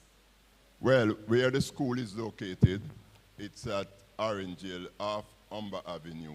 That's a safe zone, a safe place. Right. So what happened when you have crime and violence in the communities? It may affect the students coming from that community. But as long as they get the chance, they come to school and everybody else is at school. As I heard earlier this morning, Mr. Chu mentioned this, and I'm glad to know that it's not only at St. James I heard this, because that's a university, Yes. St. James High School. Yeah, and we are located next door to the property of the University of Yes. the West Indies. Yes, yes. I remember a boy from this community told my vice principal some years ago. He said, "Sir, the best time I have is when I'm there at school." And I said, "What kind of boy is this?" And he would have his bed and everything at home. Right. And the Right. boy said, told Mr. Reed, retired VP, he said, "Sir, when me there in my community, I have to fear that the police because I'm a boy. Mhm. And when they come around, they will shoot me. I have to fear that the gangster, them, the gunman, them, because they Mhm. want to recruit me." So the boy said the best time he have was at school. I couldn't believe it, because these students, you know, these are what they call the bad children. Yes. We don't get those with the high marks, but these students, they teach us things. Yes. And that's why, for example, any teacher in training who comes to St. James High and does well in practicum, they are excellent in any school Any they go school. to. Excellent. Yeah. I think That's you should it. give yourself a round Madam, of applause for that. That is true. If I may piggyback on Yes, what Dr. he Shaw. was saying a while ago, Yes. the attendance, drop in attendance that I refer to would be for those students who reside within the community. the The community. ones from outside, they come in. Oh. They come in. But the ones who are within the community, more closely affected by the situation, they are the ones who would stay inside or Okay. probably go to country. Okay. All right. Mr. Taylor? And I just want to add that at Salt Spring, most of our students are from the community. Just Right. a small fraction, probably 2% of the student comes from outside. So the Salt Spring community and the Flower Hill community, most of the children are from those communities. And when there's flare-up, it affects attendance greatly. Greatly. It affects attendance greatly. Oh, so that is the situation. But I'd like to just put Mr. Ellis? Well, if I may add, it's really a no-brainer to think that there is a direct correlation between crime and violence in communities surrounding the schools and attendance. I mean, I don't know if there's any school that would not have happened. It's very, very clear that when there are warring factions in the communities, the students cannot come to school. Okay, fine. But what about your teachers, though? How do Likewise. they manage? They don't brave it and come out like soldiers? Well, you would hope. And in some communities they do, but I mean, the truth is that it does affect attendance across the board from the students as well as members of staff. So I want to ask then, if that is the case, what kind of provisions do you have in place then for when situations like that happen, when they can't come because there is a flare-up? How do you manage that? Because sometimes it does go on. Well, in recent times, you know, schools, certainly my school, would have instituted the hybrid approach to teaching and learning so that no child will be left behind. We would reach them whether synchronously or asynchronously. Okay. You know, but what about that social aspect where they need to come to school to attend clubs and societies, among other things? Okay. Those are affected. Those are affected. All right. Thank you so much. Madam, if I may. Sure. I think one of the things that we haven't looked at is the psyche of the students in the midst of all of this. Because yes, even if we're able to reach them, even if the telephone calls are answered, the students may not be in the frame of mind to work. During the flare-up last year, it was around one of the national exams. And there was a student who was chaperoned to school, and he couldn't do the exam. He could not do the exam. It was crying and shaking. He wouldn't eat, all of that. And so the guidance counselors, their team sprang into action. So we have to remember that, yes, we want to reach them. Yes, we may be able to get to them by phone. But what about the mental state of the children at that point? That is a very significant component.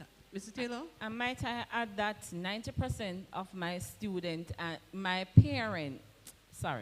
teachers, And kudos to the teachers at Salt Spring Primary and Infant. 90% are, they come. They don't live in the community. Okay. Right? And they do come, they show up. They show up. Right? And that's great. Sometimes, even recently, we had persons came in from PMI to, work on our mental health because it's struggling sometimes. And we have to drive in the student, encourage them, right? And if our mental health is not kept in check, then how are we going to encourage our students? And you're actually bringing me to a point that I had later down. What would you say about the psychological impact of crime on the education system? Because it is true that youths and anybody at all who is exposed to community violence tend to experience emotional trauma. And those same youths, some of those same youths may very well live in threatening context within in that particular community, which ultimately, as you say, affect their academic performance. But are there any provisions that are made for your students and your teachers to specifically deal with the psychological impact of crime in the community and in the society? Mr. Ellis. Well, apart from bringing in the experts, because that's the easy way out. If you have the money, you can always employ clinical psychologists to come in and to do sessions with not just the students, but certainly with the staff.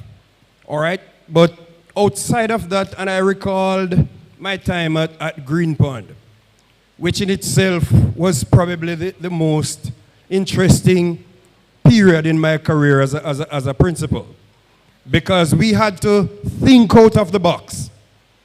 At that time, I really see myself as a maverick principal because I really didn't go by the books. I had to bring my staff together, and I'm seeing one of them in the audience right now. And we think about just pragmatic ways that we could treat with our students. And let me just remind you of the period that I am talking about. I am referencing the period between 2005 to 2012. Many persons would not understand the context of what was happening in education in St. James. And I started a school during the era of what was then, well, the era of the Stone Crusher gang. So in the schools, you had what we call baby crushers. And I heard you made reference to the smaller versions of the gang. And these were youngsters. For example, there was one day when a boy was given detention. And he told the teacher that he cannot do detention today. The teacher was open arms and was upset about it. She came to me complaining that the young man was not willing to follow her instructions. But by then the young man came to me and he said, "Sir, respectfully, the teacher had asked me to do detention, but I cannot do detention today." I said to him, "Okay, because I understand the context." He said, "I will do it tomorrow." You know what happened here? This is a young man who was recruited by the gangs to watch.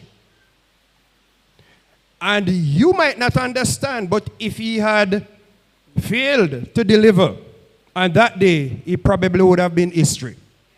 So the young man said to me as the principal, "I cannot watch today, but I'd prefer to do it tomorrow." The following day, he came to me and he said, "Sir, I am ready for detention." Now, as principals, we have to have emotional intelligence. And as teachers in the making, that's probably one of the most important thing that you should have as you take on your career. You cannot learn everything in the books. I'm going to tell you that up front. It is on the job that you learn how to cope and how to address many of these issues that are affecting us psychologically. Don't know how to deal with them because they are involved. Okay, thank you so much. I want to get back to the whole matter of the impact on education and its achievements. We have established that there is a correlation or some relationship between crime and fare and classes. But do you think, though, that we may be at a national disadvantage, perhaps because there is an educational inequality, because we are not getting to have as many school days, and it may affect ultimately the academic achievement? Is there any connection, Mr. Williams? Most definitely. This one is specifically for St. James High School. It's the only school in this parish that is on shift. We're talking about a total of 1,823 students. And they all have to do the same CXC and the same date, same time, like all the other schools all over the Caribbean. And that's why your presentation was so informative. And I'm glad that you still have an audience here, because as Mr. Ellis just said, there is too much talk in colleges and not getting to the reality, because all the notes, it's on the internet. What we have to do is methodology and strategies, okay? How to teach and the reality. We have to look at the affective domain, which you are also getting to, because our students, we don't get the brightest students. You have a thing about bright. Those who get over 50 and 60, they don't come to St. James High. But we know that these students, we go by the mantra given by the ministry. Every child can learn, every child must learn. And the programs we have there, all the skills, we find skills is power. So we are working under adverse conditions. And right now, this forum is so important. It's the first I've ever seen anything like this here. I must commend Sam Sharpe. But the thing is, there is one thing. The policymakers who should implement what comes forth today, they have spoken and gone a long time. Okay, Mr. And Williams. that is not good. But for you, the young teachers, who will also become politicians and so, you need to give the solution, because these people who speak, sometimes those who become education ministers and so have never been in the classroom, they have never been to a real school like St. James High. As we talk, there's a difference between going to a paper school, those who get the high flyers and get the whole day. For example, I have said it years ago, and this is my 37th years in teaching and learning, and I've been to a number of schools, traditional, non-traditional. I've been principal at primary, junior high, infant. I run Micro University degree program here, and I started at Clarendon College and so forth. But look here, when you look, if I, for example, with all these bad children that the researchers spoke about, if St. James High School was a boarding school, these very children, who these parents are not able to control, if we at St. James High had them as a boarding school, the result would be magnanimous. Okay. Because we would know where the students are at 9 p.m. in the night. No gang leader could have access to them at St. James High. Mr. Williams, I sense your passion, and that brings me... My passion, yeah, but I'm saying it's a disadvantage. You cannot have the students, who government I'm saying, with the lower grades, they are the ones on shift. It should be those in the 90s on shift. Inequality. You have made a very good point. Very good point. So, Mr. Williams, I'm going to bring this to you. You mentioned the skills. Yes. And that is important. So I want to ask you, are those the measures that you are putting in place so that students will receive equitable education despite the exacerbating situations? I note from media sources that you work with the 3 C's. I don't know if I have it right. Conduct, content, and communication. That's what you started out with there. Content management, conduct management and communication. And community And it has worked, because yes. I had on my slides that school, St. James High, had the reputation where the crushers were part of the thing. Yes. And now the school is actually recognized as a school of choice, School of choice. perhaps. So we can see your passion and we know that it is you're working with it. And I must tell you that because the people need to know, because the stigma is placed on it by like schools. In the primary schools, what the principals and the teachers tell the students. We have to cut out that. You cannot be at the primary school telling students that, no, don't choose this school, don't choose this high school. And it's the same curriculum. It happened to my children. I have 2 children at St. James, I know. The first one who went there, he passed 11 subjects, one sitting in COVID, is at a university. The other brother said he was going to break his record. He broke it with 12 subjects, one sitting. And my daughter, who I wanted to live with because they extend me age, I'm 61 now, she's still there. Her average is even higher. She has come in with a higher average. So I know the system. It's not the school you go to, it's what you do at the school that you go to. Exactly. All right, fine. Excellent points. No. Madam, I wish to piggyback on that too. The inequity is not just at the high school level, and stigma affects primary school as well. For Mount Salem Primary, when I went there, I was coming from a high school, and it was a junior high school at the time. So I came in, and of course, I utilized what I learned then. So I started with the skills and all of those activities to get the students occupied. And it did work. It actually worked. Right now, we are still facing the stigma. We're still facing the stigma. We have done so much work. We publicize our work. Yet, the perception is still out there that the community, and once you talk about the community, you're talking about the school. And so even though we have that public education campaign, it still happens. Yes. It still happens. Yes, yes. And we don't get the students who come into us at grade 1 reading or come in at infant school with adequate parental support. Okay. All right. Mr. Ellis? And if you allow me, and since we are going there, I will come because I represent 2 different types of schools.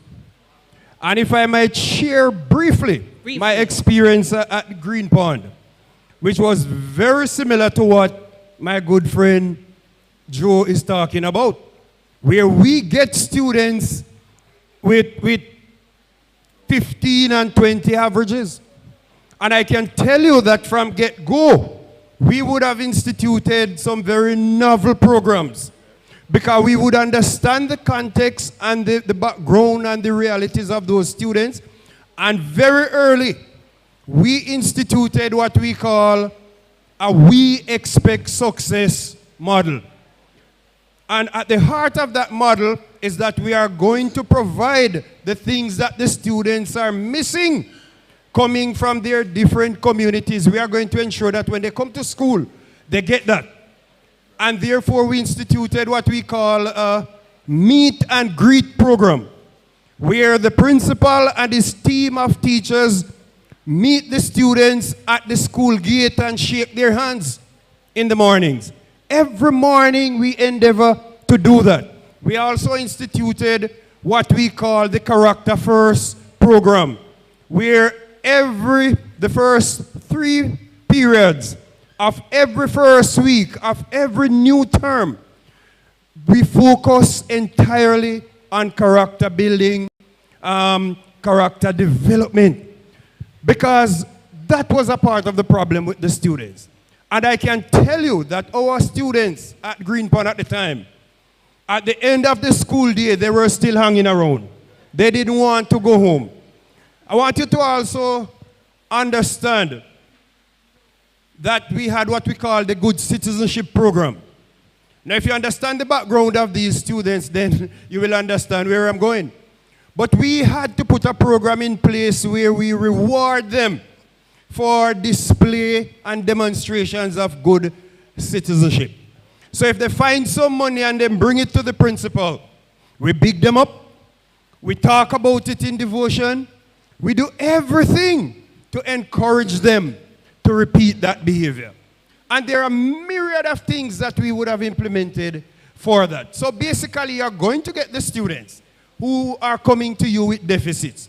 But it is what you do when they come to you. Okay, thank you. Ms. Taylor, you have something Right, to add? I just want to add too that at Salt Spring, we don't get, the best student in terms of, reading and everything. But we still work for our students. We realize too that our children, sometimes they come to school, they haven't eaten breakfast. And I mean 70%. So we started our breakfast program, and you would have heard SSP Vernon Ellis mention the breakfast program. The police started that breakfast program, and it continues. The students are out early, 8 o'clock for breakfast, and they're there having their breakfast. We also realize too that literacy and numeracy is a challenge at our school. So we have our literacy shelter just to assist, and the teachers caters greatly to literacy and numeracy. We have at school also, and I know Miss Anshaw will know about the SWPBIS, the PBs. Yes, tell us about that. We're at Salt Spring, we are rich. Right. At Salt Spring we are? Rich. We are rich. And? R for respect, I for integrity, C for caring, H for healthy. And we integrate those things into our lesson each day to help the students to, be better.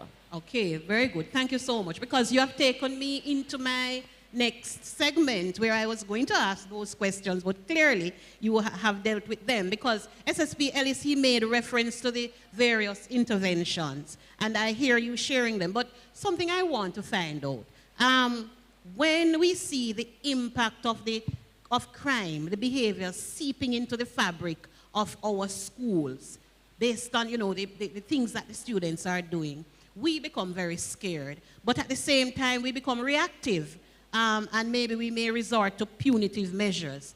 I think one of the speakers spoke about the psychological and the psychosocial impact. It does seem natural that we would resort to punitive measures, probably more policing and so on. But how have you been able to manage that without becoming more punitive and, bringing more of a punishment to persons who might not conform? I will take Mr. Williams first, and then Mr. Ellis. First thing first, I came to St. James in 2004, and so I had the shocking experience about what gang did we call it? Stone Crusher. And I remember one of the first boy I encountered, a boy named Michael Williams. My first brother is Michael Williams, and he was in it. So I spoke to him and said, man, you know the meaning of your name, the Williams? And I said, the first 4 letters is what? W-I-L-L, will. And then the I and the am. So you have the will.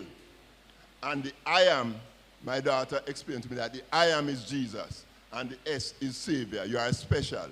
I use that. You have to use psychology more than you learn in college. You understand? I use the motto of the school, towards better living. I use the experience I had as a boy from Clarendon. Always come on trip to St. James. And just listen keenly. When we came from Clarendon, we were able to go to the airport that time. There was a waving gallery. Because remember when the plane lift up in Kingston where you live, Mr. Troop, or down here, when it reaches over Clarendon, it's a little thing you see. But when we come on trip and go, we see the plane on the runway and we see people going and we wave. We also don't have no beach up there. So when we come, we swim all day at Doctor's Cave Beach and dance at the Disco Inferno and go back. It's like coming to foreign. So I had that love for Montego Bay because of what we used to get. We couldn't buy the food down here, so we have to get up early and cook our rooster and bring our own food. So I pointed out what they had here. When I came here in 2004, graduation ball for St. James, I used to be at Holiday Inn Hotel. We danced till 2 o'clock. When I came, they said they couldn't have no dance because I picked them out fight. I said, all right, let me try it. I put it at 6 o'clock, and 6 o'clock, everybody left fun day like when the bell ring and school over. So I deal with them, I show them, and then one thing, it was God who gave me that inspiration. I addressed the student one time because some girls told me, they said, sir, how comes, when I just came, how comes everything bad about the school then put in a mirror? So I said, what you mean put in a mirror? I don't know, say one newspaper named Mirror. I carry that I come from, 2004. They say in a newspaper, I say, okay, the first PTA meeting, I told them at the Methodist place, because we don't have auditorium now, we don't have auditorium now, that big school, you know. And because St. James is nobody's child. And that's why I get the fight I get because of where I bring it and put even my children there. Because to cut out the apartheid and the inequality. So I told them at the gathering, Mr. Freighter was media person, I said, I understand from my students that everything negative you put in a newspaper, but I say any newspaper that publishes anything untoward about the school and can prove it, as some are going to sue you and get money for build your own auditorium. So you use that totally the next thing, when these students, when I listen to them and when I notice when I'm signing up punitive measures, those who must get suspension or parents' request, when I ask them, I say, spell your mother name or your father name, some couldn't spell it. So one thing I say, any man who fight or carry a weapon or have drugs and come here to me and can't spell your name and your father's name, you have to leave his school. So them they want nobody fight if you can't spell your name. I realize that almost every other, more than every other student, no father. I say, where is your father? I don't have no father, sir. Then kill my father. I don't know my father. So I say, what I think this? Because I have about 3 grandfathers when I'm in there, about 2 different men who own my mother.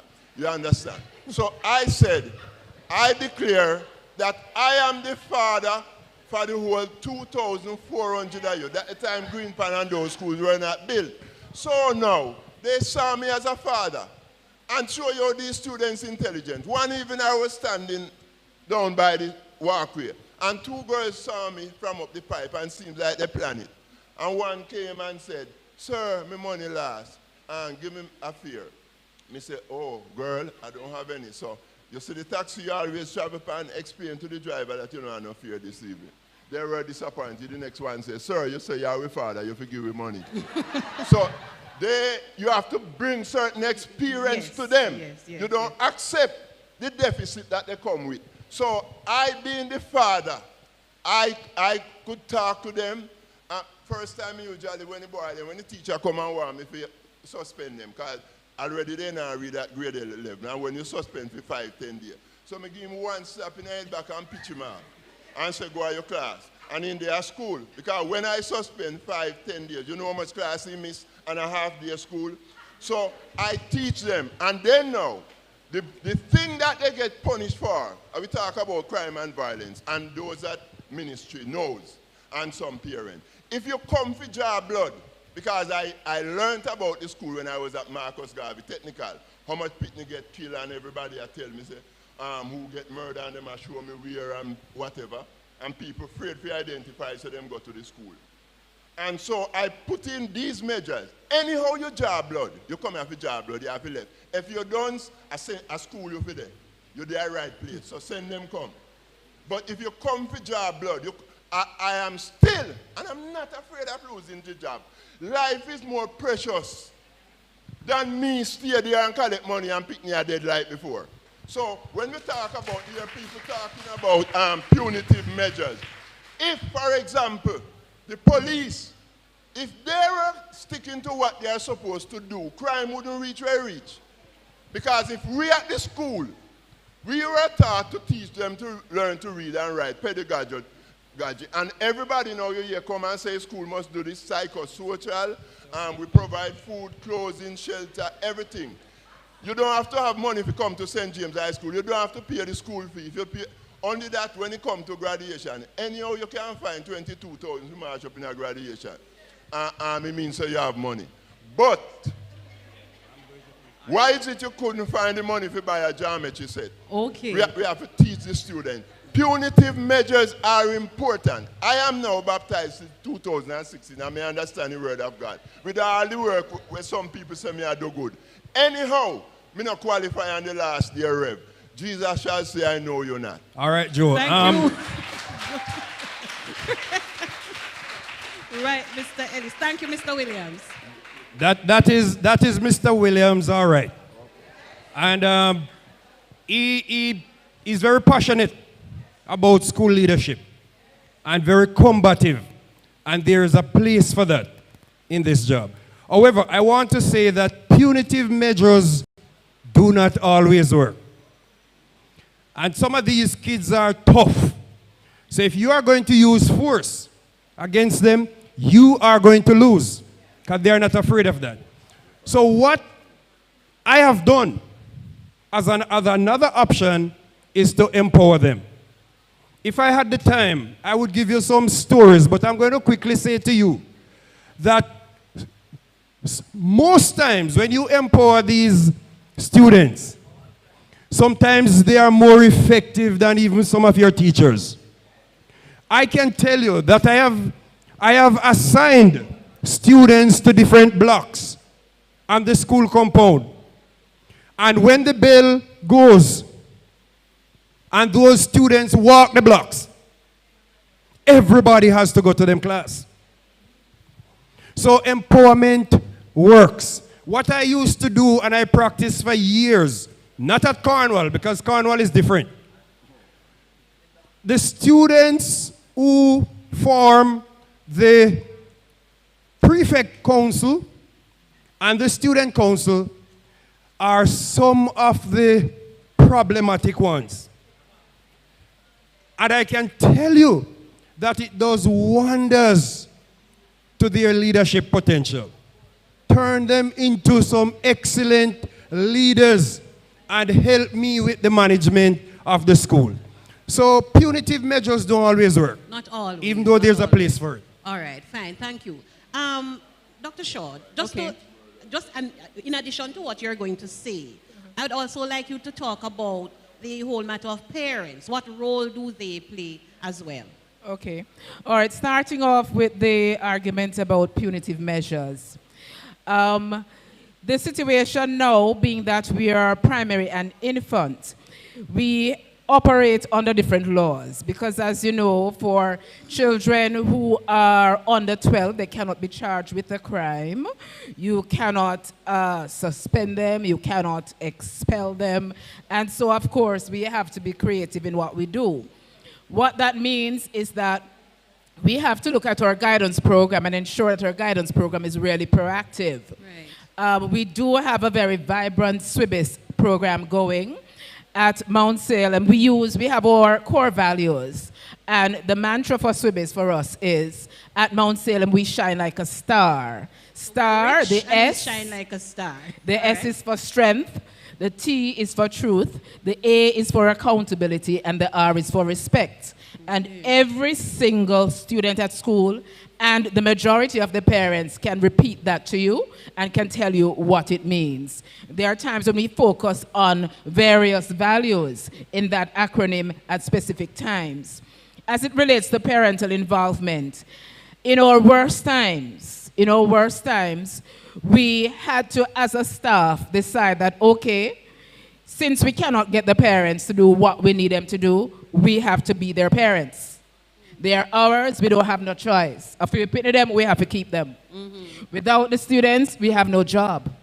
Right, rightly so. We have no job.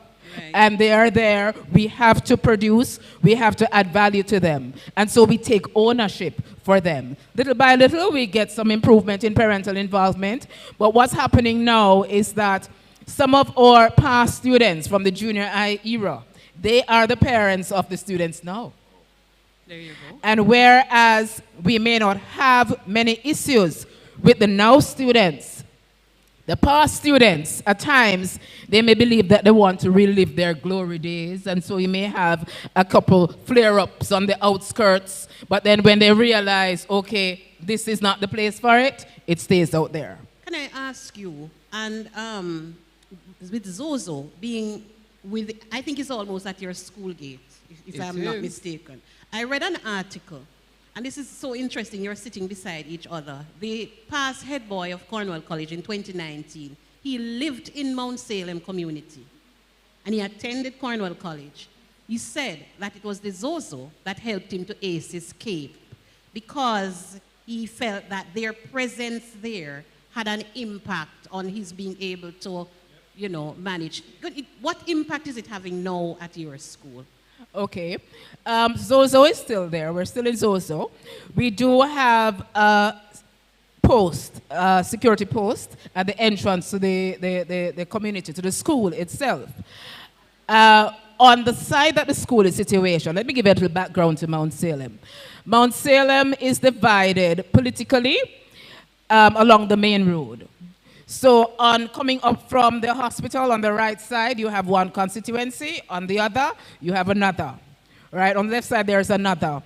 On the right side is where you tend to have much of the flare-up going on. Right? On the left side with Cornwall Gardens housing scheme, you have a different persons who are of somewhat of a different mindset. So you don't have the flare-ups. But I can say, though, that it's a greater level of peace just knowing that there's a post there, regardless of how effective persons may perceive that they are, whether or not there may be shootings or whatever happening around, just knowing that there's a group of persons there, a group of soldiers there, it does make a little bit of a difference. One thing I didn't say earlier was this. We experience the violence, but we don't necessarily feel so afraid that we cannot come to work. The community seems to have been offering us some amount of protection.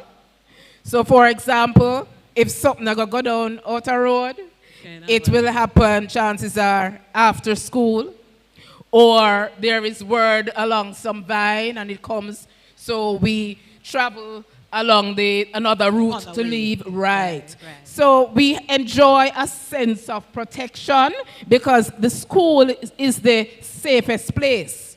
When you have persons from down the road cannot go up the road, most people can meet at school. All right, fine. And Mr. Taylor, how do you feel about your safety within the community? Is that similar thing as Dr. Shaw, the matter of being safe in school within a community that is troubled?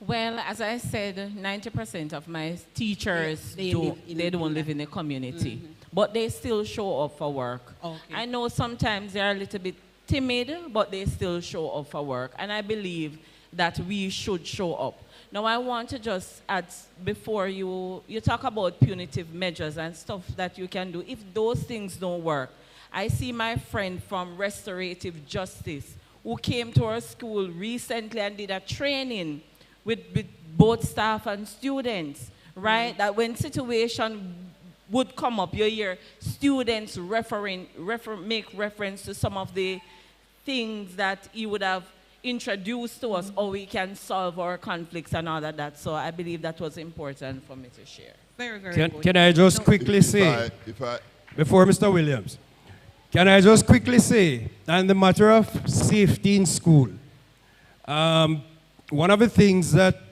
I have practiced over the years is to form an alliance with the community.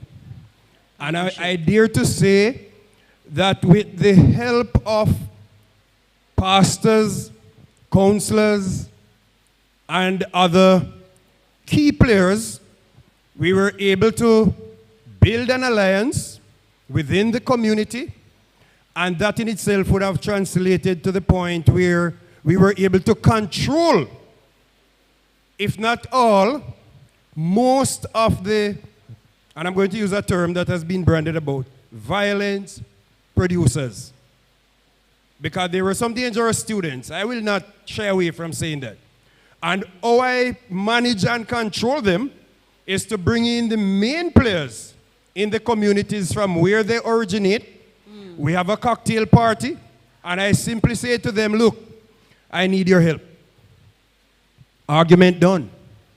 Okay.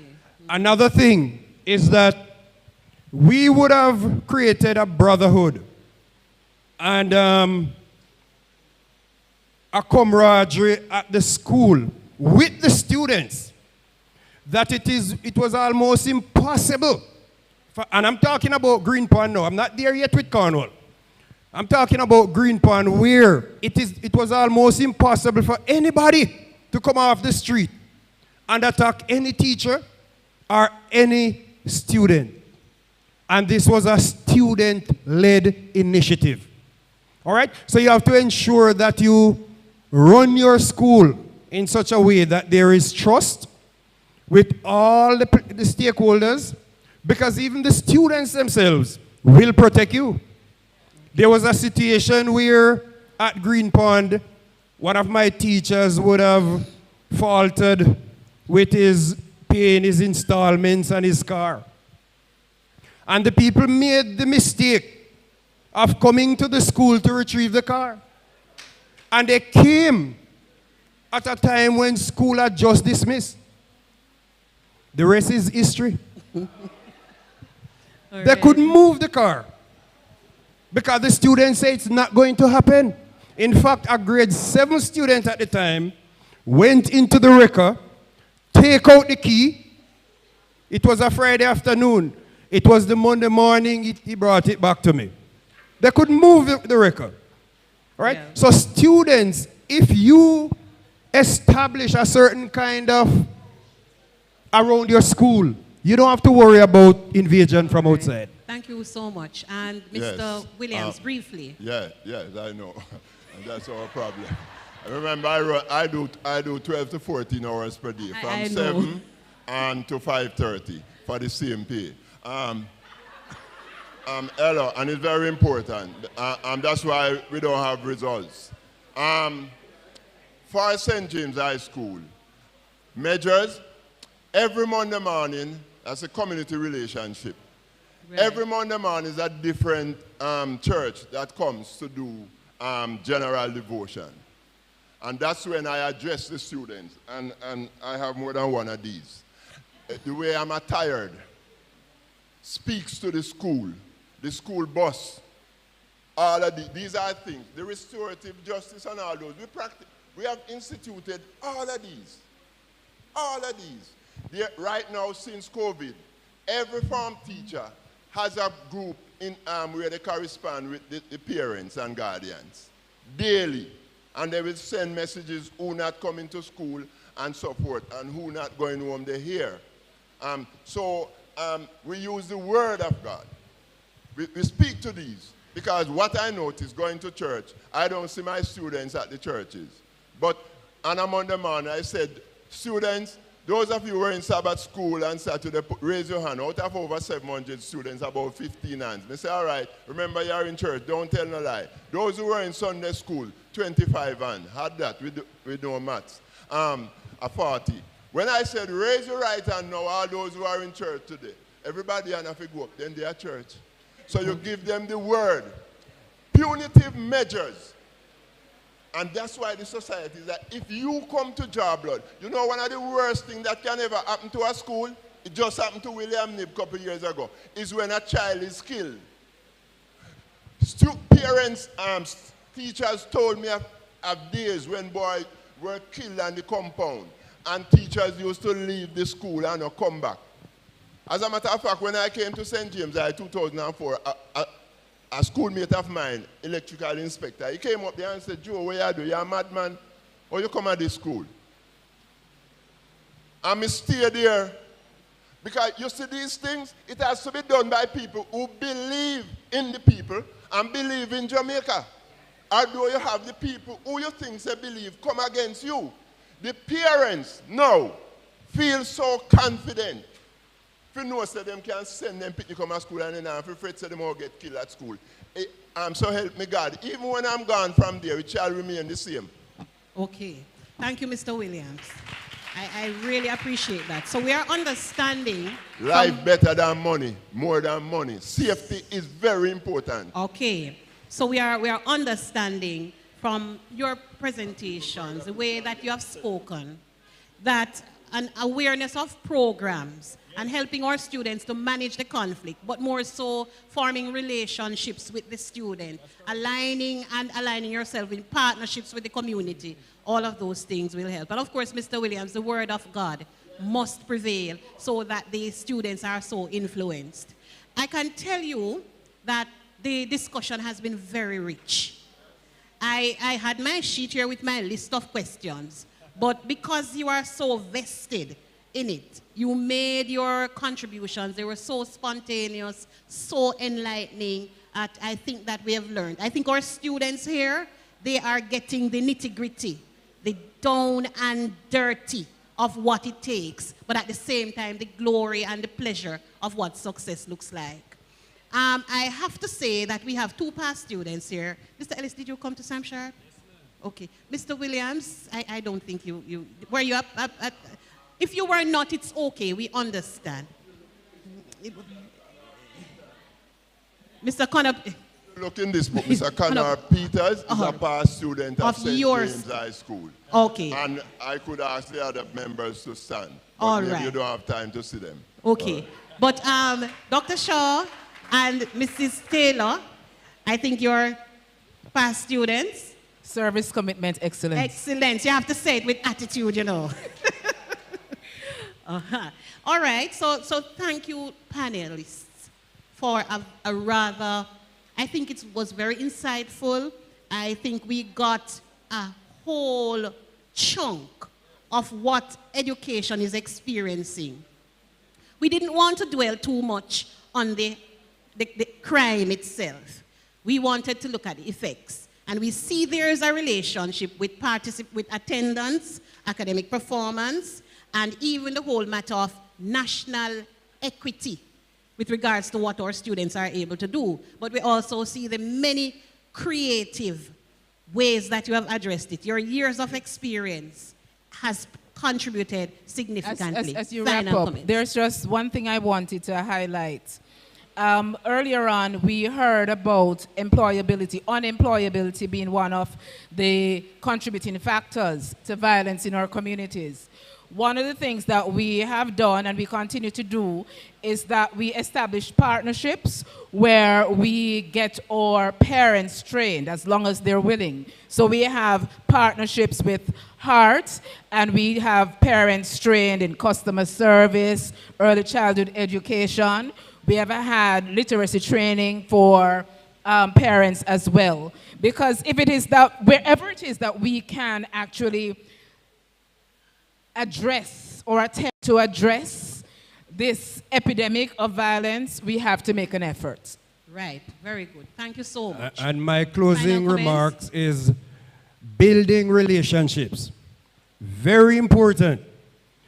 If you cannot show them love, you can't teach them. No matter how these students are, you are to show them love. One of the things that I used to practice, well, not at Cornwall, but at Green Pond, is that at lunchtime, I would round up all the crime producers and have lunch with them. Sit with them. If I am going to the ministry on an errand, I am making sure that I bring at least 3 of them with me. The 3 that I know when I'm gone will mash down the school. I bring them with me. Okay. And sometimes it works in my favor, I can tell you that. All right, Mrs. Taylor, thank you, Mr. Elliott. I heard it said multiple times today that the school is a safe haven. And I just want to say that young teachers, aspiring teachers, you're studying now. Remember when you go out there and you meet the Don Spitney, it has been said today that the school is a safe haven. Mr. Ellis said, love them. Sometimes they may not look how you want them to look, but love them, right? And do your best.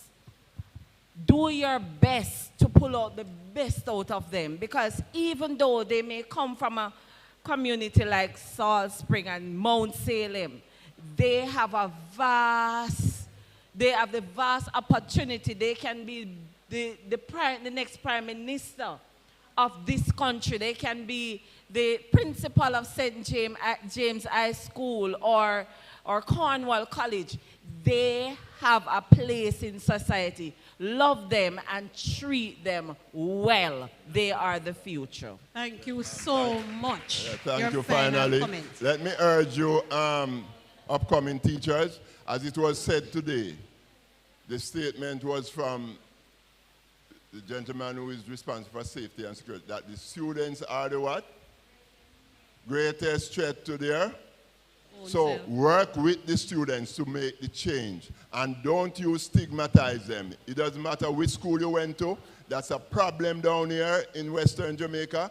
If you go to the primary school, teachers, don't tell students don't pick that school and don't pick that school, because your colleague is working at the school.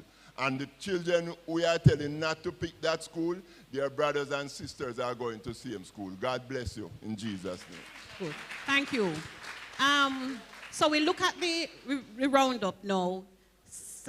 St. James High, a choice of 26 subjects, 80% success rate, and it goes on and on. So we know that something is working from our educators. We know that it is working.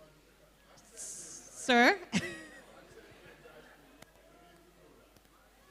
At St. James High School, it's compulsory. No student can be in grade 11 and don't do external exam. And you do a minimum of 6. Maths, English, social studies, science, information technology, and you must do a skill. If you don't complete your SBN, so you cannot march up in graduation. So no student can come out, can spend 5 years there and don't do external exam. It's like everybody have to do PEP at grade 6, everybody must do external exam at St. James High School. All right, thanks. And I can see that firm and strong leadership is very important.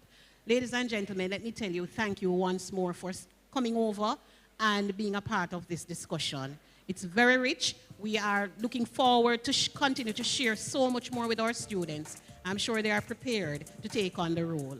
Thank you so much. Now, if there are any questions, okay, a comment.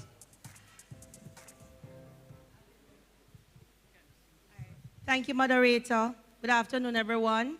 I want to really congratulate the panelists and also the moderator for such a rich discussion. I represent Dr. Michelle Pinnock, Region 4, and I just want to say at Region 4, our advice to school leaders and to our upcoming leaders, junior leaders who will take over, we want you to reimagine what education is. Do not come in this archaic space to say that I'm going to do teaching as I was taught. It means that you have to be innovators. We are indeed a region of innovators, so we are asking that you do some research on what Web 2.0 tools. We want to see you come in with creative ways to engage our boys and girls. Understand that this is Generation Z, and we're moving closer to the alphas. It means that they are intolerant, they don't have time to waste. Another thing I want to say, all the leaders spoke about trust. My dear teachers, if you don't love the children, reconsider coming in the classroom. Do you understand that? We want passionate people. The passion exuded by Mr. Williams, the passion exuded by all leaders here. Understand that you have to love from the heart. It will not be easy, but you have to love them anyway. They will be difficult to love sometimes. Only a mother can love them. But we want you to understand that it is your purpose to move them forward. And you should not allow any child to be left behind. As a ministry, we stand behind you and we are with you. So understand that we need you to come with creative ways. No boring thing. Come, eat well, take care of yourself, and come to move the education sector. Understood? So welcome on board. Thank you, Ms. Brissett. Thank you so much.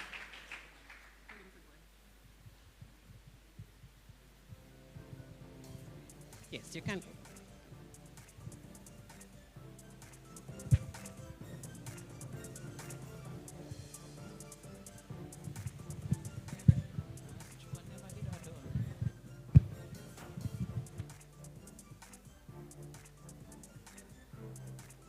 and gentlemen, let us put our hands together for the panelists.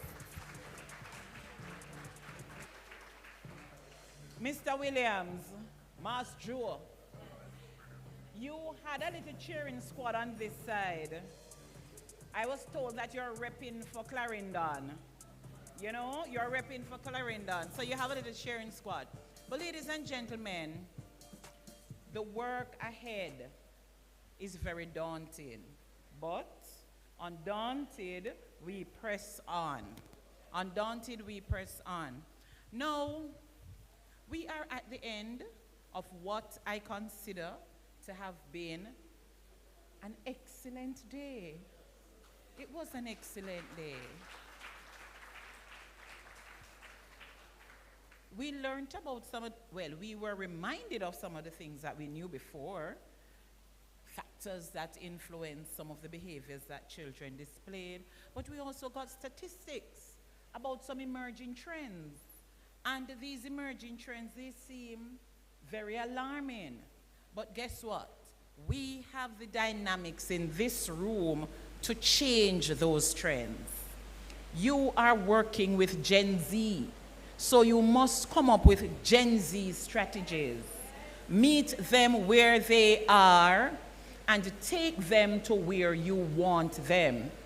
If they come to you with something that is untoward, that is their reality. Meet them at their reality. But then, when they leave you, their reality should have changed. So ladies and gentlemen, going forward, very daunting. Second years are here. Next week you go out on teaching practice and you will meet the real world for the first time.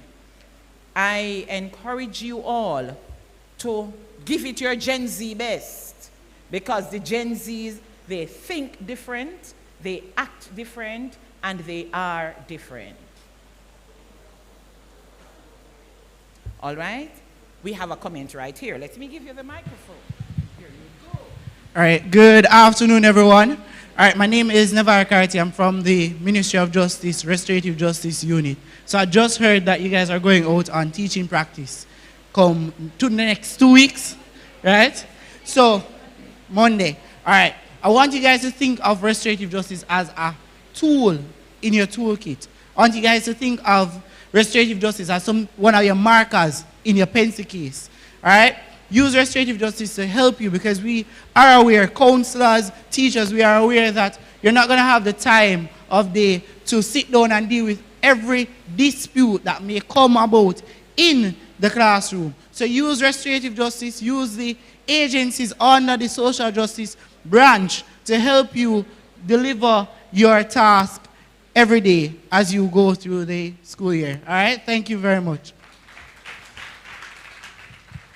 Thank you, Mr. Justice, sir. Not sure of your name. Can you tell me your name? Mr. Carty. Thank you so very much. Justice as part of your toolkit. And children will not feel safe with you if you are unjust. You have to split the justice, and you have to be fair. You have to be fair, irrespective of what it is. Now, as I said, we have come to the end of a very glorious day, and there are a few little housekeeping matters. Mrs. Carr Williams is going to come to us shortly to move the vote of thanks, and at the end of the vote of thanks, we are going to have the national anthem to close off, and then our specially invited guests are going to be moving with Mrs. Carr Williams to my right, and that will be to your left. The students from our visiting college, you will meet with Mrs. Matheson to my left, which is your right. So at this time, I am going to be inviting Mrs. Carr Williams to come, and Mrs. Pinnock and Mrs. McFarlane, they will also come. I see them with bags of goodies, so they will come to do their thing. Let us clap them as they come.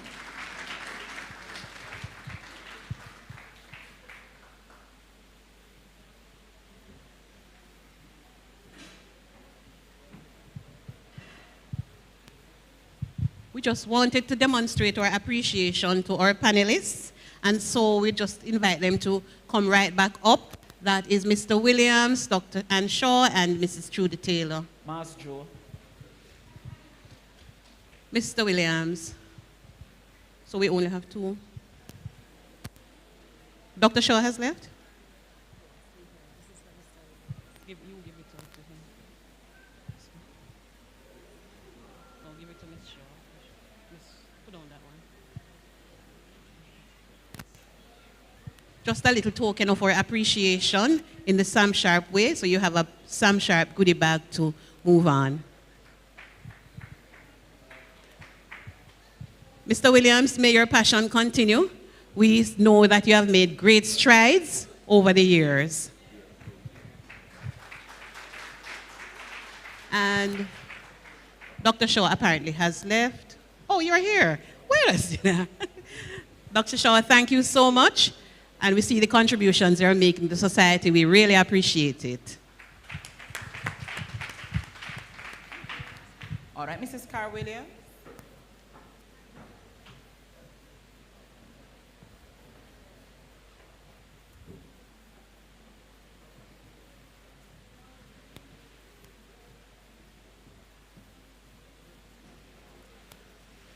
Ladies and gentlemen, good afternoon.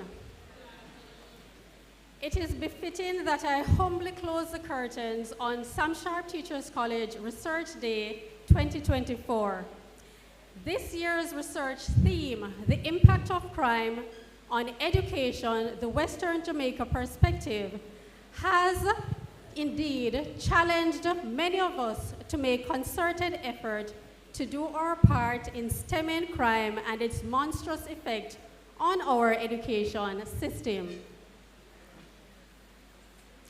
In the words of B.B. King, education is the most powerful weapon which we can use to change the world. With these words, the future of Jamaica's education system is dependent on us.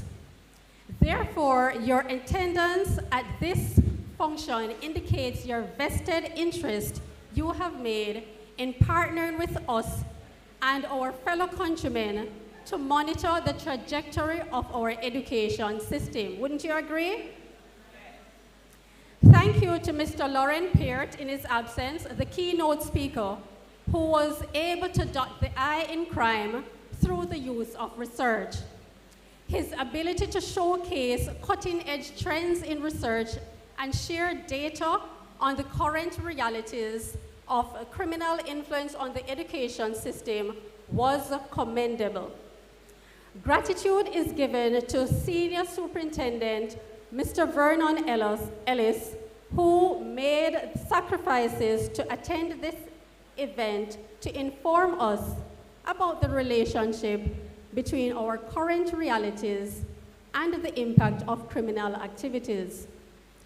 We pray that your colleagues will continue to be relentless in providing support to all Jamaicans.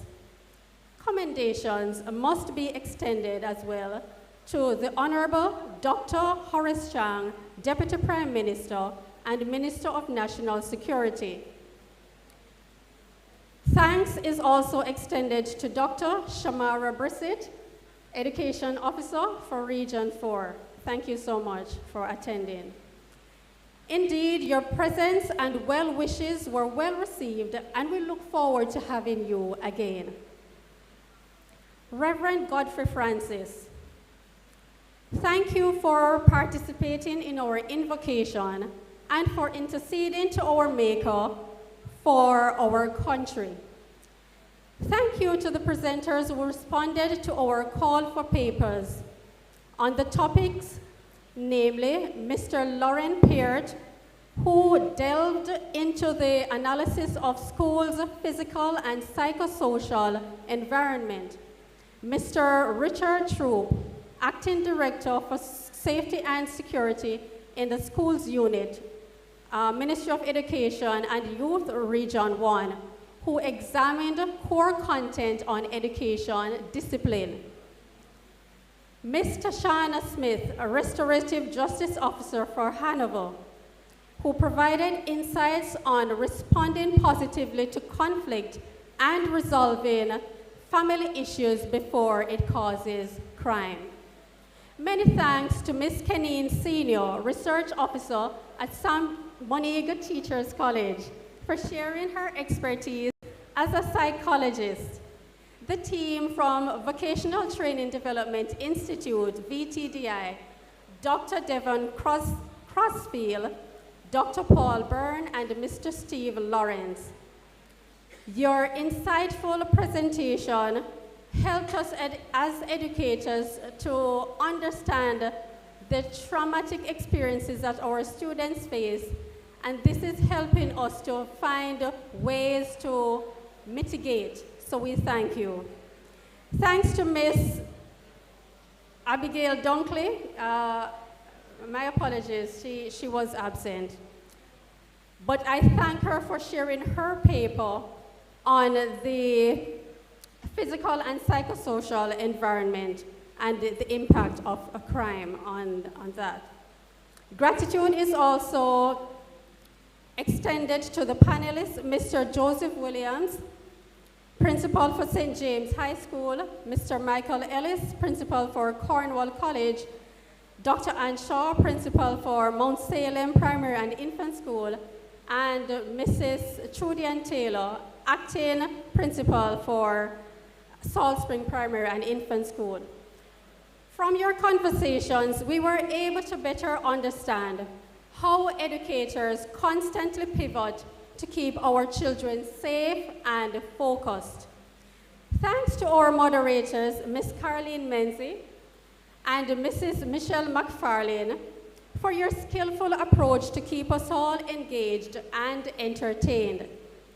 Thanks to our moderators who were in the breakout rooms, ushers, IT support staff, admin staff, auxiliary staff, and students who played a keen role on the program.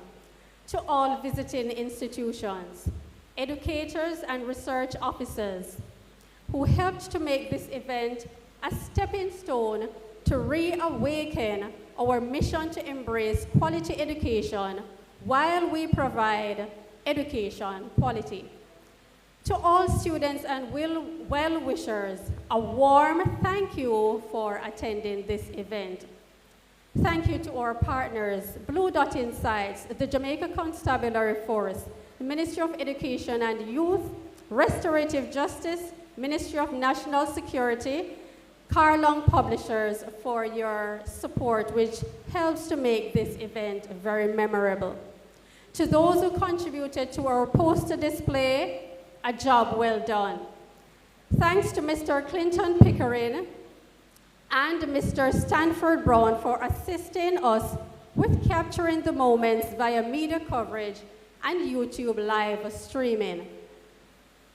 Thanks to those who provided the meal, to all the research committee members who we could not have culminated this event without your input. Let us all remember to hold our brother's hand to fight the demons at play in our society. And remember to raise our standards by embodying the words from our national anthem, justice, truth, be ours forever. Finally, I charge you with the expression in our Jamaican vernacular, for peace sake, walk good and live good. Thank you so much.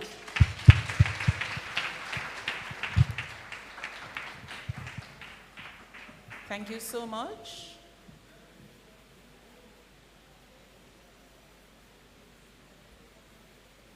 Please don't go very far, Mrs. Carol Williams. We need you.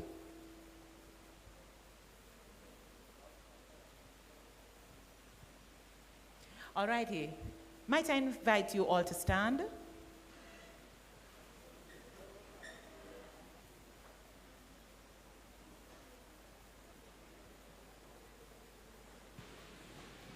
For the singing of the national anthem.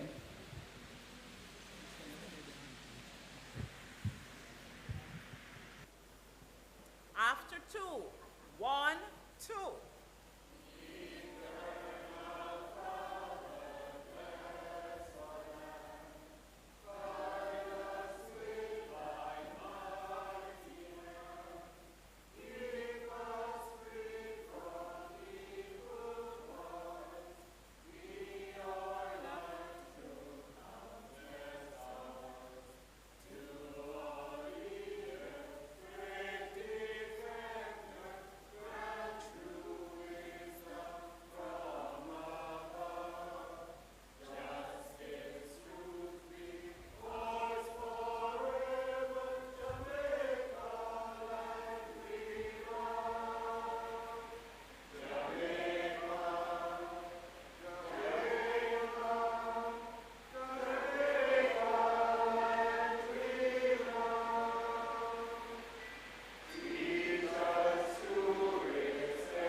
Thank you so very much. And again, specially invited guests, please meet with Mrs. Carr Williams to my right, which is your left. Students from visiting colleges, Church Teachers College, Moneague, and Shortwood. Please meet with Mrs. Matheson to my left, which is your right. Students, you can get your lunch tickets at the tuck shop.